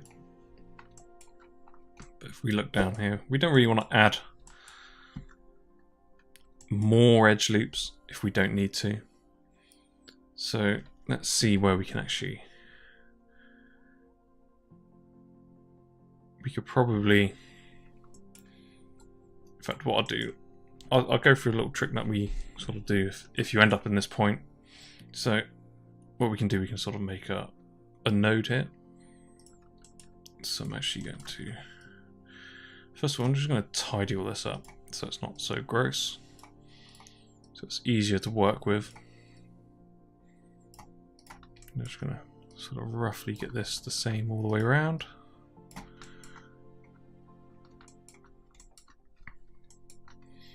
And you know what? I'm actually going to select all this.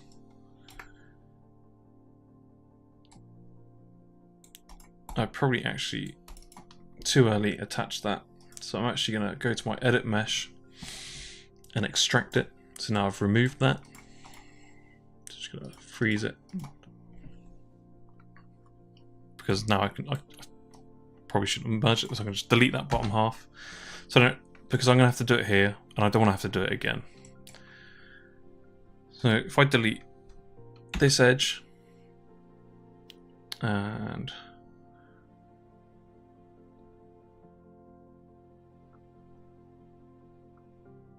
what we can do is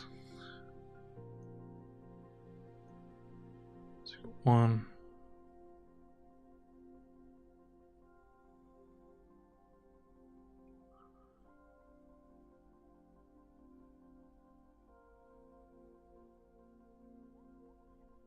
So if we, because effectively we want to end up with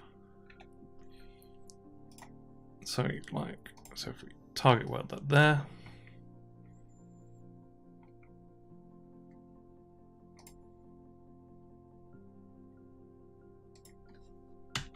sometimes it's easier to sort of visualize the loop because sometimes it's going to be quite hard to see when it's like that.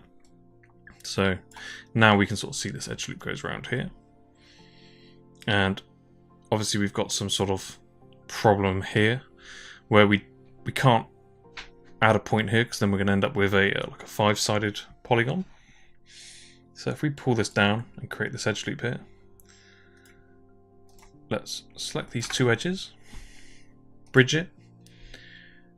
Obviously we have this triangle here which we don't want, so if we just hold shift and right click, we can fill that hole, but we can't leave that. So what we can do is go to multi-cut, and we can create another edge here. So now this has created another edge loop.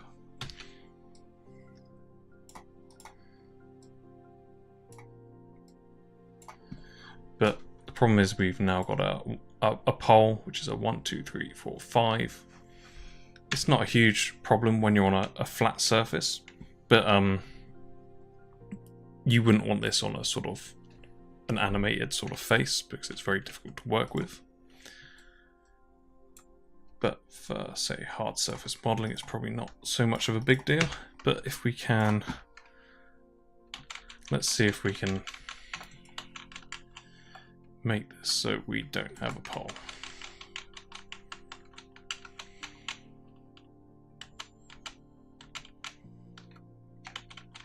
So I'm just going to undo that. I'm just going to finish off tidying up this edge. So a lot of hard surface modeling is loads of problem solving because you get stuff like this all the time. And you can look all the way down and you can add another edge loop, but we don't want to add another edge loop to here because then this will sort of break the sort of roundness of the hole. So how can we sort of fix this?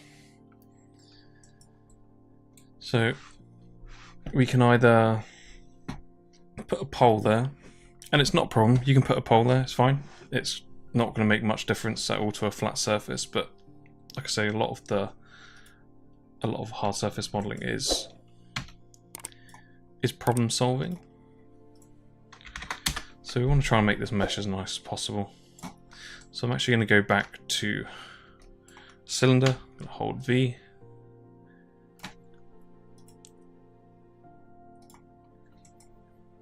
I'm just going to scale this up. Because that one had more edges because we had to account for the sort of all the sort of inlets and the cut out parts, but on this side we don't have to worry about that. So what I'm doing, I'm just matching this.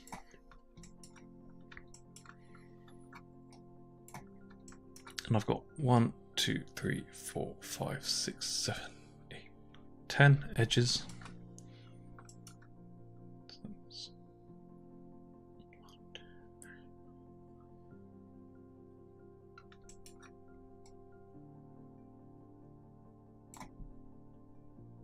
So we ideally want to end up with 1, 2 going right to the end. Like we could just delete that if we wanted to. But I really want to try and make this as nice as possible for us.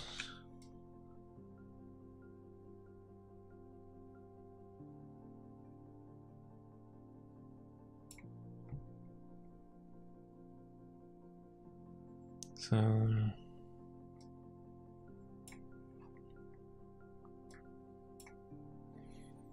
if I go to my tribute editor,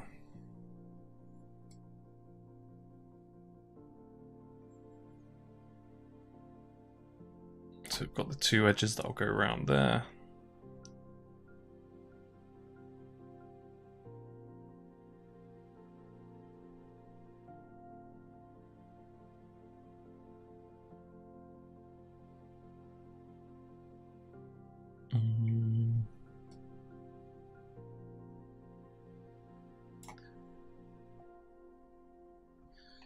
let's pull that off to the side.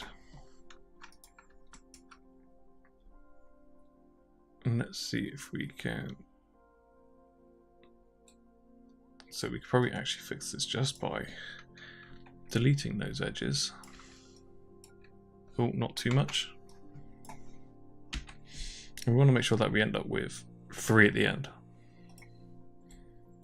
So I'm going to select these 3. Press Ctrl E. And last time we bridged this and we made it created another edge, so we're not going to do that. We're going to now go to our modeling toolkit, target weld there. Ooh, make sure you got it deselected. And we're just going to continue this all the way now. I think sometimes it's really easy to overcomplicate things, which I've clearly just done. So don't worry, everyone does it.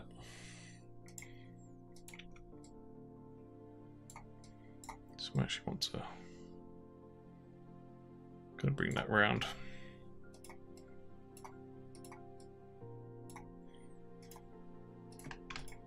Right. Like I say, this is the first time me actually modeling this. It's not like I've practiced this before, then this is just how, if I was given a task to do this at work, this is the exact same process that I'd be doing. And I wouldn't, the thing is, like, you watch a lot of stuff and it kind of, you watch a lot of tutorials and it kind of looks like, oh, this person knows exactly what they're doing every time. Like, they understand techniques, but there's the ways you got to figure stuff out. Not everything's done like perfectly the first time. So let's just... Oh, I'm using the wrong tool, that's why it's not working. So, don't expect to... Like, you could get it right first time every time and it's fine. But don't be worried. Don't like worry if you make mistakes, because like that's how you learn. So, and even people that have been doing this, like, God, I've been modeling for like, I can't even think, 9 years, I think. So, yeah, and you still make mistakes. Don't believe anyone that says they don't make any mistakes and they get it right, because it's just a load of rubbish. So I don't mind that these are not. Also, I don't like. We've built this as like nice and symmetrical as possible, but we're probably going to break the symmetry at some point, so it's not like, because it's fairly obvious sometimes when it's modelled, and you do need to break the symmetry sometimes to sort of make it look a little bit more natural.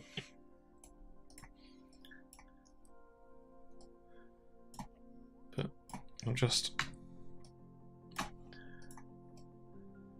see how much simpler that was. I was just way overthinking things. It's really easy to do.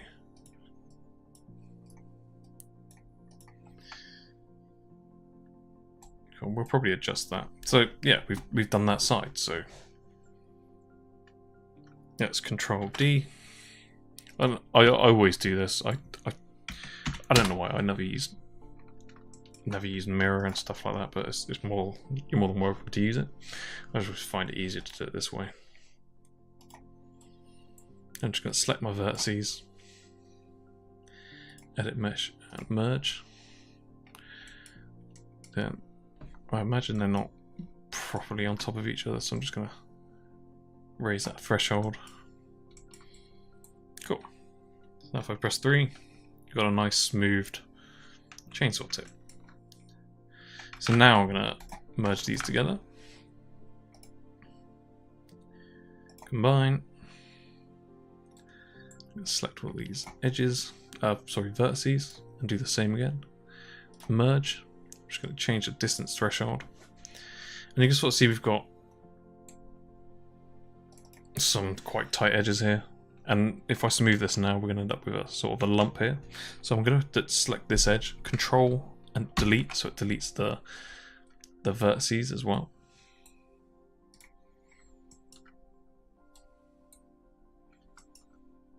Just going to press 3. And I'm going to unhide the other parts. Let's go to my perspective. Or just go to my front orthographic, sorry. I just want to check that these sort of do line up fairly well.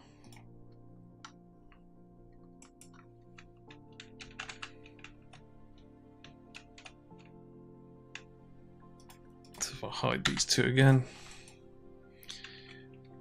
and unhide my image plane.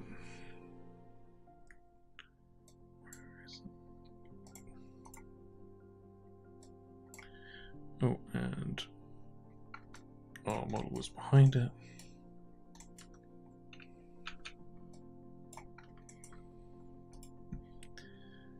So just going to look at this sort of shape, sort of see it's slightly got a bump in it.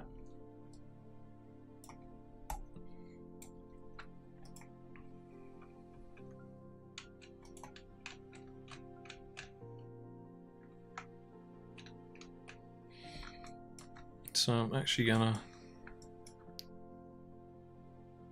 add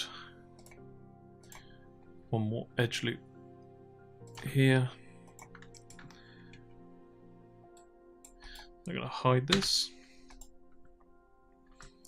I'm just gonna look at it as well, because like you can follow the reference. You want to follow the reference as close as possible. But at the end of the day, if it looks a little bit funny, it looks a little bit funny. So sometimes you have to do really small adjustments.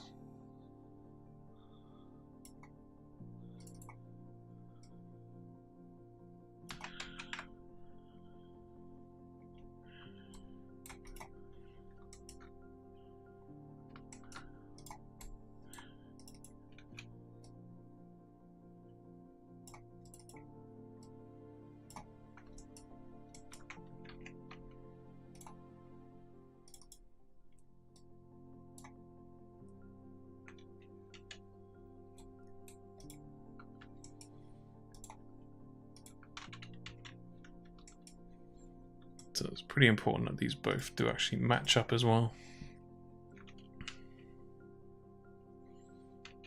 Because we removed some of those vertices, they're not going to be exactly the same. So what we'll do, we'll just make sure this all sort of... Let's worry about this curve first. So I actually prefer this curve on this bit because there's less geometry in there, so it's probably going to be a nicer curve. So I'm just going to go around and just make sure it's sort of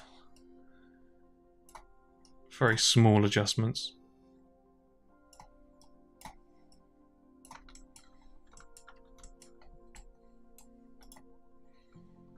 Cool. Then I obviously want to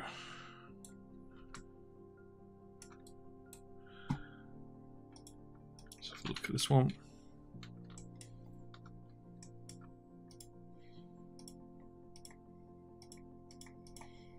So I'm just going to match this up because we've got a lot.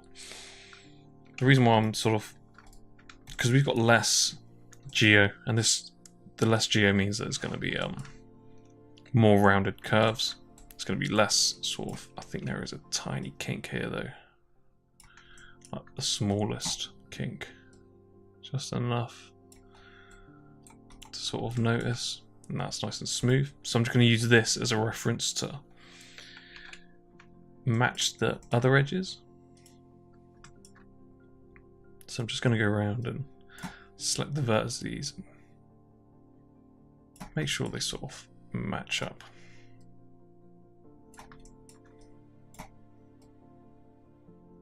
Because I don't want it to be too far off. Obviously don't want to be absolutely perfect because, well, I'm sure they are probably pretty close to being absolutely perfectly matched. It's just like metalwork machines, so. But there's going to be some damage on it anyway. Eventually we'll probably sculpt some damage into it, stuff like that, and very small sort of damage, nothing huge, but enough to sort of break it up. So just go around and matching these vertices up. So it's not, we're talking tiny amounts, but it makes all the difference.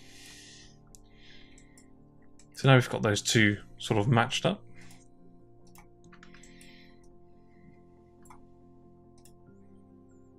Let's turn off our X-ray. So we've got the back side and the front side.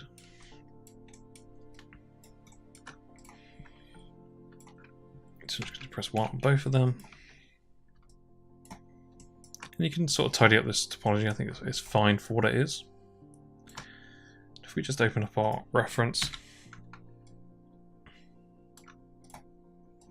we've definitely shortened it, but we can see we've got these sort of rivets, but those are going to be like, we'll probably texture those. We'll see what it's like to sort of model it in, but let's not worry too much about it. And I think that was a hole, but we haven't actually done that, so let's not worry about it for now.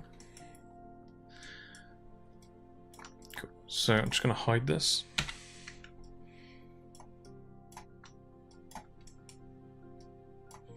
And I was looking up sort of what the gauge of a chainsaw is, and you can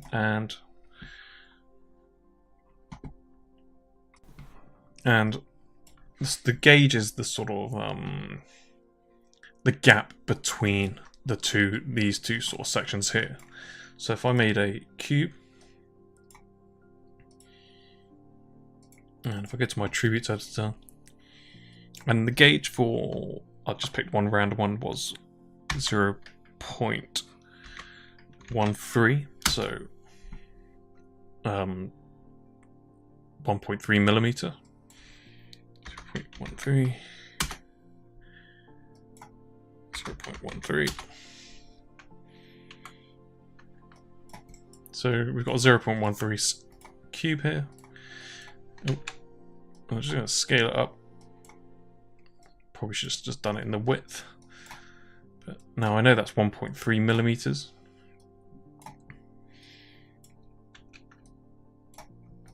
So this is why I left my smoothing sort of to the end, so we can get the thickness correct. So if that's 1.3 millimeters wide, that's what our sort of the tongue or the groove, the sort of bits on the chainsaw will be. So I'm going to delete, I'm going to select these two, freeze, delete the history, and center the pivot. Then I'm just going to sort of align this, so if that's the gap, these blades are these are much thicker compared to the gap. So if I Control E,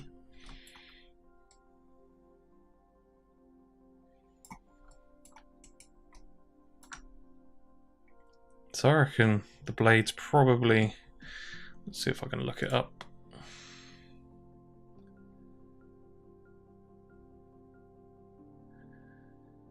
I can't actually find anything on the actual thickness of the metal, but looking at all the reference, it's not hugely thick. It's probably like 0.25. If I get my measurement,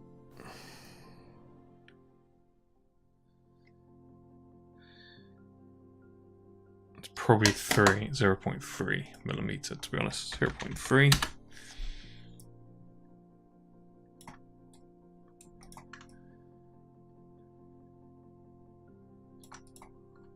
So if that's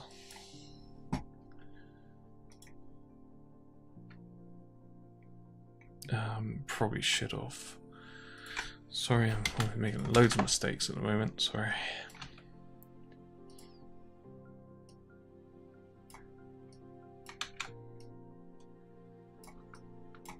So that's that. So if I do my 0.3, so that's 3 millimeters. So I'm actually looking at my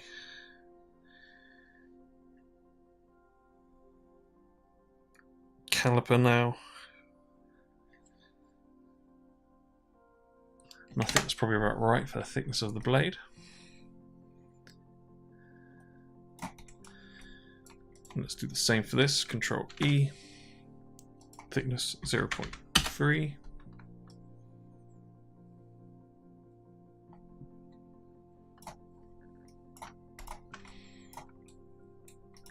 And now let's do the same for this.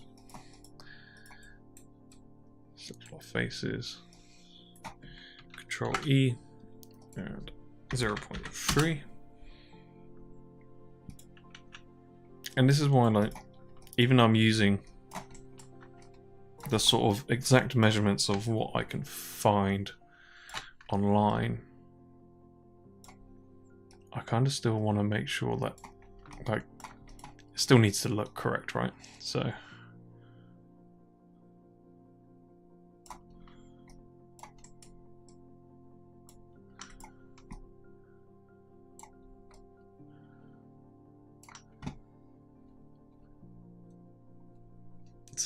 just gonna have a look for some reference and just double check that. So sort of looking at our reference that we have, we can see this is why I kind of wanted to do this before I'd done any of the edges. I can see that this is actually quite,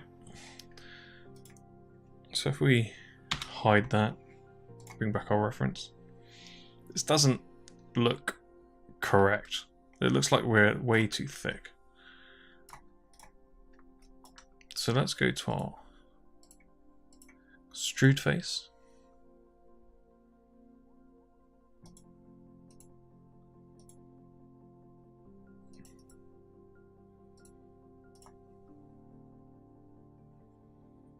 And change our thickness to 0.2.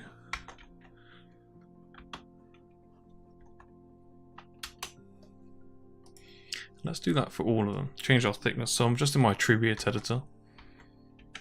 I'm changing my thickness on it because it just doesn't look right.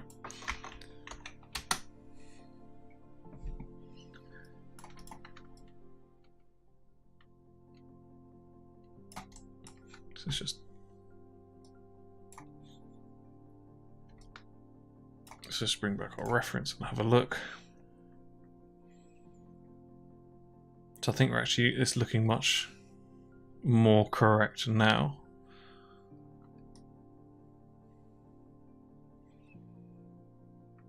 And if we just unhide our cube, obviously we need to change the thickness because we've scaled this.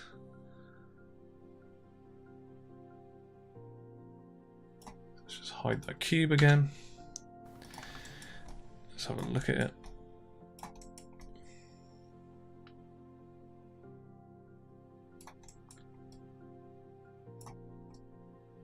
I think that looks more correct to what we need from our reference. So I did just notice something weird on the back here.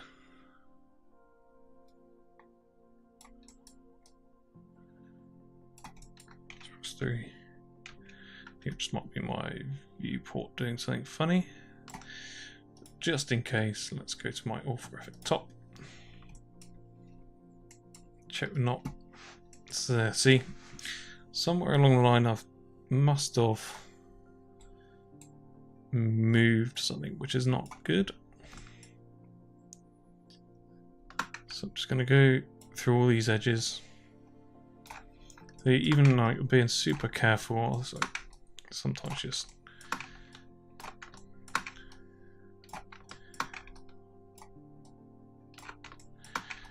going to go through. all the edges and just scale them so they're flat. Do the same to the other side.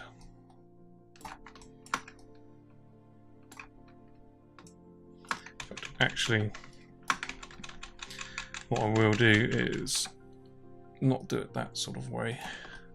That is one way I can do it, but I probably should just delete these edges and extrude it again. As easy as nice it would be just to sort of do that. It may mess things up, so I'm just gonna go through and do it properly. Right. If I double click on that, delete that.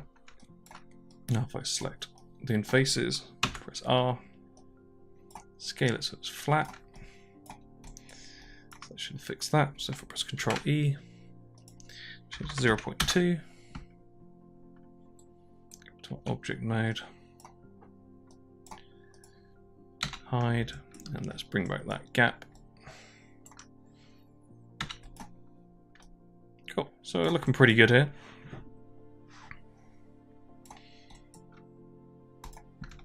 So we've done, we have done pretty much all of the chainsaw blade. We haven't done this sprocket. We can do a basic one of that. We don't see loads of it, so we'll just keep that basic. And looking at this, when I was looking at the reference, this is actually, these are not two separate bits, this is one.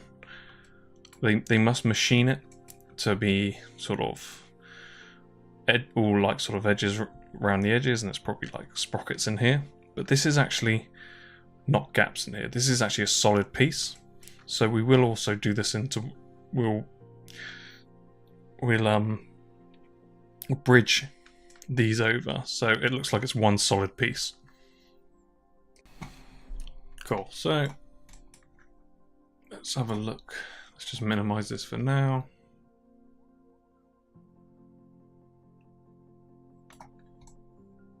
And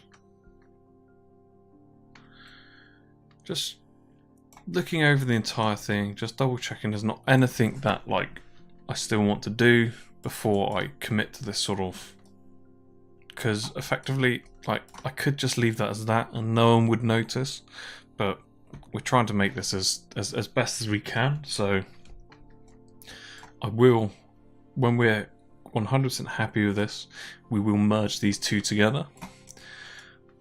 The one thing that I'm just contemplating whether it is to add this little hole, because we have missed it out.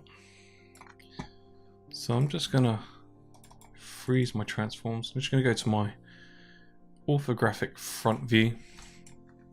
I'm just gonna slide this down, go to my shading, X-ray, because we didn't really scale it that much. We just sort of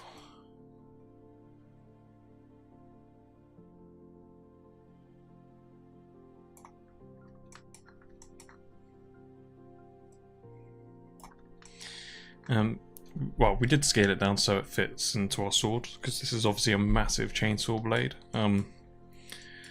We want to make it work. If it's too big, it's going to look silly.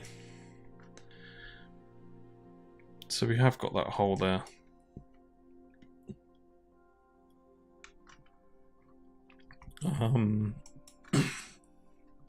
What can we do to?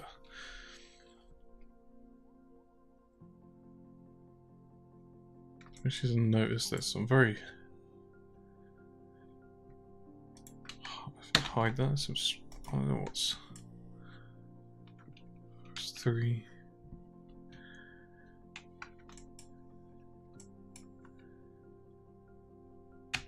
There's definitely something weird going on here. I don't know what's happened there. Must have accidentally. That's why you've always got to be like super careful with what you do. I feel like I've been pretty careful, but like I say, this is.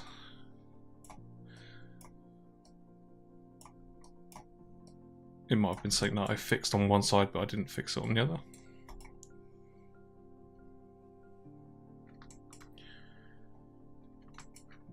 Cool, so what we're doing is just having a look.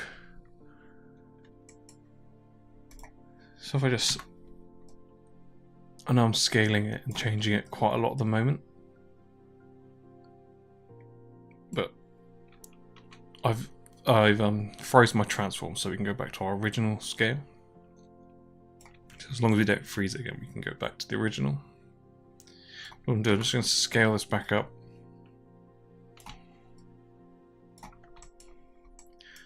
I'm just going to make another cylinder.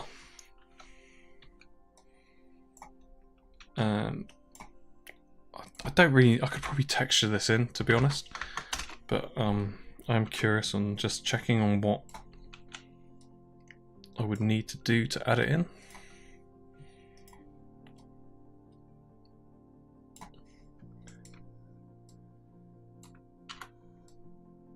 So probably should have done that at the start, to be honest. So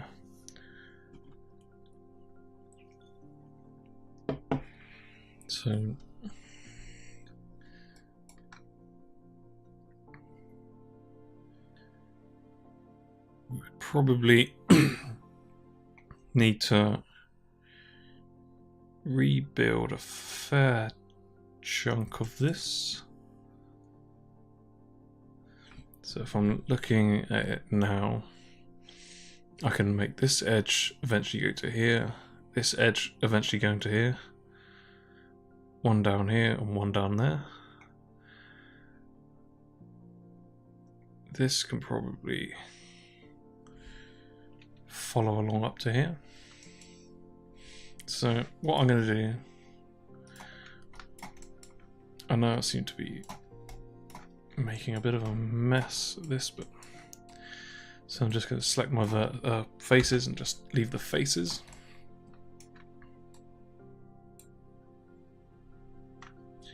I'm just going to go back to my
orthographic front.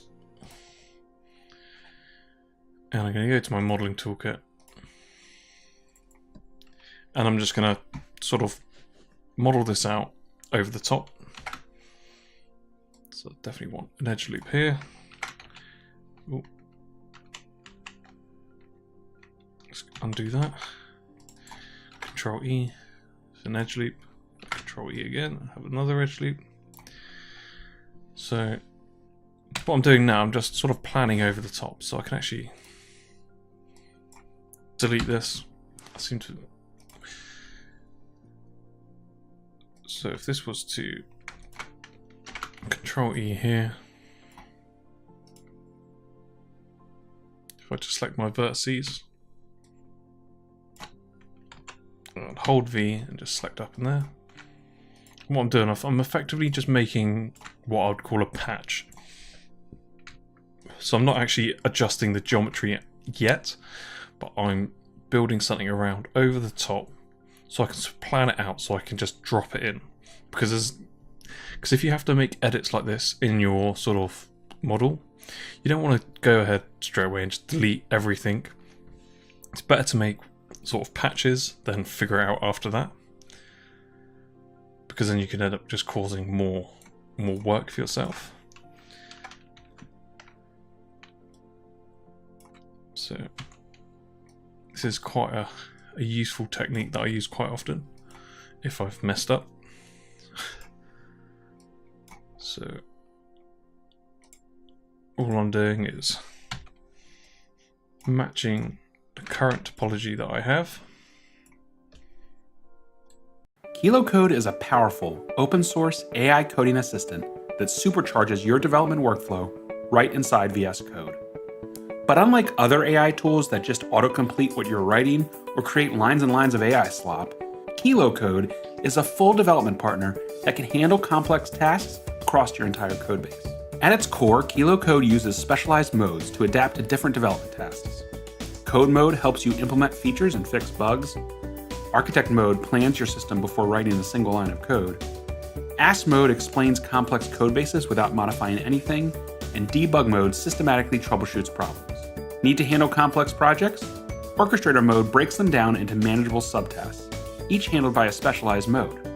It's like having your own dev team, an architect for planning, a coder for implementation, and a debugger for when things inevitably break, all inside your IDE. The best part? KiloCode gives you direct access to cutting-edge AI models from OpenAI, Anthropic, Google, and others, at the provider's cost with no additional markup. Choose from Claude, GPT, or Gemini based on your specific needs and budget.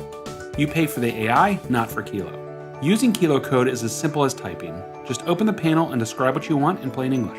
You can reference specific files with context mentions. You can reference external URLs for documentation or even your Git history, all by using the @ symbol, helping Kilo understand your codebase for more relevant assistance. KiloCode proposes actions through tools, specialized helpers that help read files, make edits, run commands, and search your codebase. You approve each action, keeping you in control while also automating repetitive tasks. And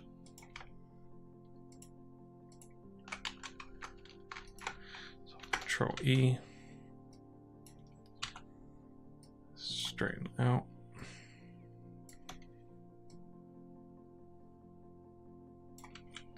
We can sort of see what we're adding in here. So the most important thing is that we keep it to the same as this, or at least as close to. But we also need to marry this up to here as well. So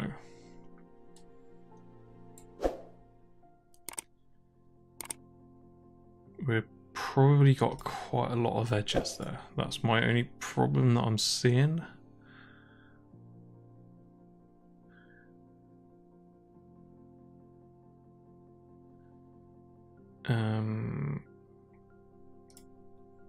Maybe we could.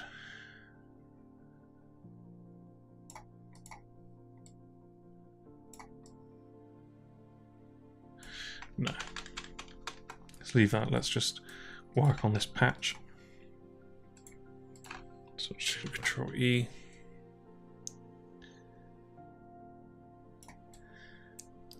gonna. So, actually, learning quite a lot of sort of techniques in here.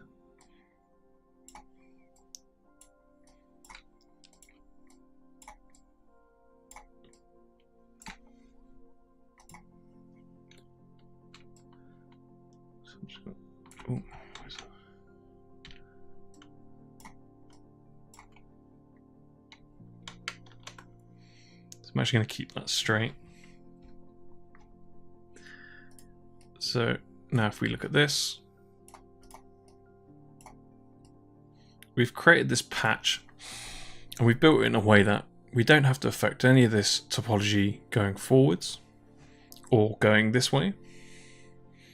All we have to do is Control E again, pull this down, and that's matching there. And let's just smooth this out.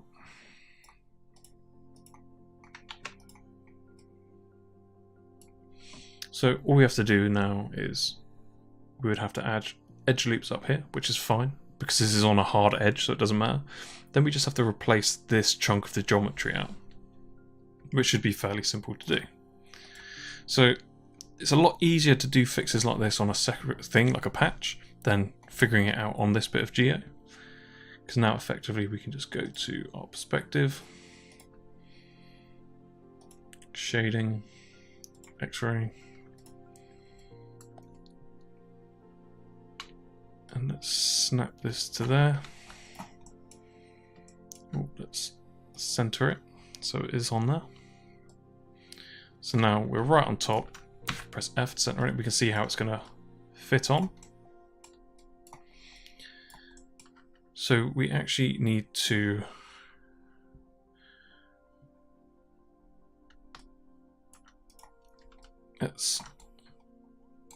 what's going to be easier. I know I've done this so many times now, but it's a lot easier to do this. This is why you want to be 100% sure you're happy with your model before doing smoothing and stuff like that, and any sort of like large extrusions, because now making this patch is a lot easier. So because I've got more edges down here on this part. So if we go to my orthographic front,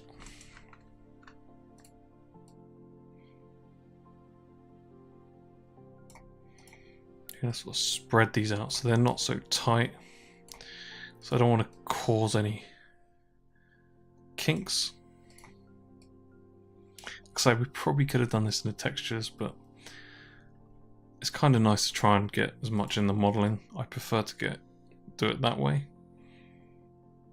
because when you're doing like stuff, film and stuff, like you're gonna end up doing a lot of high detail modeling. So now all I can do is just go to my polygons, delete that section, go to multi-cut, add these edges in, select those vertices, hold R, and sort of flatten them out. Gonna sort of keep these at a nice even distance. So probably could push this actually further down.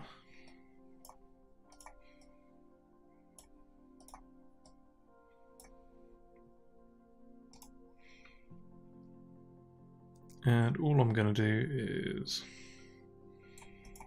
select my object and mesh, combine these together. It's going to, oh no, don't freeze the transforms because we need to keep the transforms so we can scale it back. I'm just going to delete the history. I'm just going to go around, let's combine those again. In fact, let's throw them out at 0.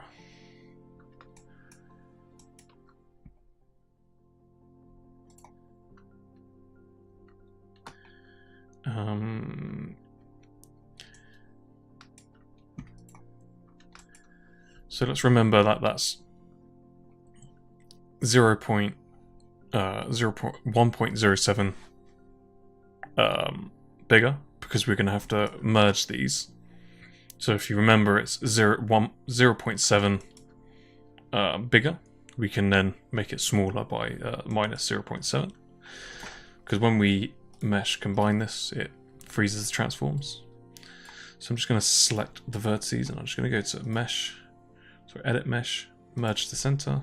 I'm just going to select all these and press G to repeat command. And I'll worry about the topology afterwards. I just want to make sure that every single one is 100% stitched. Cool, so now we've made this sort of oil hole. Possibly could be a bit too big, actually.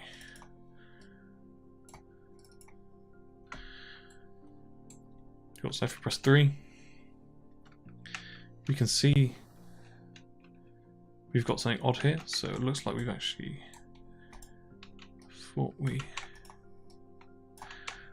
didn't actually stitch that one. So we'll just do it again. Merge the center, press 3. And now that's stitched. So it's always good to just check between your smooth model and see if there's any sort of weird stuff going on.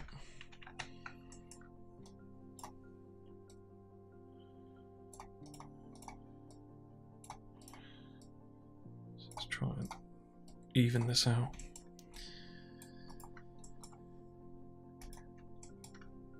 Cool, so we added the oil hole in. I was wondering about that. I didn't really want to miss it out because we'd done so much to all the other bits and it seems a bit silly not to do it. So we can now go to our scale and go 9.93? No, 0.93. Now we've scaled it down by 0.7. And hopefully that should be exactly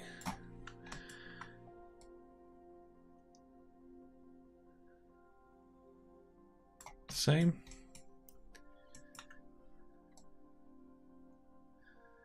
And it is.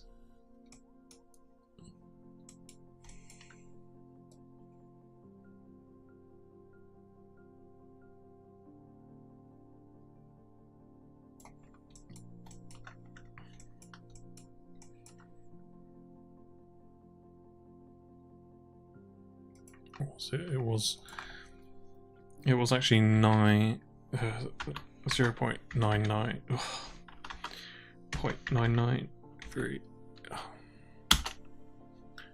No. Okay. Anyway.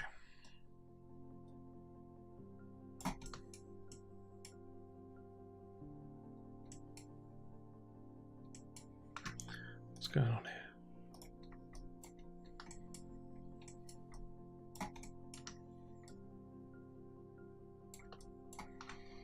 Just snap it onto the face here. And let's just snap it to that point. Insert. I'm just going to change the pivot point to there. Seem to have made a mistake somewhere.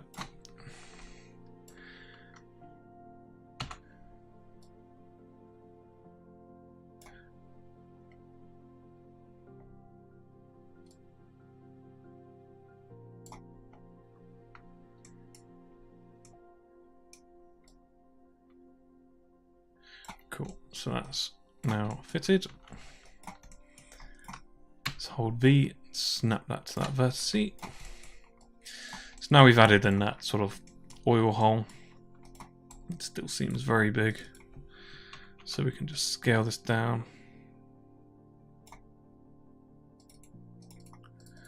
Obviously you can't really see in that image, so we're going to have to sort of do what looks good as well.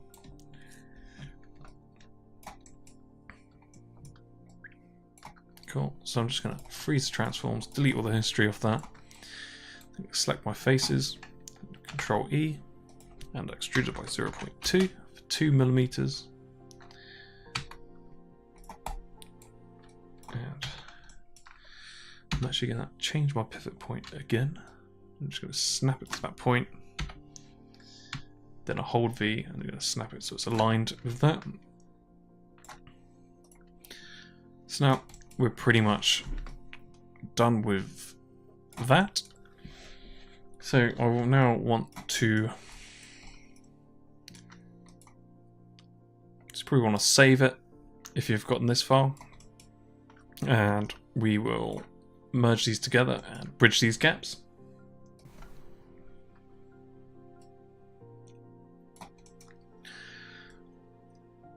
Cool. So I'm pretty happy with that.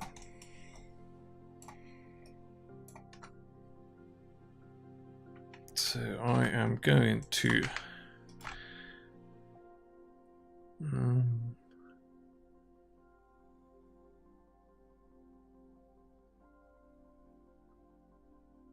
yeah, let's merge it.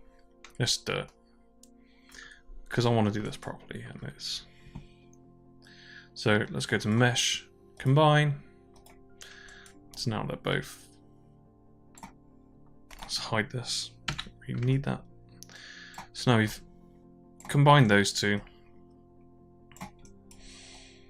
And now what we need to do, we need to sort of bridge this section so it looks like it's one piece. So we can go to our face. And bridging's really useful, but you've just got to be very, very careful how you use it. Because say if I did this, bridge, then did this again, bridge. Yeah, it looks fine. But if we go to our vertex face, we can now see that we've actually added in some geometry in this gap, which is quite bad. So if we now press 3, we would see we'd get this weird hole, which we don't want. So if I undo that, so we can go to face, select this edge loop, because we've done everything quite nicely, so everything should edge loop good. We do that edge loop, so bridge, and it will do this. Because it doesn't kind of know what it's going to sort of edge loop to. So we actually need to do this first one. So edge loop, bridge. So now we actually need to delete these first.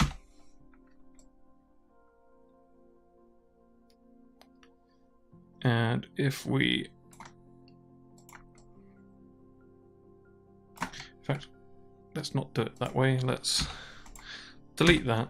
So what we need to do, if we select this edge loop, delete that, select this edge loop, and delete that. And what we can do is select this inner bit and that one. And if we bridge that now, you can see that we've only bridged the edge. So now if we double click on that, select the edge, deselect these ones, and if we select bridge again, equals, oh yeah, invalid number.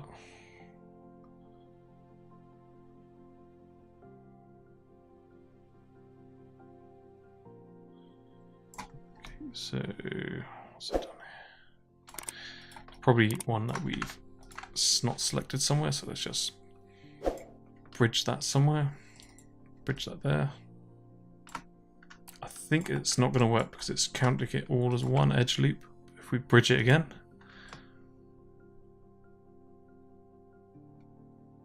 yeah, so we might have to just do this manually.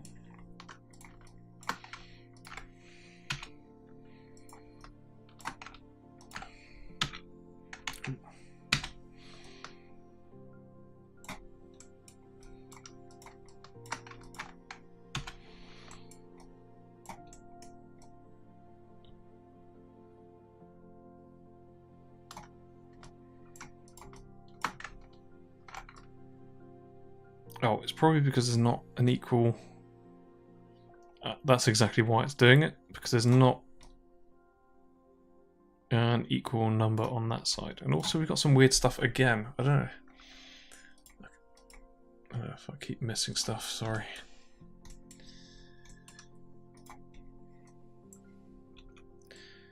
So let's go to our X-ray.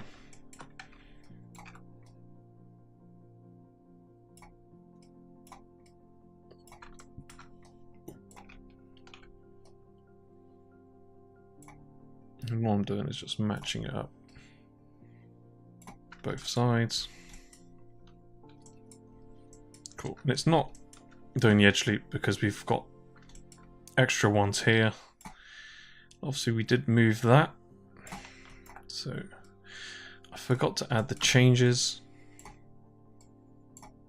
that we actually created on the other side. So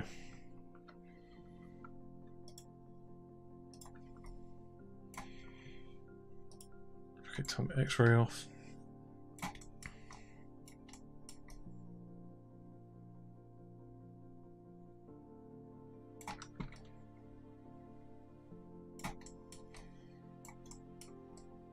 To be honest, I could probably actually... Let's delete that, because it's not actually... Thinking about it, it's actually not that optimal, because we're never ever going to see in there. So we'll probably actually remove some of those polygons. We don't need that. We only need these edges. So if I still need to add more in, so if I go to my multi-cut and add these into the edges.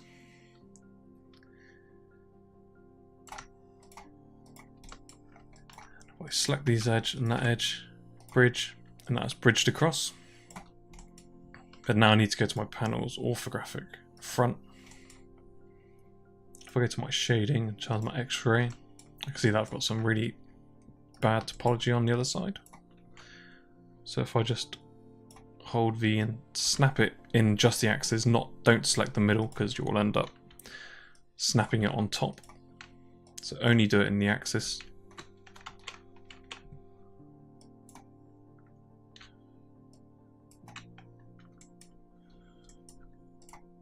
We're just gonna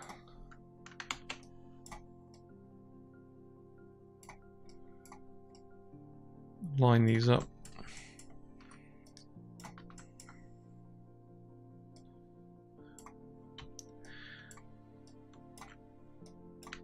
I've made a little bit of a mess of this, but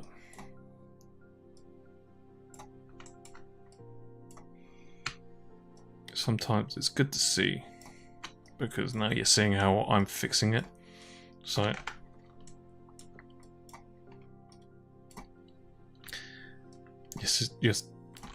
I'm not editing out any of my mistakes, if you know what I mean. You're seeing it how I'm sort of doing it as well. So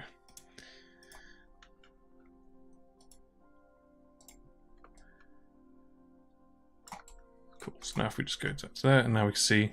Creators looking for an edge over the competition? Get 50% off and stand out with just a click. No mics, no retakes, just seamless, high-quality audio. So save 50% with 11 Labs and level up your game.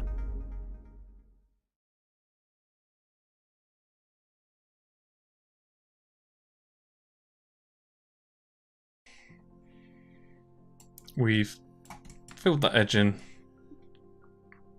and we've actually left the inside because we don't need to do it, because we're never going to see it, and we don't really actually want to texture too much of the inside anyway. So we're going to probably optimize this a little bit later as well, because you don't want to be wasting UV space on stuff, or like on the inside. Like, you're never going to see the polygons on the inside. So when we get to the point of UVing it, we will optimize our models for better UVs as well. So we'll do that at the UV stage, not at the modeling stage, because it's just easier to figure it out then. So I'm just going to do the same to these. Delete. Go to my edges and bridge. So in reality, you don't actually need any polygons on the inside, so you could actually just Control delete that if you wanted to keep the poly count down. I'll put one division in it and delete the other side, so there's actually some geometry in there.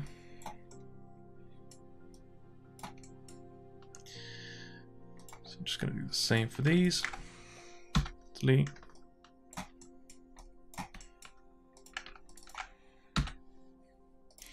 And this, sorry, this has been probably a very, very long tutorial. But I just want to show you my full process. I don't want to sort of cheat you out of anything. And probably do the same for here. So we'll just get rid of those. I don't really like how that's sat, so I'm just going to multi-cut. And I'll just get it in the center. Cool. So I'm pretty happy with the whole overall thickness. Obviously a chain. We still may end up sort of changing it. It's hard to tell until we sort of put the chain on. But we've now added that into, so if we turn that into no wireframe on shader, we've turned that into one chunk now, so that looks correct. And we've got the bar. You can sort of see that we're never going to see inside, so when we do UV this, we'll probably delete a lot of the inside, but that's for another time. We just want to get our good model done first. So let's check over this, and this kind of doesn't look amazing, but it's fine for what we need it to be. So I'm going to hide that and hide that. I'm just going to assign my Phong material. Ooh. And you can sort of see the sheen on it. And what we're looking for is, let's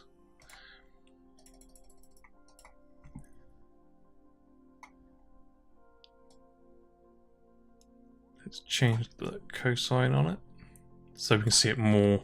See what that's doing there. It's changing. Or if you look on the sample, we can see what we're doing here. So making it more of a sort of focused point so we can see. And when we do what we're doing here, we can sort of, I use this a lot to check if there's any sort of weird kinks or bumps. But it's looking pretty good. So I'm pretty happy with that. So let's select all of this, freeze the transforms, delete all the history, and we should have chainsaw sword bar and the sprocket geometry. Let's have a look at the sprocket, see if we can sort of improve this in any way, because it doesn't look spectacular.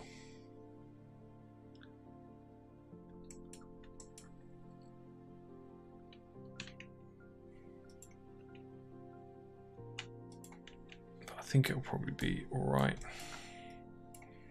This seems far too straight. Let's not look, because we actually checked that, so it's actually fine.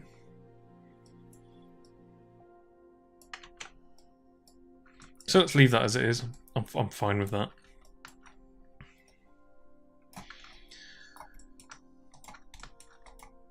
So what I like to do, I really want to smooth this. I want to do the subdivisions on the smooth, so I'll hide that. So we can see it smoothed. So if we just select all the edges,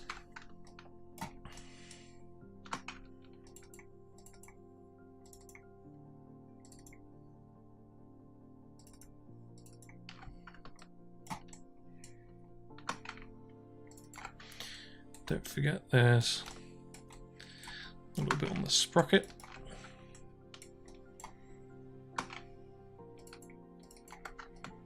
So let's check. And this is why it's good to always work with edge loops, because now we know everything's pretty much perfect. We don't have to select all these edges. And now we can go to our modeling, select our bevel. Now this is going to create the bevel on the edges. So obviously you want it. If we go to our object mode and press 3 now, this obviously needs to be fairly sharp. So it's going to be like sharp metal.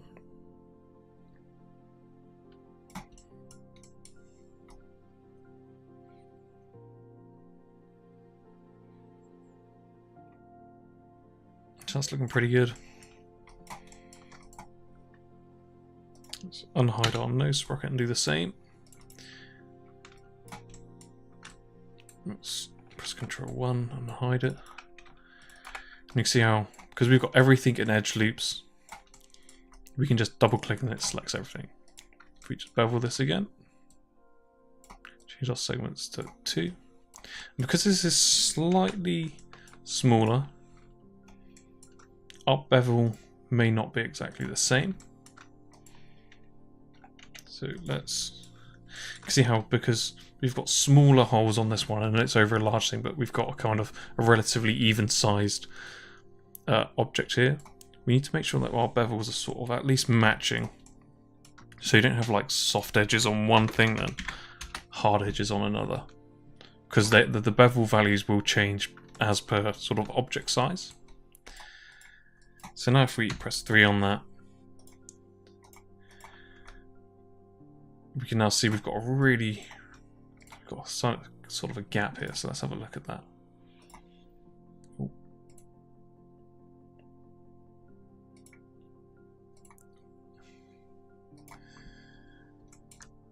So we've got this gap, which we probably want to get rid of.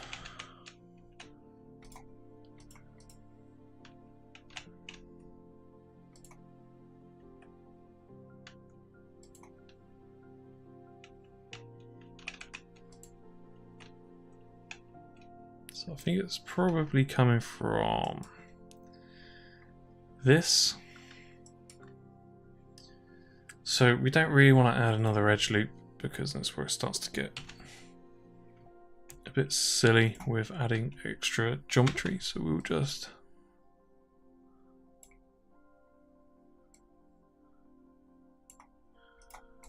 pull that and see how that looks. It's kind of not working, so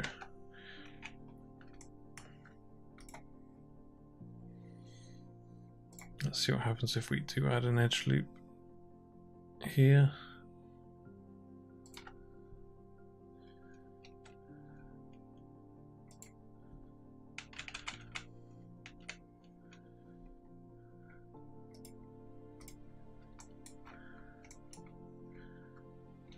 And when we add edge loops off, it's going to add it all the way down. So we need to make sure that it doesn't affect anything else, which it probably will in a certain way, but we kind of want to... I think the most important thing is to get this. So obviously we've got such a huge gap here, which is probably why it's causing issues.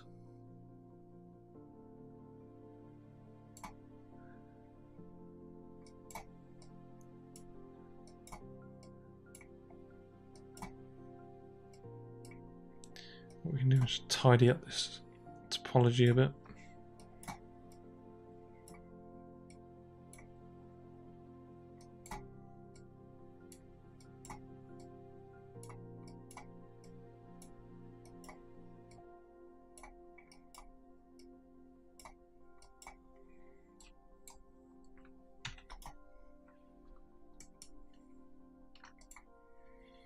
So now I can see that's a lot better. There's probably going to be some sort of gap in there, but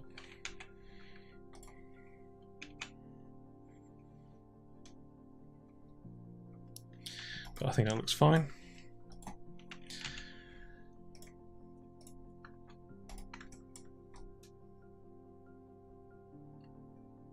Cool, so I think we're almost done with this. I know I keep saying that, but if I unhide this and turn my X-ray on, you can see we've got these sort of rivets. And this is not such a big deal because we can probably texture this in. Say if this was a nice clean blade, but our blade's not going to be clean, so we're probably going to see different things here. It's going to look damaged and stuff, so let's just make a cylinder. Control E. Let's rotate this around. And we're going to make some really, really basic rivets.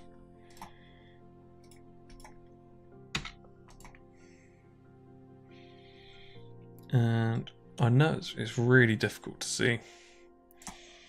First of all, I'm actually I'm gonna duplicate this. Then I'm gonna pull my original one off to the side, because my original one will have in fact, let's do that first. So what I'm gonna do, I've roughly placed this cylinder in the middle of these. So now I can see there's 1, 2, 3, 4, 5, 6. So I'm just going to change my subdivision axis down to 6. And I'm going to try and place this sort of so the vertices are in the middle. Then can Control D. And then go back to my original one, and I'm just going to change up the subdivision, something like 12. Then I'm going to hold V, I'm going to snap it to the corner. And you can use like other tools like duplicate special, but for this for right now, to explain sort of the simpler thing, it's just easier for me to show you like this. So we've made this sort of, let's say this is a rivet now, and what I'm doing, I'm going to select all my faces. Then I'm going to select my edge. Press Control E. I'm just going to scale that in. And I'm going to go to my perspective actually. And I'm just going to turn my shading off. X-ray, sorry. And I'm sure these rivets have some sort of flatness and some sort of... They won't look like perfectly flat, so let's try and do something a bit more creative with them.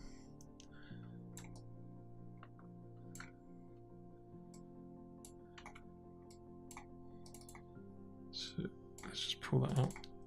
Only like such small sort of adjustments, and we'll, like when we do this, we'll texture over this. It's fine. It's just so. It's just a way of like doing things. You can texture this, or you can model it. So I've just selected that last edge, and I've used Shift, right click, and used Fill Hole. And this will just fill the hole. Obviously, this is really bad, so you can't leave stuff like that because that looks just awful. I'm just gonna pull this out a bit. So I think maybe. Okay, so we've done this, we filled this hole, because I don't want to leave triangles in there. So when you have a cylinder, they'll go to a point, but we want to avoid that.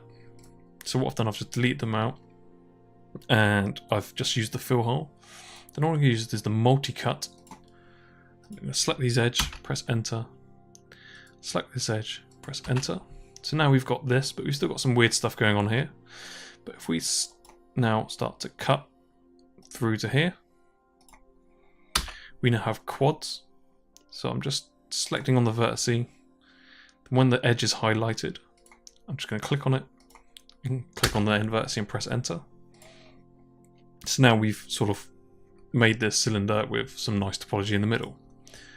And what I kind of like to do, once I've done that, I can sort of manually change that if I want, but it's easier if I go to my sculpting tools. If I hold B and left click to bring my brush size down, and I'm used the relax tool, which is the sort of half a circle with the mesh. Then I'm just going to select only the sort of the inner edges, and I'm just going to click around and relax it. And you can see how quick that was, and that's made really nice topology. Cool. So next thing to do, I'm just going to select that edge, and I'm going to go bevel.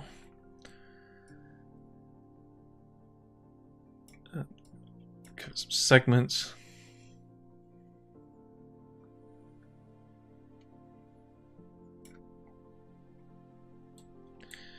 I think that's probably good.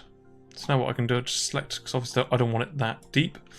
It's only a small sort of rivet. And we don't need to fill this hole in because we're not going to see it. So I'm just going to go back to my orthographic front. Turn my X-ray on so I can see through. So it's quite hard to sort of tell how big these are, but I sort of move it around to clearer ones. So I'll probably imagine it's something like that, right? Now Control D. Make sure you just snap it in that axis, otherwise you'll snap it to the center. Control D. Control D. I'm just going to duplicate this. Like,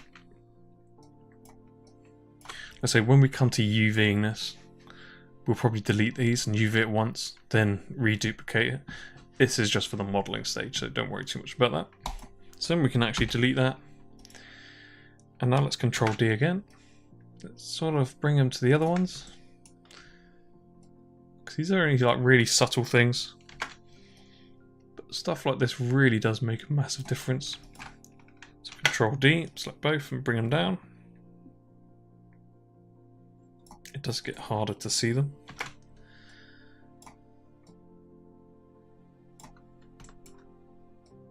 So we can actually, let's Control D, let's,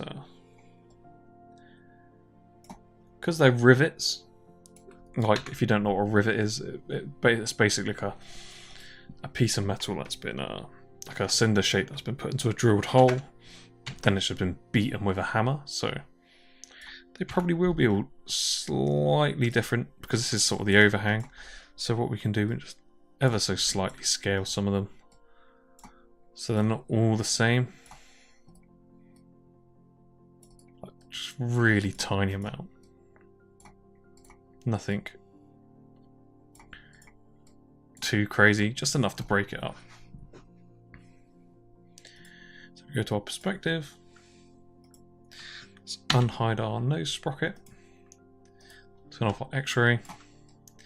Let's select all of these and just Control G and group it.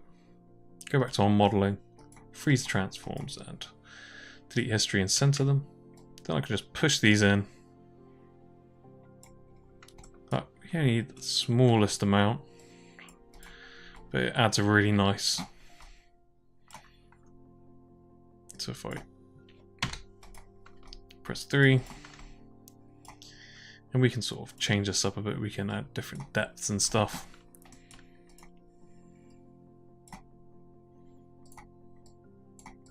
It only needs to be a tiny incline. Like some of them are slightly pushed out where I scaled them. But cool. So if we actually, I'm actually going to merge these all together. Combine.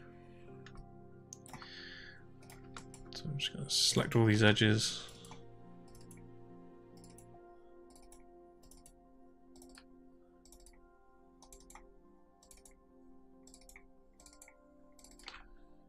And I'm just going to tuck them in so we don't see them. Cool. So we're pretty much almost done. Our next thing to do is just to probably just do this.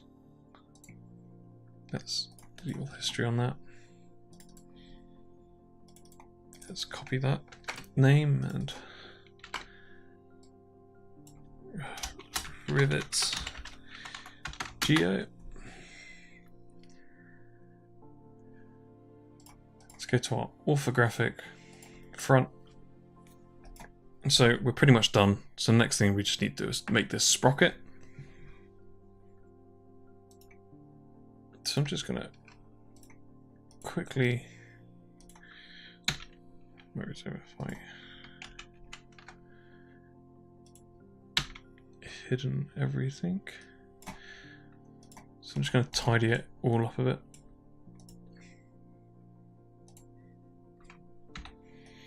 So we've got that now. So now let's hide our sprocket and our rivets. So now we just got to make the sprocket. So if I just go to my reference and have a look at what could be in there. So this is what they look like. Obviously we don't need any of this stuff. The only reason that I'm doing the sprocket is just because it's probably helped for rigging and the chain rigging and stuff. But you never know. You might see like the tiniest bit, but you don't know. So we're gonna sort of model this. So if we can actually go 1, 2, 3, 4, 5, 6. 1, 2, 3, 4, 5, 6. So I think those are probably about right. So I'm probably going to bring this in to and lay it over my image plane. So I'm going to pull that side. I'm just going to view image plane and import image. And I'm just going to go to my reference images. What was that? That was harvest the sprocket. Open. Now I have it here. So I'm just going to scale this up.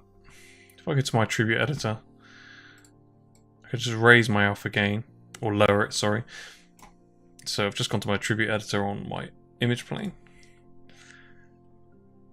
and change the alpha gain, just so I can see through it. And I'm just going to sort of guesstimate where this could be. Well, in theory, those rivets go. So if we look at this sprocket, we can see that we've what looks like bearings here. And this is where our rivets would go. And it looks like it kind of rolls around this. I've never really looked at the sprockets before, but it's an interesting bearing. But so I'm just going to scale this up. Roughly the right size. I'm not going to bother rotating it because it's going to help us. This looks like this is already aligned. Cool. So I'm just going to lock this off. Select all the translates and rotates and lock it. Cool. So as usual, I'm just going to start with a cylinder. Just going to rotate it around 90 degrees. Pull this along. I'm just going to scale this up. Just because it's in my X-ray mode. Obviously this is probably not 100% top down, so there's a chance it could just be not aligned.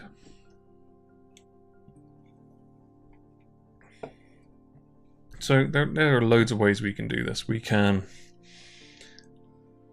model one sort of sprocket tooth, then duplicate rotate it around, or we can sort of go to our attribute editor, change our, so what we got 1, 2, 3, 4, 5, 6, 7, 8, 9, 10, 11. Cool, so that was a good guess. So we could actually rotate this round.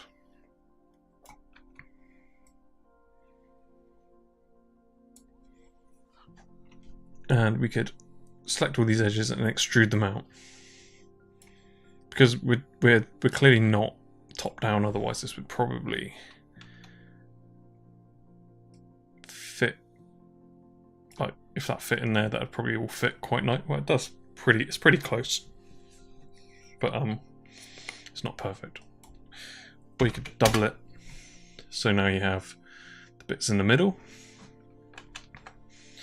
So I'm gonna keep it as this because I don't want loads, because I'm still going to have to make this sort of work in the middle. So I am going to select all my faces. Then, oh, so she go to my perspective. And I'm just going to scale this whole thing so it's not so. Sorry, I've actually got my perspective here, haven't I? So.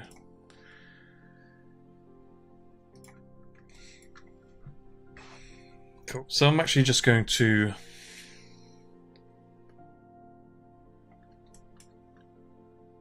focus on one.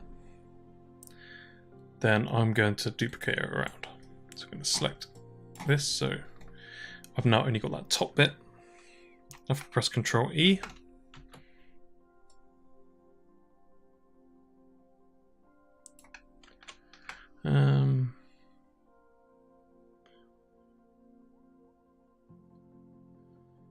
Yeah, because I can't. So if I did select all of these, I could actually do it like this. So if I press Ctrl E, so if I choose my thickness, obviously that's not what I want because it's kept all the edges together, but I can turn edges off. And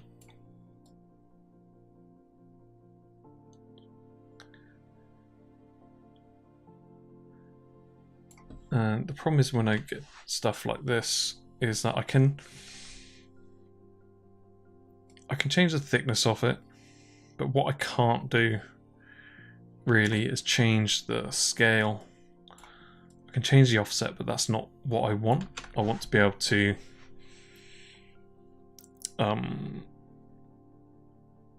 effectively scale it width-wise as well, but I can't do that currently as what we've got. So if I select that edge, I'm actually just going to scale it.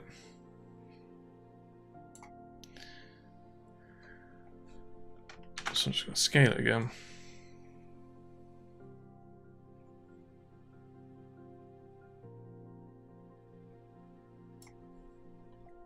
Get that roughly there.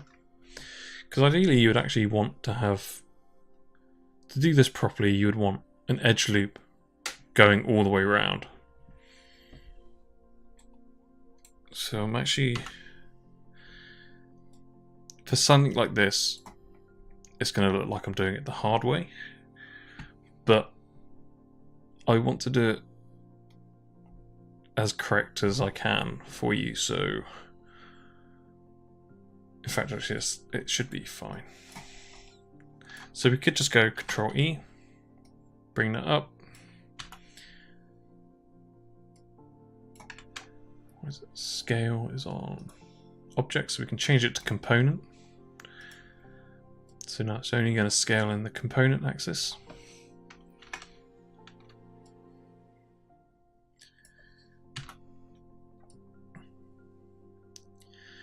And I'm only going to pick one side.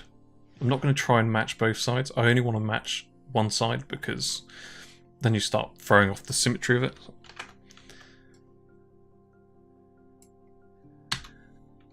So I'm just going to scale it here.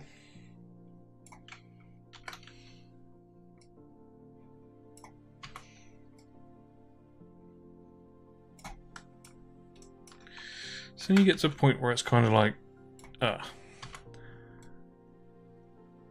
do I just sort of leave it like that? Which is probably fine, to be honest, because this is not a going to be a super focused part of it.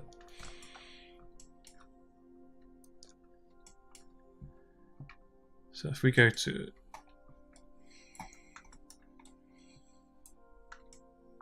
so one thing as well we've got to remember that that gap was, let's hide that, unhide that, sorry. Was it 1.5, I think?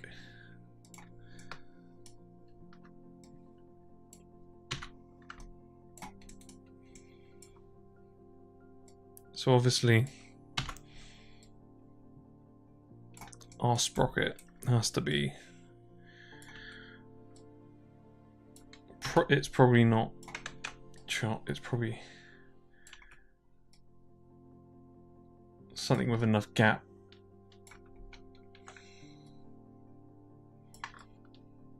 Not perfectly on it, but we can worry about that afterwards.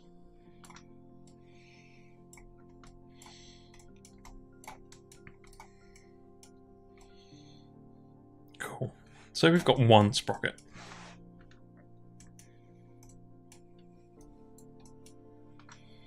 And it's fairly basic. We don't have to have it like super detailed because we don't really see it that much.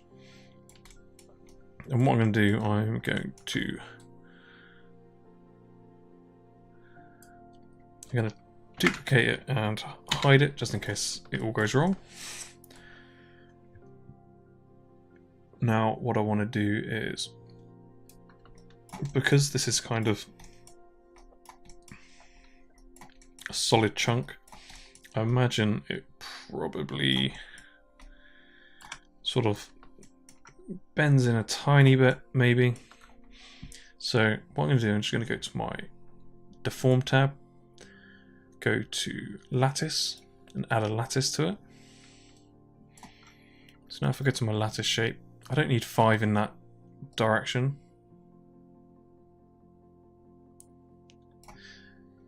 But what I want to do is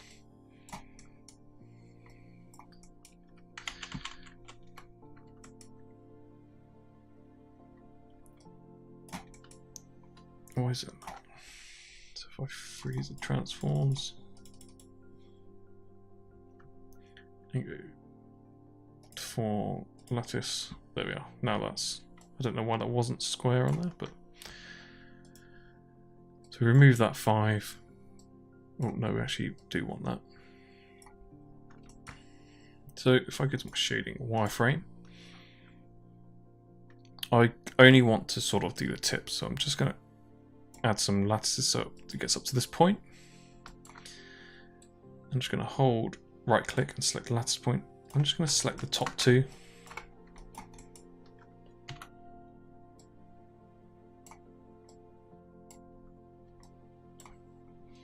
I'm going to also double click on my tools. I'm going to reset the tool. So I need to be an object to do this. And now you can see I'm scaling it with a deformer, so it's doing it across all the edges instead of doing all the edges manually. So it's just a nice way to sort of do an overall sort of curve on something.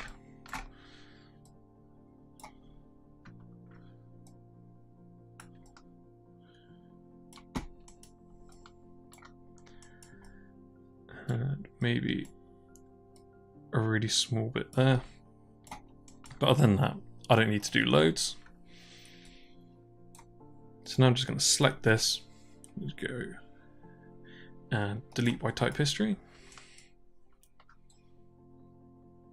So I just want to see what this looks like when I smooth it.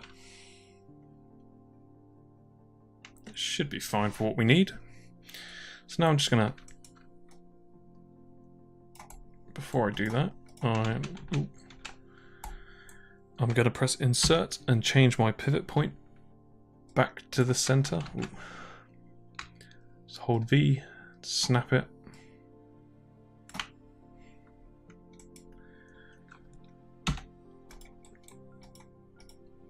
Where's that gone? So I'm just going to select all my faces, select these faces, sorry, and delete.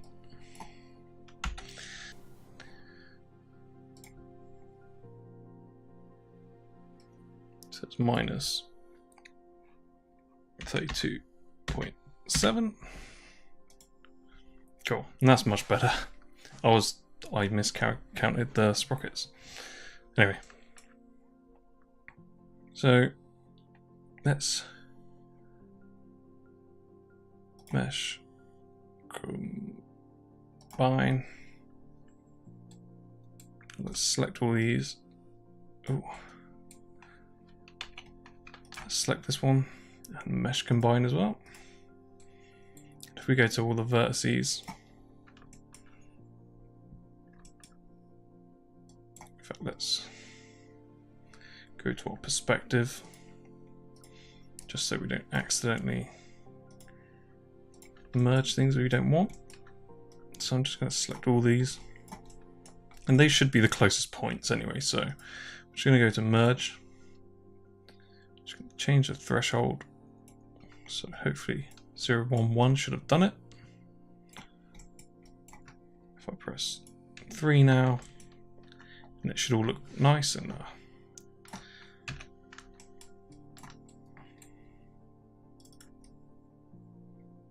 so the one thing that we'll do now, we'll just leave that and go.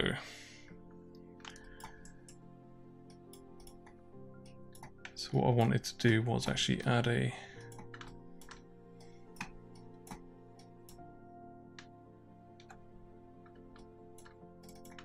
it should be fine. Oh, we're doing more than enough now. So if we just Control E, bring that in, and let's do the same for this one.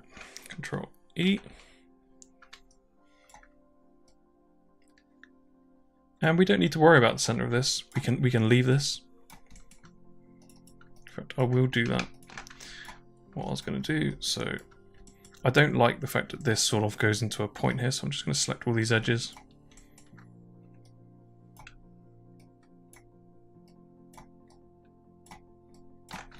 What I'm doing, I'm just going to add an extra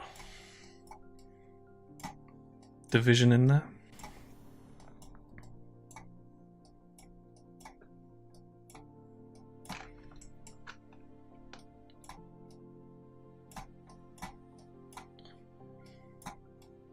So I'm just going to deselect because I only want these edges here. Let's go back to my orthographic actually. Do this.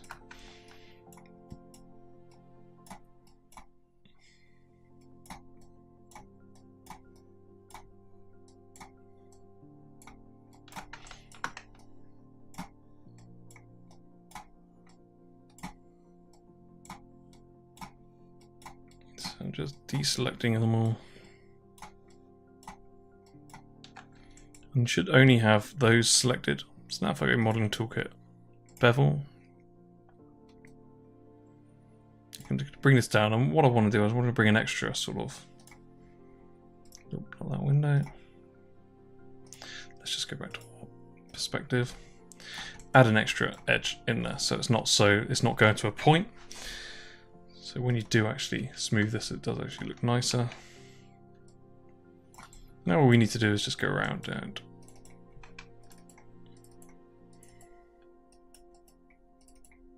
select all these edges.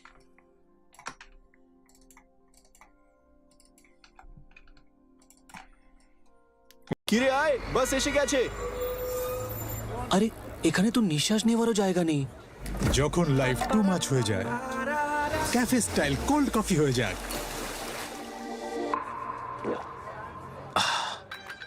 খোলা হাওয়ার মজা নেই सिर्फ film ही देखेगा या आगे भी कुछ सोचा है ना विजुअल इफेक्ट डायरेक्टर मुरली वेंकटेश्वर ये होगा कैसे मैक सोचा है ना मीडिया और एंटरटेनमेंट में करियर सोचा है तो मैक सोचो सही सोचा है Mac we can so there's a way, there are other ways we can either bevel this, which is one way we can do it, or another way is sort of, I guess, what you could call, I'm not sure, I think it's got a proper name for it, I think it's called fencing, where instead of beveling you actually just add an edge loop in, which is really quite useful. And if we wanted to sort of make it a bit more softer, we can double, because now we can select this edge loop, and you notice in the picture it sort of goes to a soft point, not this sharp. If we hold shift and right click, we can use transform component, and this will just push everything out on its axis. and it'll push everything out nicely. Now if we press 3, it's still sort of soft, so then we can bevel it.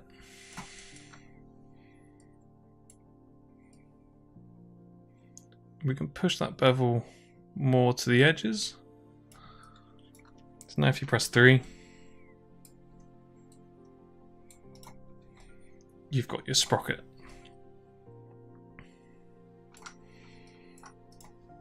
So now what we can do, we can push this in. We can hide this, we don't need that. Let's go back to our original front. And let's just have a look, see how far that's actually poking out. And it's actually pretty close. And it's not directly in the center of this, but it's close enough. So let's actually call this sprocket geo.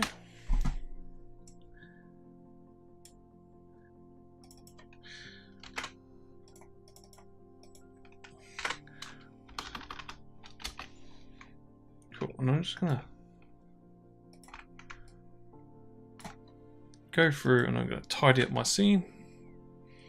So that's my scale reference, so I'm just gonna call that ref. And just hide that. I'm gonna stick this up here. And I'm gonna delete all the stuff that I don't really need. So let's delete that, because I tend to collect stuff in my scenes. So what we want to do, we want to keep it as nice and tidy, otherwise you'll end up with so much stuff. And we can hide that.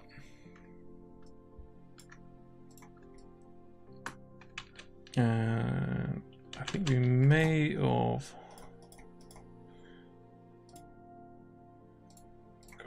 deleted the shape for that, but it doesn't matter so much. So we can push this in here. So now we've got our chainsaws bar. Let's hide that. And let's group this. Control G.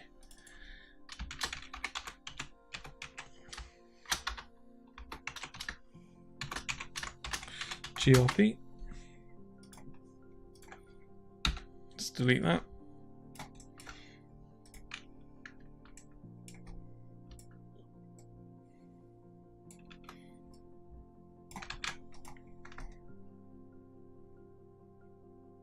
Cool, so we're pretty much done now. So our next step would be to move on to our other part.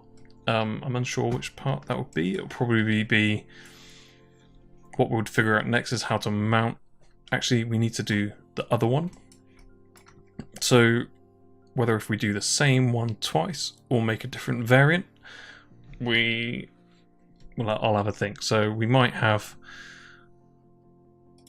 modify this one to a different one, but but yeah, we're pretty much finished with this, and we'll move on to the next part of the model. So if you've enjoyed this long, hard surface modeling tutorial, hit that like button and subscribe for more like this.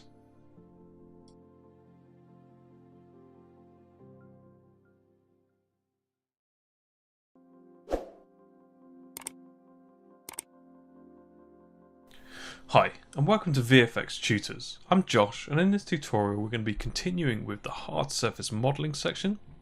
So in our previous one we finished off creating this chainsaw bar. We went through and we tried to model it as close as possible to our reference.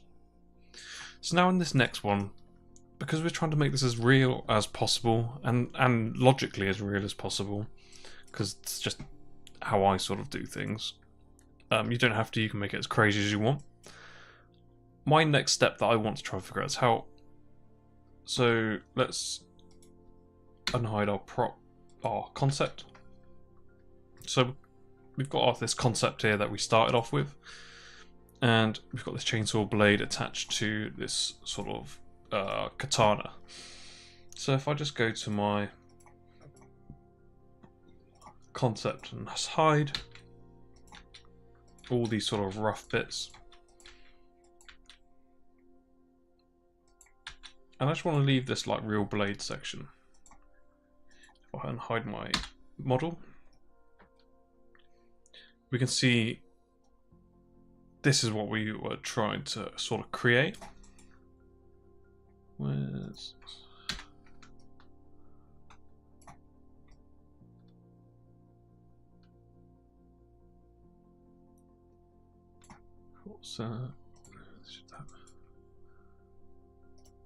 let's just freeze the transforms on that.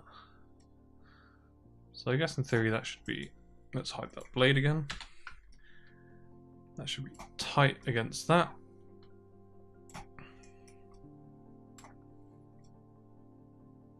Right, actually let's definitely leave a gap because we don't want it too close together.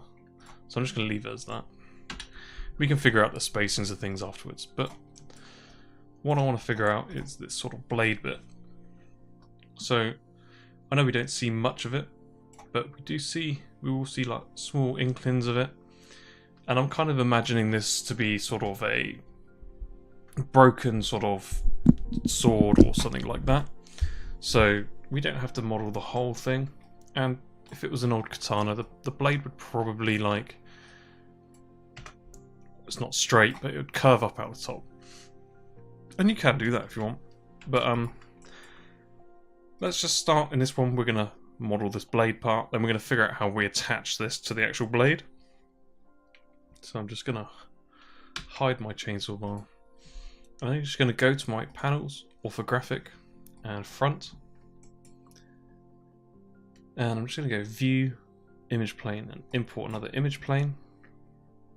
And I'm going to go to my reference files. I'll go to my sword ref, and where is it? Probably should have named these, but here we are. So I found some katana ref. And it's over there. So I'm just going to pull this across. And I'm just going to align my image plane up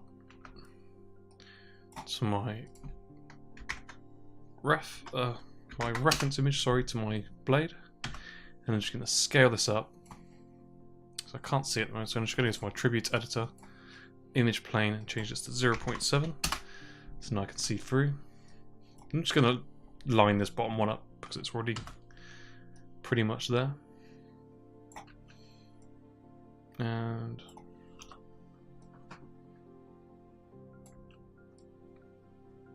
I'm just going to roughly scale it so it's correct. And obviously the blade doesn't go through like this, so we have to rotate it slightly.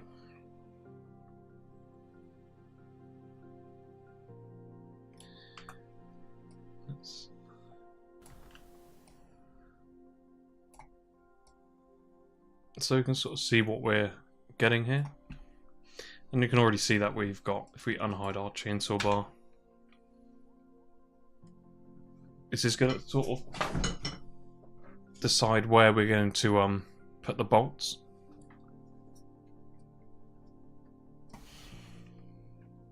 And so we're probably just going to model this katana, and we'll just have a look, see what we can get from this.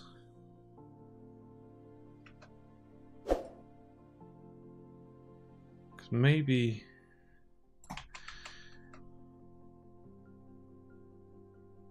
that's correct, and it could possibly be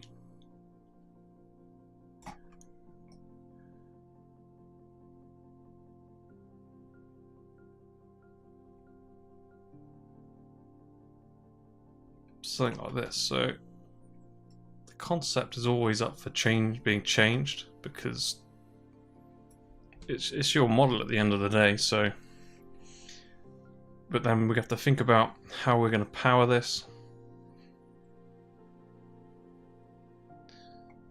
So we'd have to sort of reconcept some of this. So let's actually let's put a pin in that for now.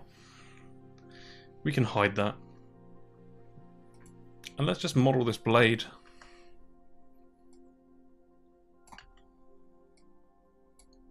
sort of fit like that. So I'm quite happy with how that is, but just for modeling purposes, I am just gonna square that off. And I'm gonna hide that. And I'm just gonna lock.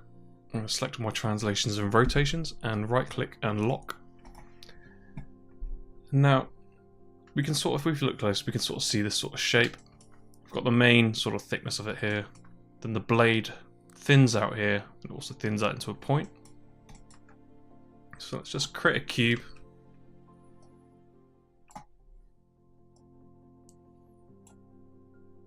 And I'm going to pick in the middle. I'm just going to scale this up. Just roughly correct. Obviously our thickness is going to be completely wrong. So I'm just going to go to my perspective. In fact, I'm going to tear off a copy. Select my perspective, middle mouse click it to here. So now I can see that. I can just hide my plane quickly, and I'm just going to bring back my prop sword.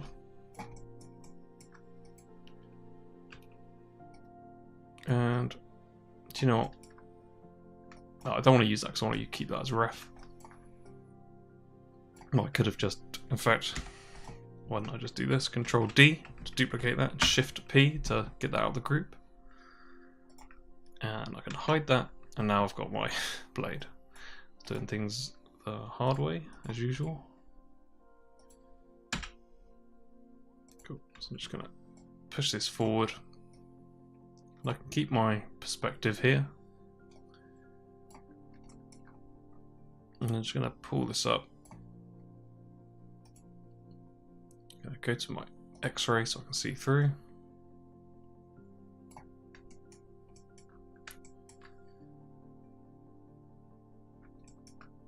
And just go to pull that to the end there. Then go to my modeling toolkit. Gonna select all the vertices and bring it up to here for now. And so we've got this curve here. So we started in the middle. I'm just gonna go to my multi-cut. Gonna hold control, make an edge loop where it's on the flattest part.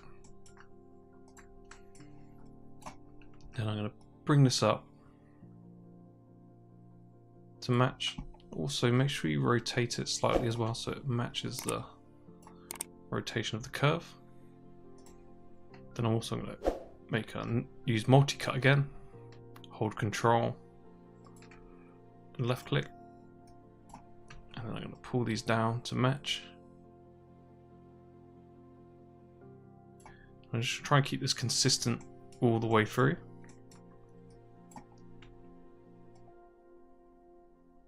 Obviously it thins out here. So I'm just going to bring up the top. Then make a cut here. And I'm going to try and move this all as uniformly as I can at the beginning. So I'm going to align everything to the blade.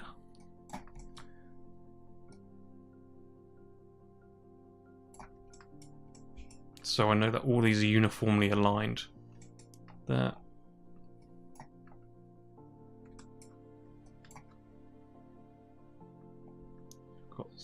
Might have a let's reset tool.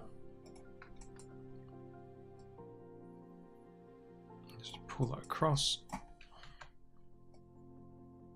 Just rotate that. Rotate that there.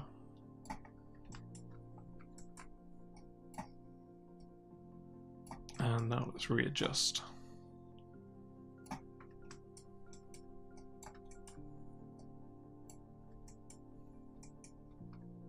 So now we've got our basic sort of curved shape. So now we need to do this sort of tip. So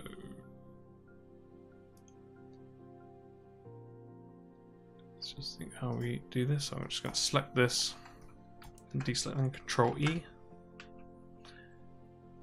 Up. And for now, I'm just gonna bring that to there, because I don't think we're gonna need this whole blade, but I'm just doing this so I can do another little blocking out and see what we actually need.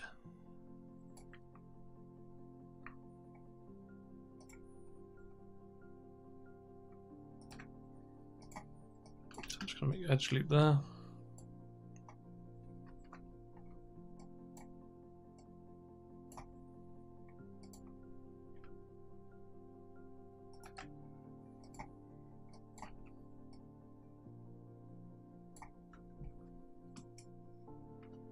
Cool. So we've got this really basic shape, and let's not worry about doing that because we'll never see inside there. So if we press 3, we can sort of see it's matching this curve, although the edges are sort of folding in, it doesn't matter for now.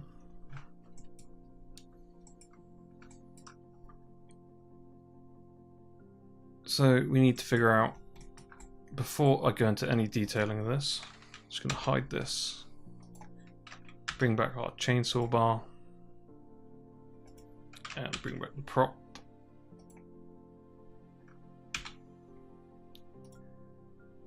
I just want to have a look and see what we're gonna.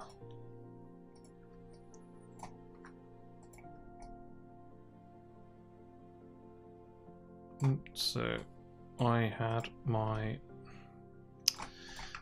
the wrong orientation on my manipulator, so that's gone wonky.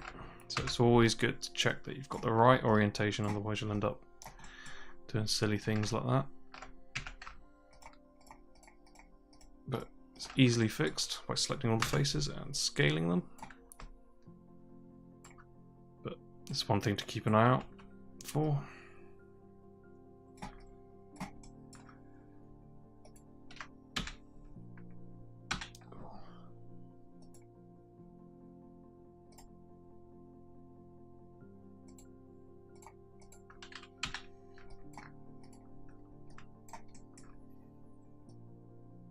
So I'm just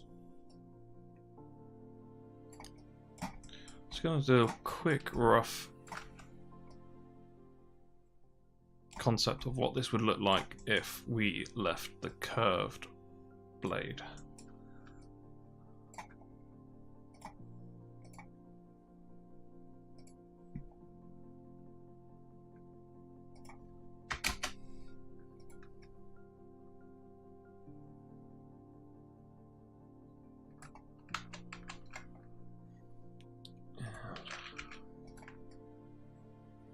Because although it might, our sort of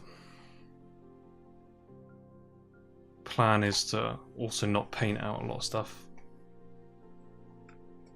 I think we're going to keep it with our original concept.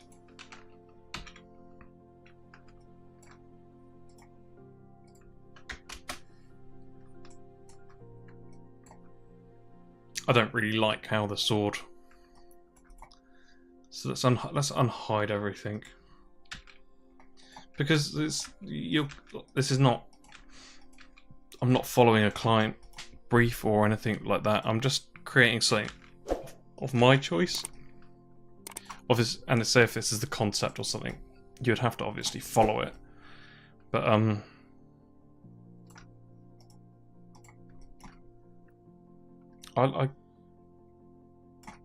let's just quickly Control D and duplicate that. See, that would be something like this. I know we're not gonna duplicate that, but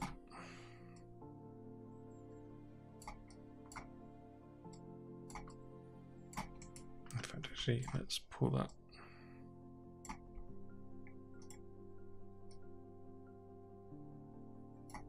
So that'll be like that. I don't like that. I don't like how that sword pokes out. You may like it, but then if you're, the whole reason for this is that we've got a broken sword. So I'm probably going to chop this or have it broken off at the middle. So it's always good to sort of take some time and just properly think through what you're going to do, because I haven't drawn this out. I'm kind of concepting as I go along as well. So I'm just going to hide that. In fact, Maybe I want. I'm just trying to think where.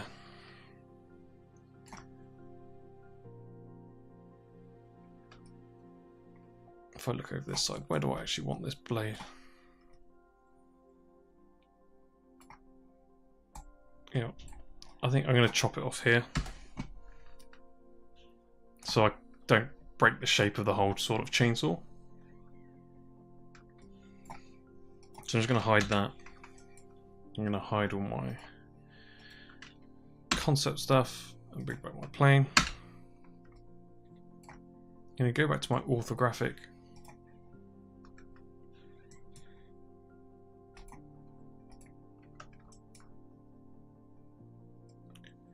Just going to realign this back up. I think I'm just going to do the blade this long. So this is going to be pretty simple to model. It's not going to be super complex.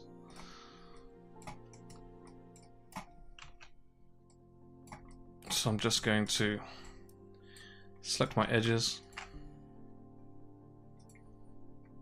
I go bridge. So now we've got this whole shape sort of here. Go to my panels and front. Just going to go to my shading and X-ray, and still got to create this sort of blade shape. So this is not going to be super complex, super difficult to make. So I'm just going to select my multi-cut and make an edge loop there.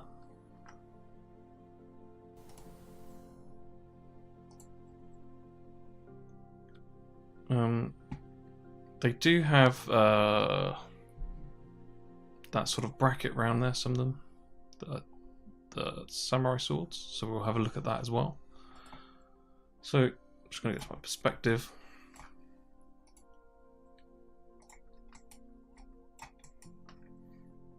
Going to select my polygons, press R, and I'm just going to scale this to a blade. Obviously this is where we're going to have this broken, so sawn, we might not even see it, but it's important that we sort of keep everything as close to as what it would be. So what we do need to do is make sure that this doesn't fold when we smooth it. So I'm going to double click this edge loop. I'm actually going to bevel that as well.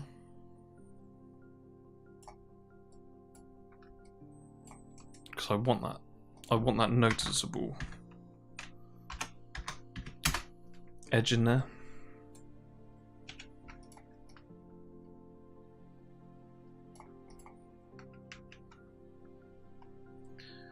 So just go to my poly bevel again. Let's just change that to 0.6. Now we need to sharpen this edge. So just go to my modeling toolkit, multi-cut. I'm also going to make a cut right down the center. I can select my edges. Just going to select the middle ones. If I hold shift and right click and transform component, this means that I can just pull this out directly on its axis.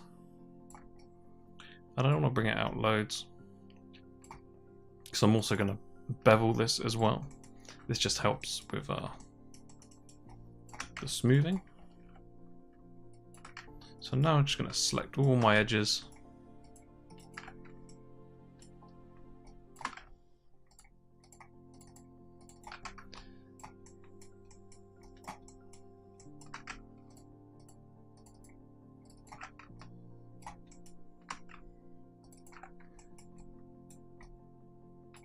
Not the middle one, I'm just going to leave that and I'm just going to select bevel.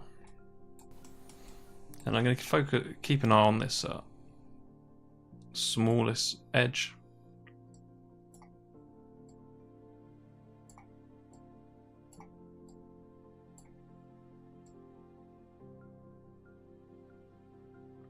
And I want to try and keep this as even as possible. Just going to check both sides. So now if I press 3.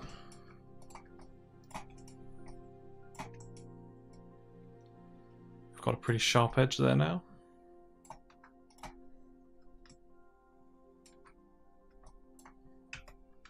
If we wanted to sharpen it a little bit more, let's just scale it slightly, because then that sort of gives, because then we're doing this sort of thing that we don't generally want to do.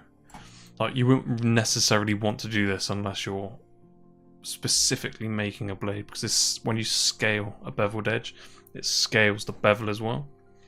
So now you can sort of see the effect that that's having.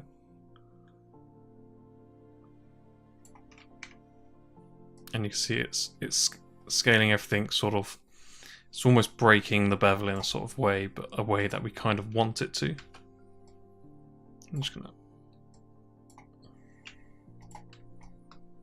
so now we have this really nice sharp edge. So if I turn my wireframe off, you can see we've got that noticeable sort of bend in here.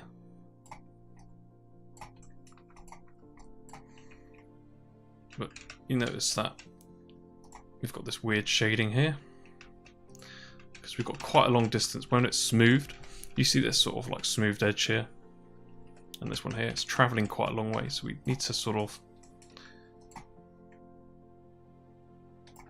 add an edge loop in there, add an edge loop in there. So now when we press 3, we're getting really nice sharp edges, and the travel of that smooth is not going very far. Cool. So if we leave that on smooth, we can see the create this really rough sort of blade. So let's unhide our chainsaw bar and our prop sword.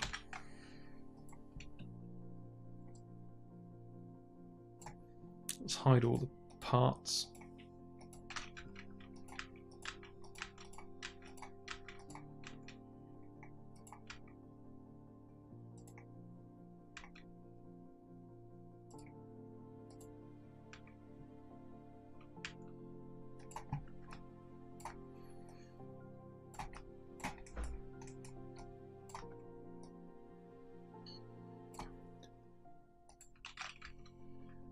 So let's put this in the correct place. And I'm sure there are actual blades that do come out straight, but I don't really like it. So that looks kind of weird, so let's bring that up.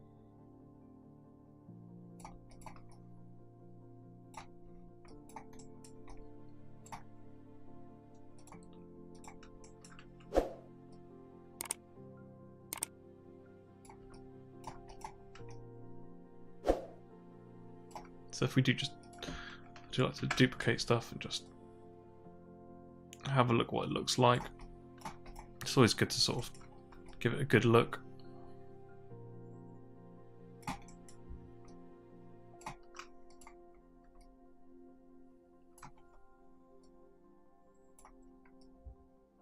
Okay, have it poking out a bit, I guess.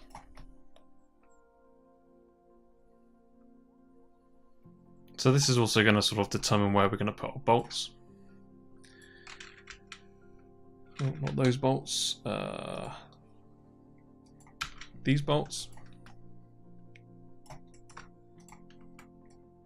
So probably going to have one here now.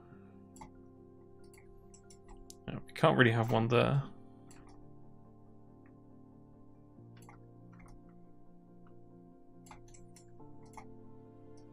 One up here.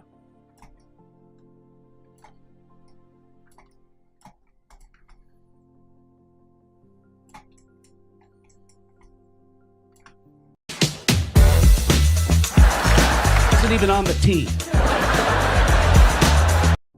So if we just unhide everything, like the blade is not a huge part of this. It's more of lots of little things together, and like when you when we see this, let's turn on wireframe on. How much of this? Let's hide the real blade. Sorry. How much of this are we actually going to see? A really small amount. I quite like that you see it through there. Actually, it's quite nice. That'll be a nice little thing we can show off in there. But yeah.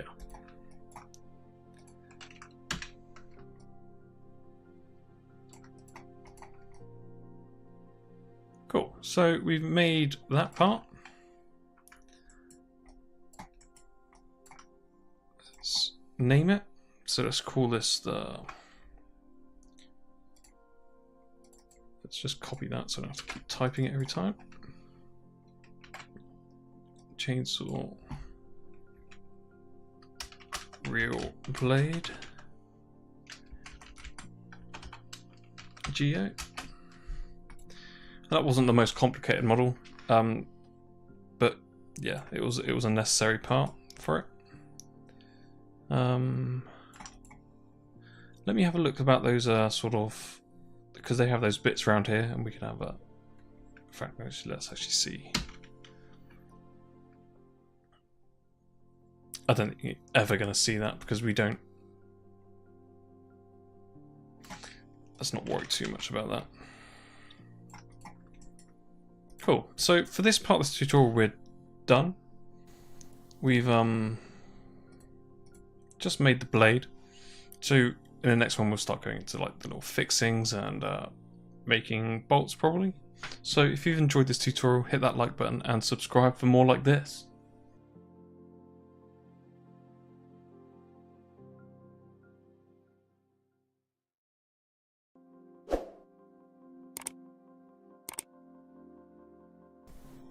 Hi, and welcome to VFX Tutors. I'm Josh, and in this tutorial we're going to be continuing with our hard surface model. So in our previous ones we've created our chainsaw bar, and we made our chainsaw blade. The blade wasn't particularly a very long tutorial, it was fairly simple, but now we're going to sort of make some nuts and bolts to sort of make this fit. So this is kind of how I like to work. I like to be able to work through the logical process of stuff. So we need to create some nuts and bolts, and we're going to use them throughout most of the model, but we're going to have to probably make some variants as well. So I'm just going to go to my orthographic view, front. I'm just going to view, image plane, and import image. I'm just going to go to my reference. And I'll update the reference files.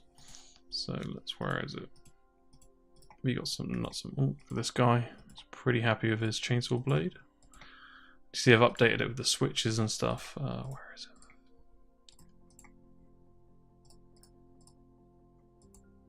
We've got some nuts there. So let's actually start. Got screws and bolts in there. Okay, so we got our bolt here.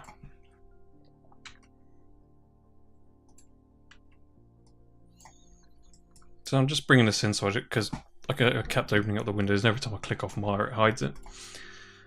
So we've got a nut and bolt here, and we can sort of see this is based from the hexagon shape, and we've got some multiple different types of shapes here. We've got a circular top going down into sort of flat edges. And we've got this screw bit, and we probably don't have to model this all as one because we're not going to see what's underneath. We'll only really see what's going out the other end. So what I like to do is if I start with a cylinder, let's organize this so it's not a so put image plane up there. Just going to hide the blade and the bar. And I'm just going to bring this over to here so I can keep this on my side. So I'm just going to rotate this round 90 degrees. It depends on how much detail you really want to put into this. We can get it pretty good. So with a cylinder, it's already round, so we can go to our attributes editor and reduce our subdivisions axis until we've got the correct shape. So it's 6 sides. And we've already got our sort of main bolt shape. So what we want to do is, if we want to keep this sort of shape, we actually need to, if we go 12, because we want this round shape first, but we can flatten these edges out. So, because the reason why I've doubled it is because we've got our basic shape, and now what I'll do actually, if I Control D and duplicate that, pull it off to the side, just so I can keep it as reference, and double that to 12, I've now got my round shape. So I'm just going to call this my bolt for now, and just leave that as access my reference. So I'm just going to zero that out now. So if you can see what I'm going to sort of do is, I've got my round shape and it's the exact equal nut, so the hexagon 6 and my round is 12, so it's exactly the same. So I can scale this down. I'm just going to go to my X-ray so I can see it. I'm going to sort of roughly guesstimate this sort of distance just by eye.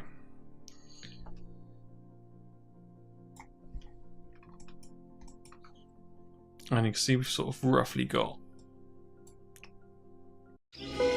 আজ মনু আমাদের সাথে কোথায় যাবে?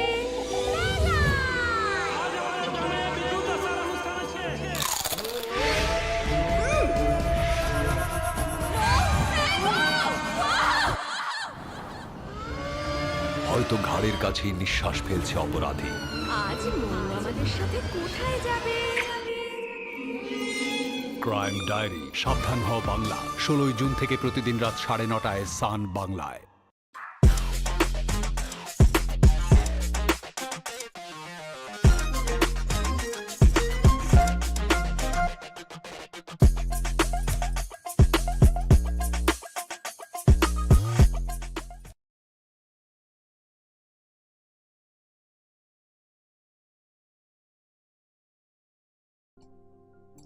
Correct there. So now what I want to do is, because I've got this round shape, now we need to keep this round shape and turn it into a hexagon as well. So I'm actually going to go into my perspective, because I'm not going to line up to this perfectly. I'm just using this as reference. So I'm actually going to just go back to my X-ray and turn it off.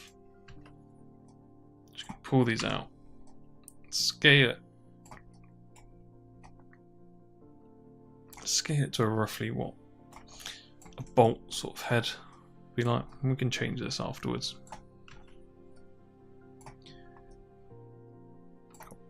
So if I go to my panels and orthographic front, if I go to my modeling toolkit, select all my faces, so I can now select all my faces, hold Control, and you should get the minus, and select all the middle. So now I've got all the outside ones selected. If I press Control E, and all I'm going to do, I'm just going to scale this out until I can't see the hexagon underneath. I'm going to go to my vertices, select the top, press W, and snap it to the edge here, and snap it to the edge here. Obviously I can't do that for all of them, so what I can do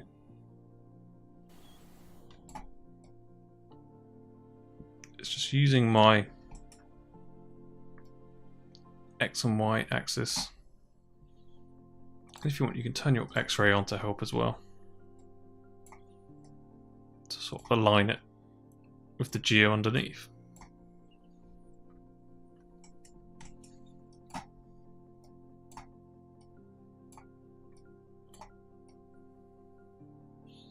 I say it doesn't have to be perfect, so I imagine it's probably not. I imagine they're probably pretty perfect, but a little bit of sort of discrepancy in the shape is always good. So I'm just pulling these up and flattening off these edges.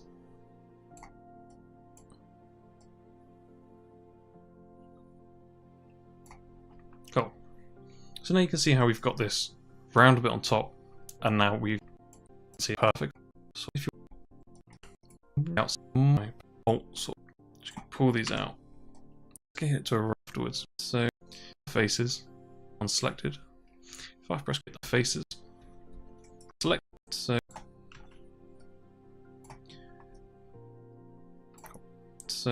if I go to my panels and orthographic front, if I go to my modeling toolkit, select all my faces.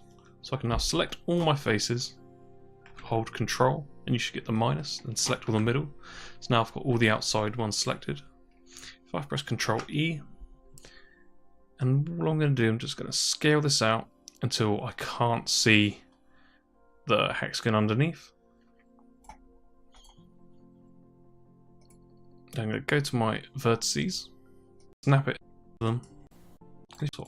Probably see how you can go shapes and we need to got there corner one more to so because we have to start seeing things to be here, but not we like this. That's the thing.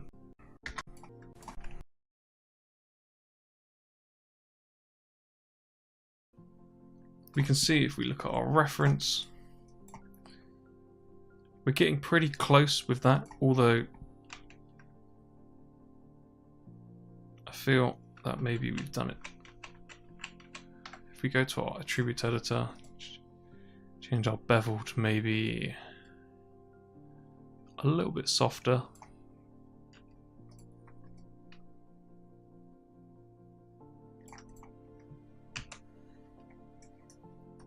Cool. So we've got these sharp edges, but if we look, we're kind of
Learning 3D modeling is one of the most challenging art forms that you could undertake if you're brand new to all by yourself.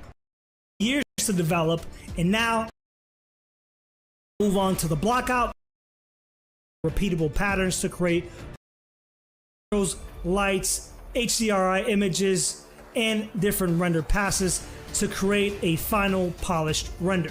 This is a within Arnold. I'll teach you for deformers, show you how to create. It doesn't matter your skill level. If you put in the work, you will improve. So if you're ready to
we've got a pretty good looking bolt already. Like, this could be a version of a bolt, but we're not looking for that particular one.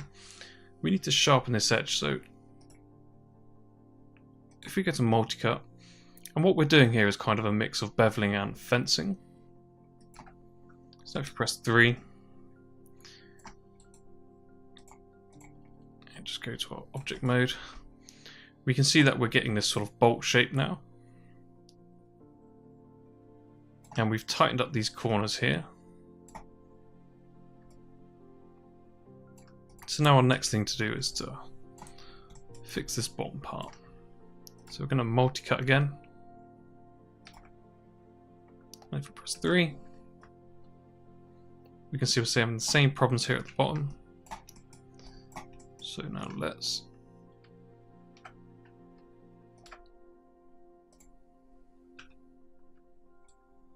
go to our object mode. We can now see we've created this bolt. And we've got these sort of soft edges. We've got the mix of hard surface here, and we haven't got any sort of... Ooh, what's happened here?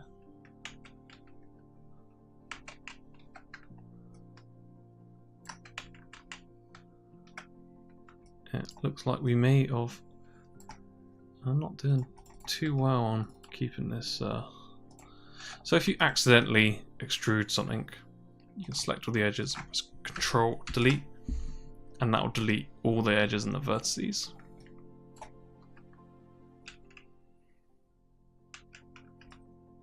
Hello, Namaste.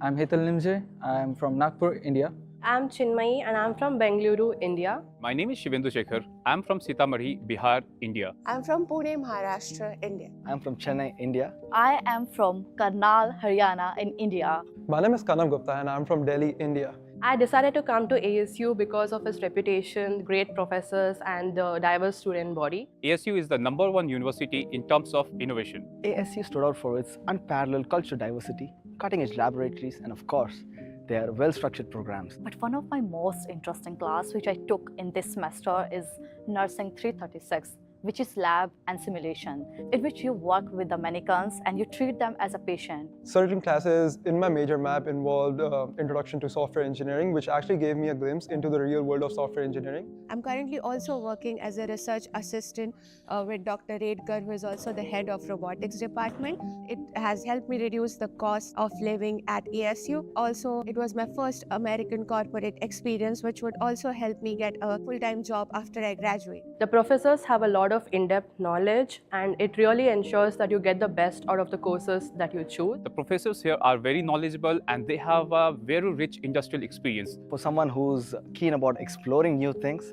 I couldn't find myself a better fit than ASU. Dr. Thomas Sugar, with whom I worked as a TA, he is an incredibly kind person and he'll teach you everything that you need to know about mechatronic systems. One professor that stood out is Professor Ryan Muth. He actually helped me a lot throughout my journey at ASU. He provided me with a letter of recommendation when I needed it, and he also helped my club get recognized by ASU as one of the official clubs. Sky is not the limit anymore. There is a whole universe waiting out there to be explored and innovated within. I go to temple every month. There are many temples over here and I visit them very often. So there were some events from Mediterranean clubs, there were events from East Asian student clubs, there were events from Indian student clubs. There are a lot of events, to be honest. Enjoy various cultural, musical performances and dance performances. I have friends from Nepal, China, Taiwan, Bangladesh, Sri Lanka, Afghanistan, Europe, and also America. We celebrate Indian festivals, Nepalis, all of that. So it's a lot of fun. I am in a truly global campus. ASU is a home away from home.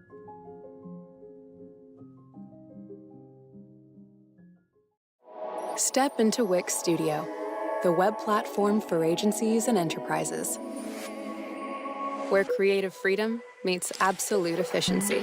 Elements scale by default in perfect harmony, and even the most advanced layouts adapt with responsive AI. In Studio, immersive experiences take shape with no-code interactions and custom CSS.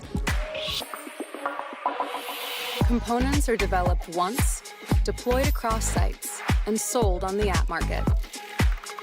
Complex projects come to life with native business solutions, then extend with hundreds of APIs and integrations. Teams work in sync, right on the canvas, to make every detail click. And a code-free CMS enables updates without breaking any design. All on a platform engineered to scale. Step into a world of complete web creation. Step into your studio.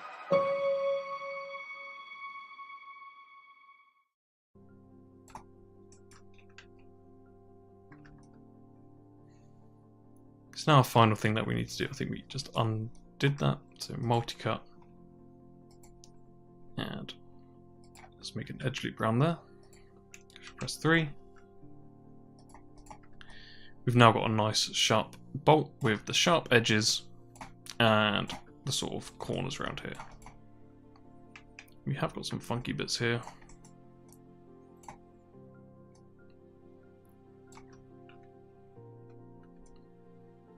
But maybe even let's put a fence around there.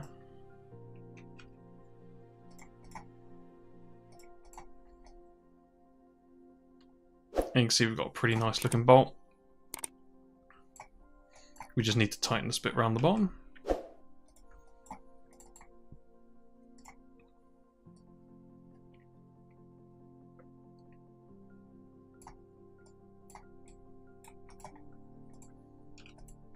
Cool. And we're pretty much done with the bolt. So you can, if you want to, just we don't need to model the sort of these bits because we don't see it. We'll probably model them when we see it on that side. So let's look at this bolt, the nut now.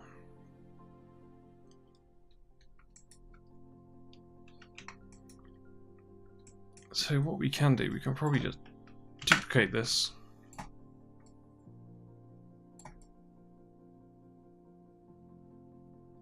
And the nut will probably be approximately the same size.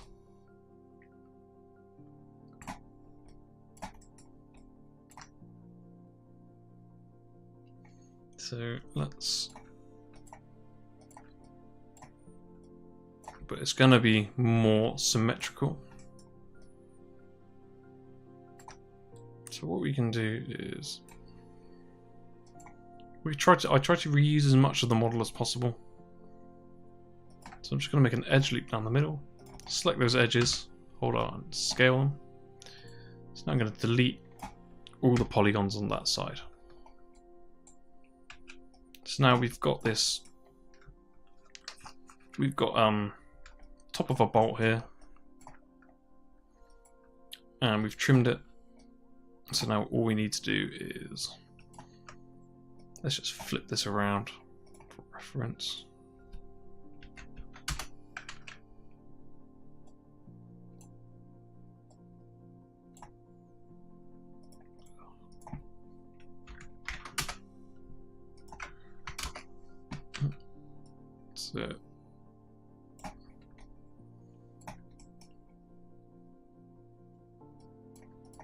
So a hole, so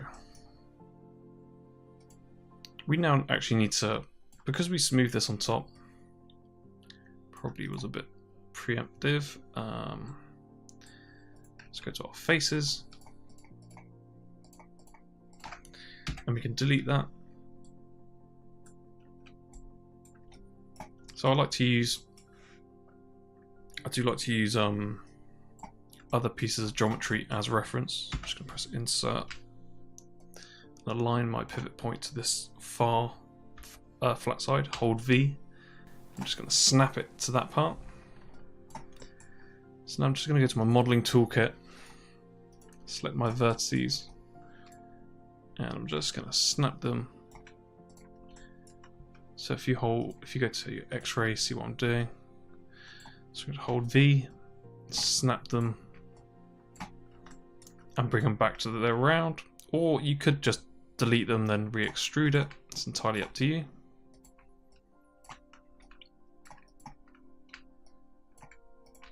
I like to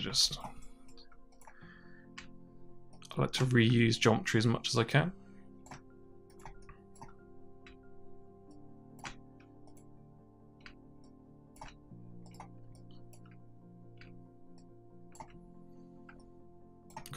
So now we have our whole back and round.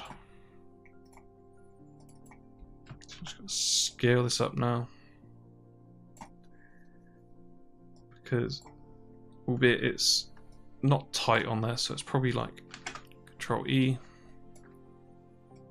change my thickness and offset. So it's quite sensitive, so I'm just going to press R. I just use my scale tool, translate tool to sort of bring this sort of edge in.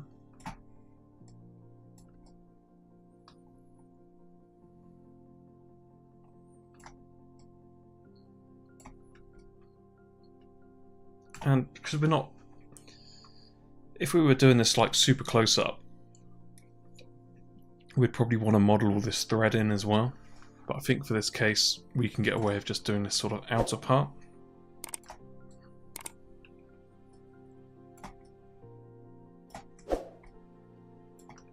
So now if I Control D and duplicate that, this is kind of how it might always sort of.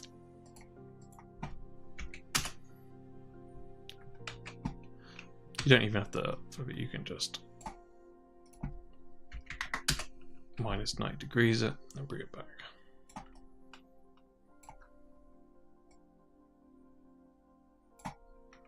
So if I press insert, hold V,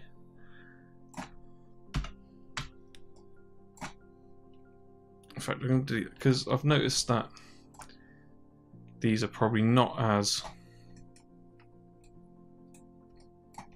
rounded. So I'm just going to select these edges.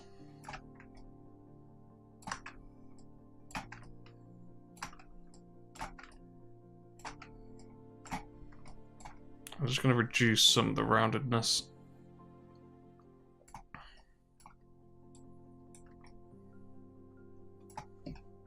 Just press insert V and I change my pivot point back to this edge. Just Control D and that's 90. So now that's flipped on the spot. I might have moved a vertex by accident there, but so now let's go select both our meshes and go to Mesh and Combine. So we've got these ones that we may have accidentally moved. I'm just going to snap those, use target weld, sorry, and weld them together. Then I'm going to select all of them, go to Edit Mesh and Merge. So now if I press 3, they should all be nicely merged.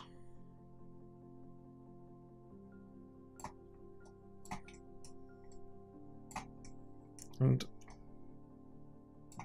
just looking at our reference,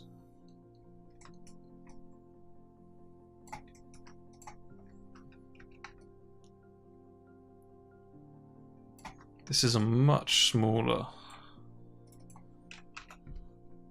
the sort of flat gap between there and this sort of edge is much smaller.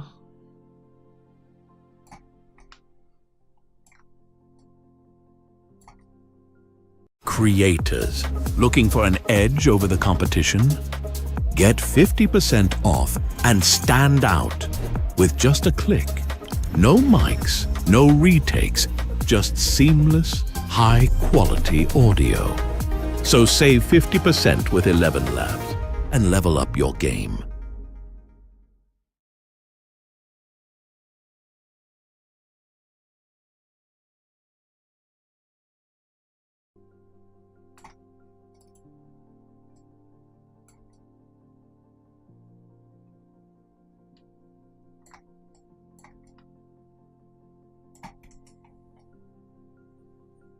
So what I can do is go to my orthographic front X-ray. Just select the other one, so we'll match it up as well. Because I should have done that before duplicating it, but I didn't. It's fine See, everyone makes mistakes. Don't worry about doing things perfectly first time. It's a massive lie that exists. You see a lot of these modeling tutorials and they just go through and it's... I just leave my mistakes in, so I'm just going to bevel that. I'm going to roughly bevel it to the same size. I'm going to double click this edge and double click that edge, then select bridge, and then go bevel. Add the segments in. Now if I press 3, I've got this bolt, which is looking pretty good. So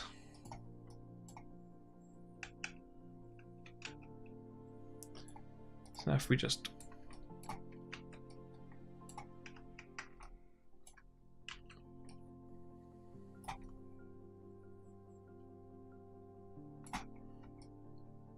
can sort of see how this is going to work now. So we won't be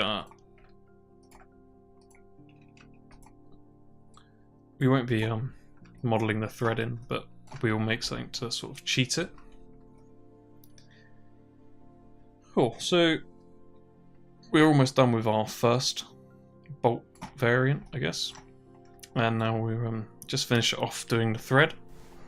So to do the thread, I'm just going to go up to my Create tab, and I'm going to go to my Polygon primitives, because I use a lot of the poly modeling stuff up here, and we don't have a lot. We just have the basic sphere, cube, cylinder, cone, donut, and plane. A couple of these special sort of harmonic polygons, but I want to go to my Create, Polygon primitives, and I want to create a helix. So what this has done is basically made sort of like this sort of spring shape, and you can sort of see what we can do with it. Sort of looks like we've made curly pasta straight away, and you can animate all this as well. So you have all the spring sort of settings, and you can see we've got all the settings to sort of do whatever you want. So I'm just going to undo that. So I want to make some thread. And this is kind of, if I'm doing anything that I want to make some, this is probably overkill for this, but it'll be fun to do. It's these tiny little details that really make things. So I want to make the thread, and obviously this is way too big, so I'm going to change the coils first. I'm just going to set this to maybe 16. Width to 0.1, or maybe just 1 for now. My radius 0.1. Do that again, 0.005. So we can see we're getting a really tiny coil now. So we don't need to do all of this. We only need to do this. What we can do some. We'll do enough that's a little bit extra, so we can change the sort of. We don't have the same height, because if we do it all one height, it'll be quite frustrating that we didn't do if we need it for a little bit longer. So I'm just going to keep my subdivision coils quite high so I can visualize it. I'm going to change my subdivision axis to 4. So if I actually change this back up to something a bit higher, you can sort of see where I'm going with this now. So, because obviously it's we can make it into springs, but if I bring it down to a 4, my subdivision to 4, we can create these sort of spikes. Well, the sharp edges, sorry. And you can see how we're going to create this thread. So let's just get that out of the way. And let's sort of look at our reference and see what we can sort of get the right sort of size. So this is looking pretty close already, actually, just as a rough guess.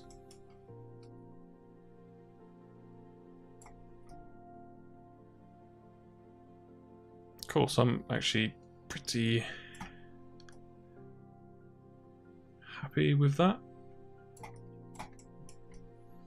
So, obviously this is would be a nightmare to work with all these edges, so let's bring this down to 6. So now if we press 3 and smooth that, we can see we still get a nice round circle. Which just means now we've got way less polygons to work with.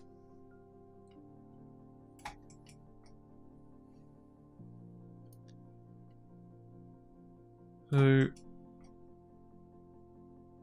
what we can do is try to get the best way to do this first.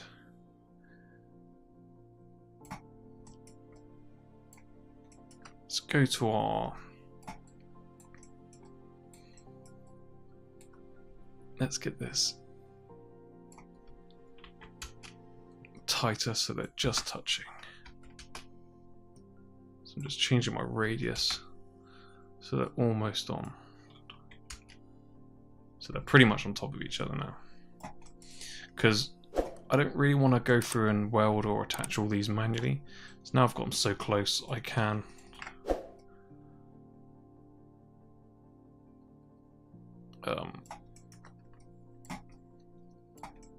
I can just use the merge. So I'm going to go to my orthographic front. I'm just going to delete all these inside edges because I don't want them. I only want the outside parts. Oh, so I'll go to my perspective. So now I should have this completely hollow shape, which we've got this sort of curve now, this sort of coiling shape. So if I go to my vertices, select them all. So if I press 3 now, you'd see you can sort of tell that's not stitched. So now if I press select them all, go edit mesh and merge,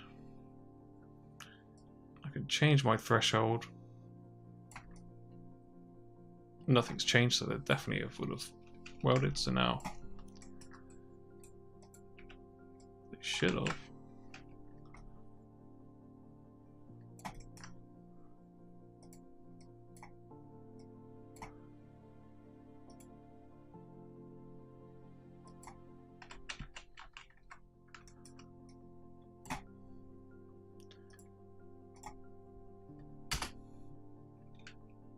Cool, it's done it that time. It didn't do it the first time, but for some reason it didn't do it. So yeah, they're now welded. So if I press 3, we can now see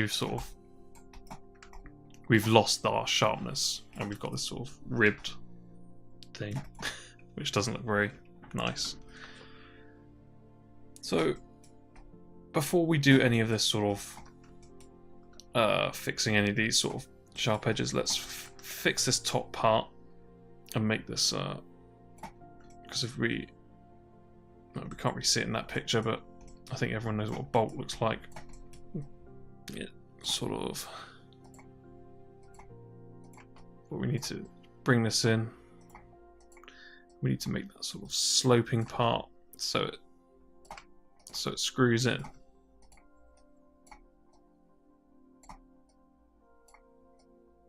So I'm just going to bring these end ones up.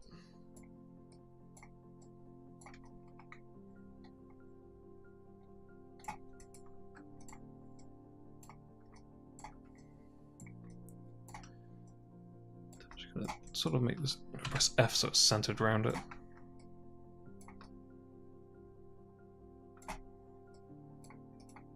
So I'm just going to make that sloping part so it screws in. We don't have to do it on loads, just enough so it's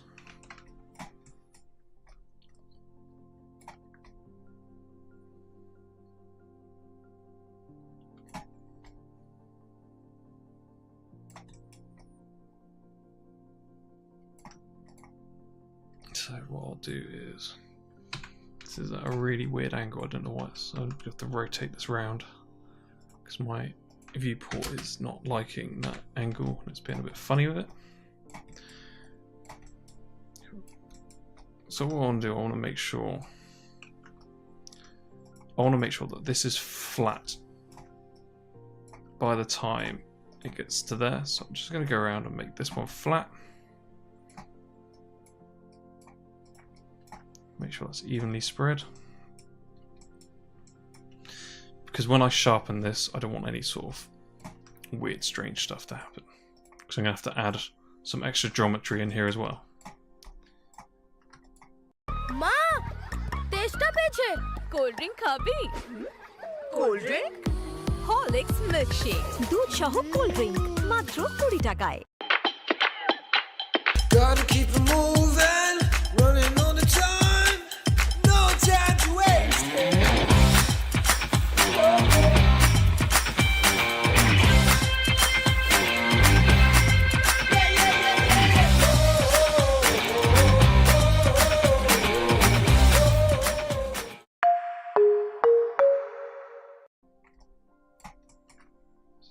Pull that in.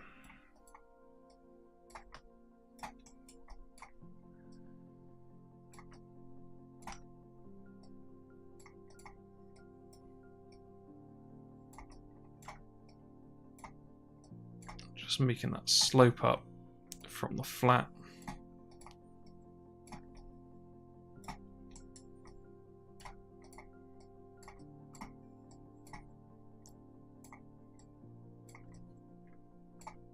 Like I say, you probably could get away with this in a texture, but it's fun to learn how to sort of do it. So if you're doing one really close up, you'd probably want to spend more. If you're doing a really close up, you'd probably want to spend a bit more time on it than this, but you should be able to get a pretty nice looking one.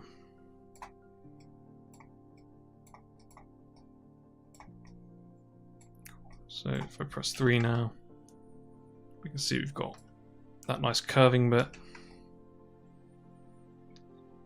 Maybe even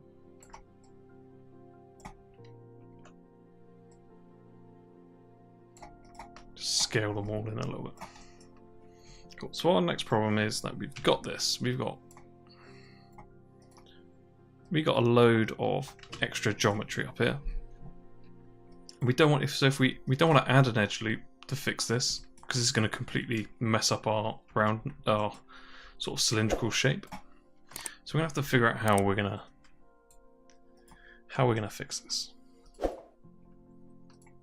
So first of all, let's select this edge loop. Apart from these two, and Control E. I'm actually gonna use my scale, and I'm gonna scale these in.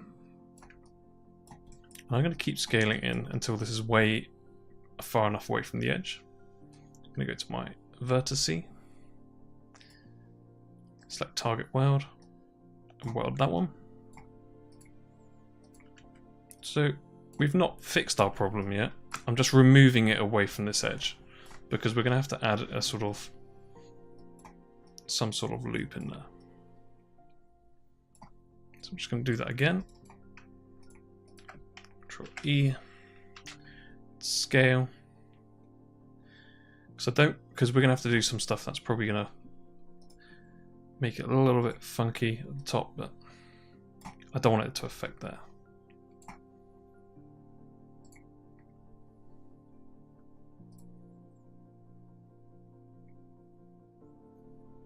Cool. So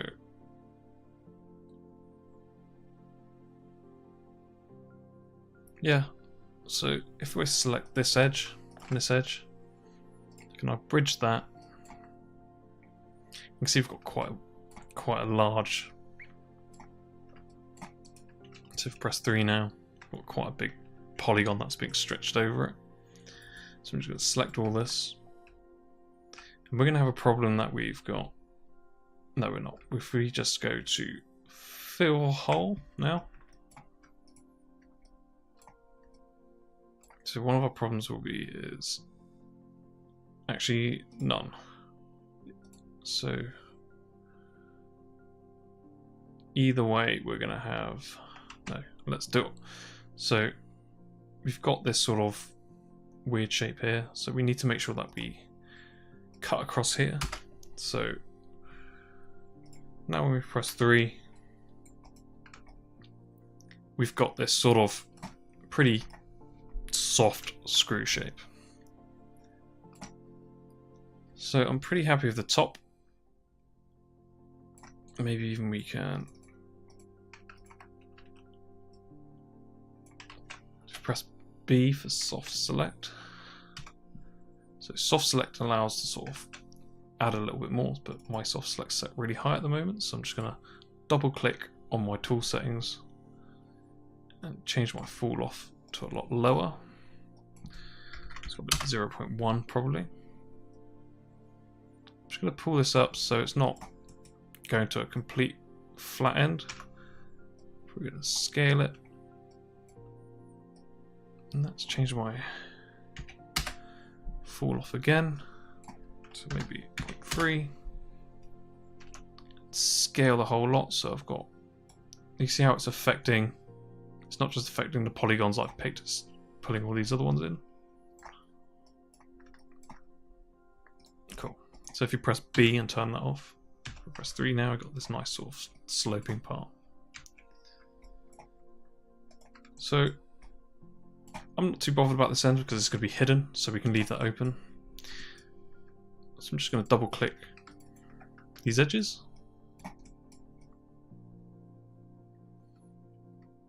And you see it's sort of made. So if I beveled that now,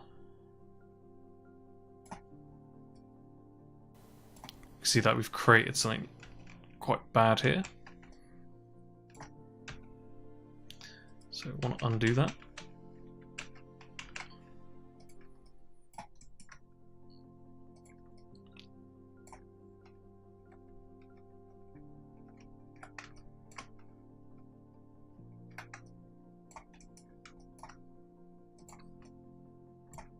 So I'm just going to go around and select all those faces. Control E.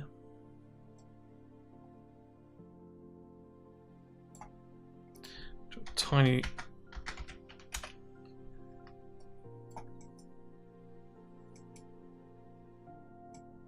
an extremely small.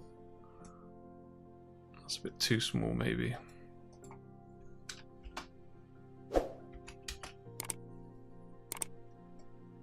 And you see that it's not broken. And it's not made any odd shapes. So if I press 3 now, I'm starting to get this sort of more sharpened bolt shape.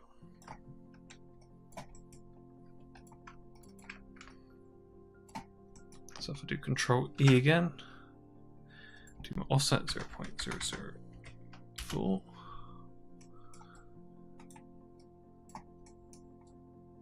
I just want to check that I'm not getting any. It's getting a bit nasty up here, but as long as it's not doing too much damage, it should be alright, because we can smooth that out. So now you can see we've got this bolt shape. It's done something really horrible on the top.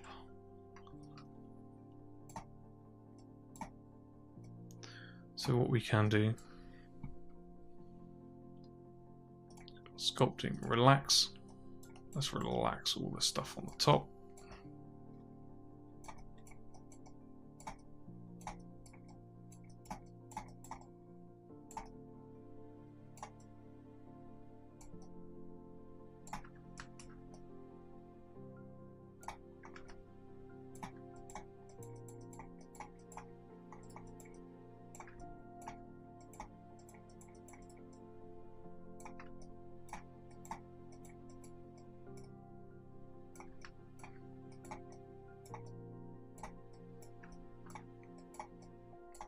I'm just going to relax the stuff on the edges.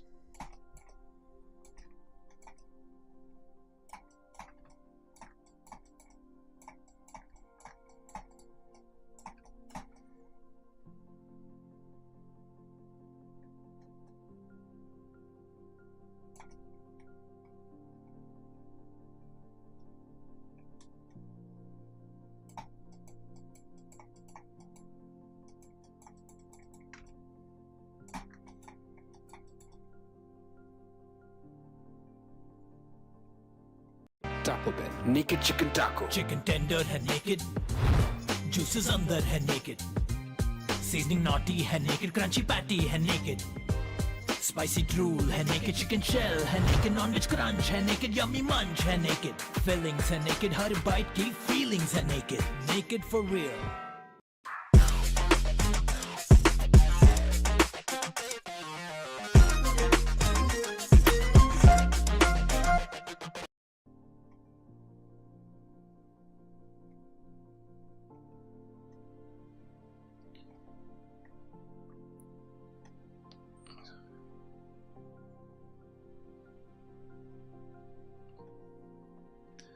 Just go around, just being very careful with the edges.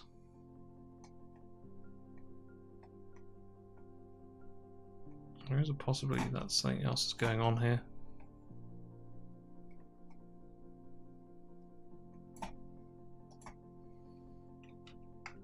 So now if I press 3, we've now got no weird stuff going on top. Well, there is some sort of weird geometry, but what we can do, we just keep relaxing it. You don't want to do too close to the edge because then you'll start undoing everything that you've just done. So be very careful with how much you actually do this. Otherwise we can even try a bit smooth.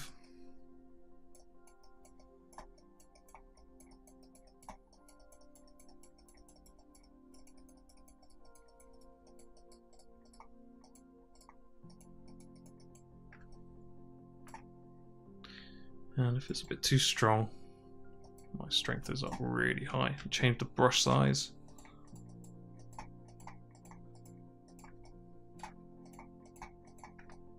You can sort of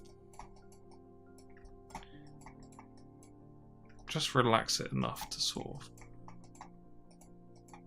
you're not really using the sculpt to sculpt it, but we're kind of fixing this bad geo on top, or just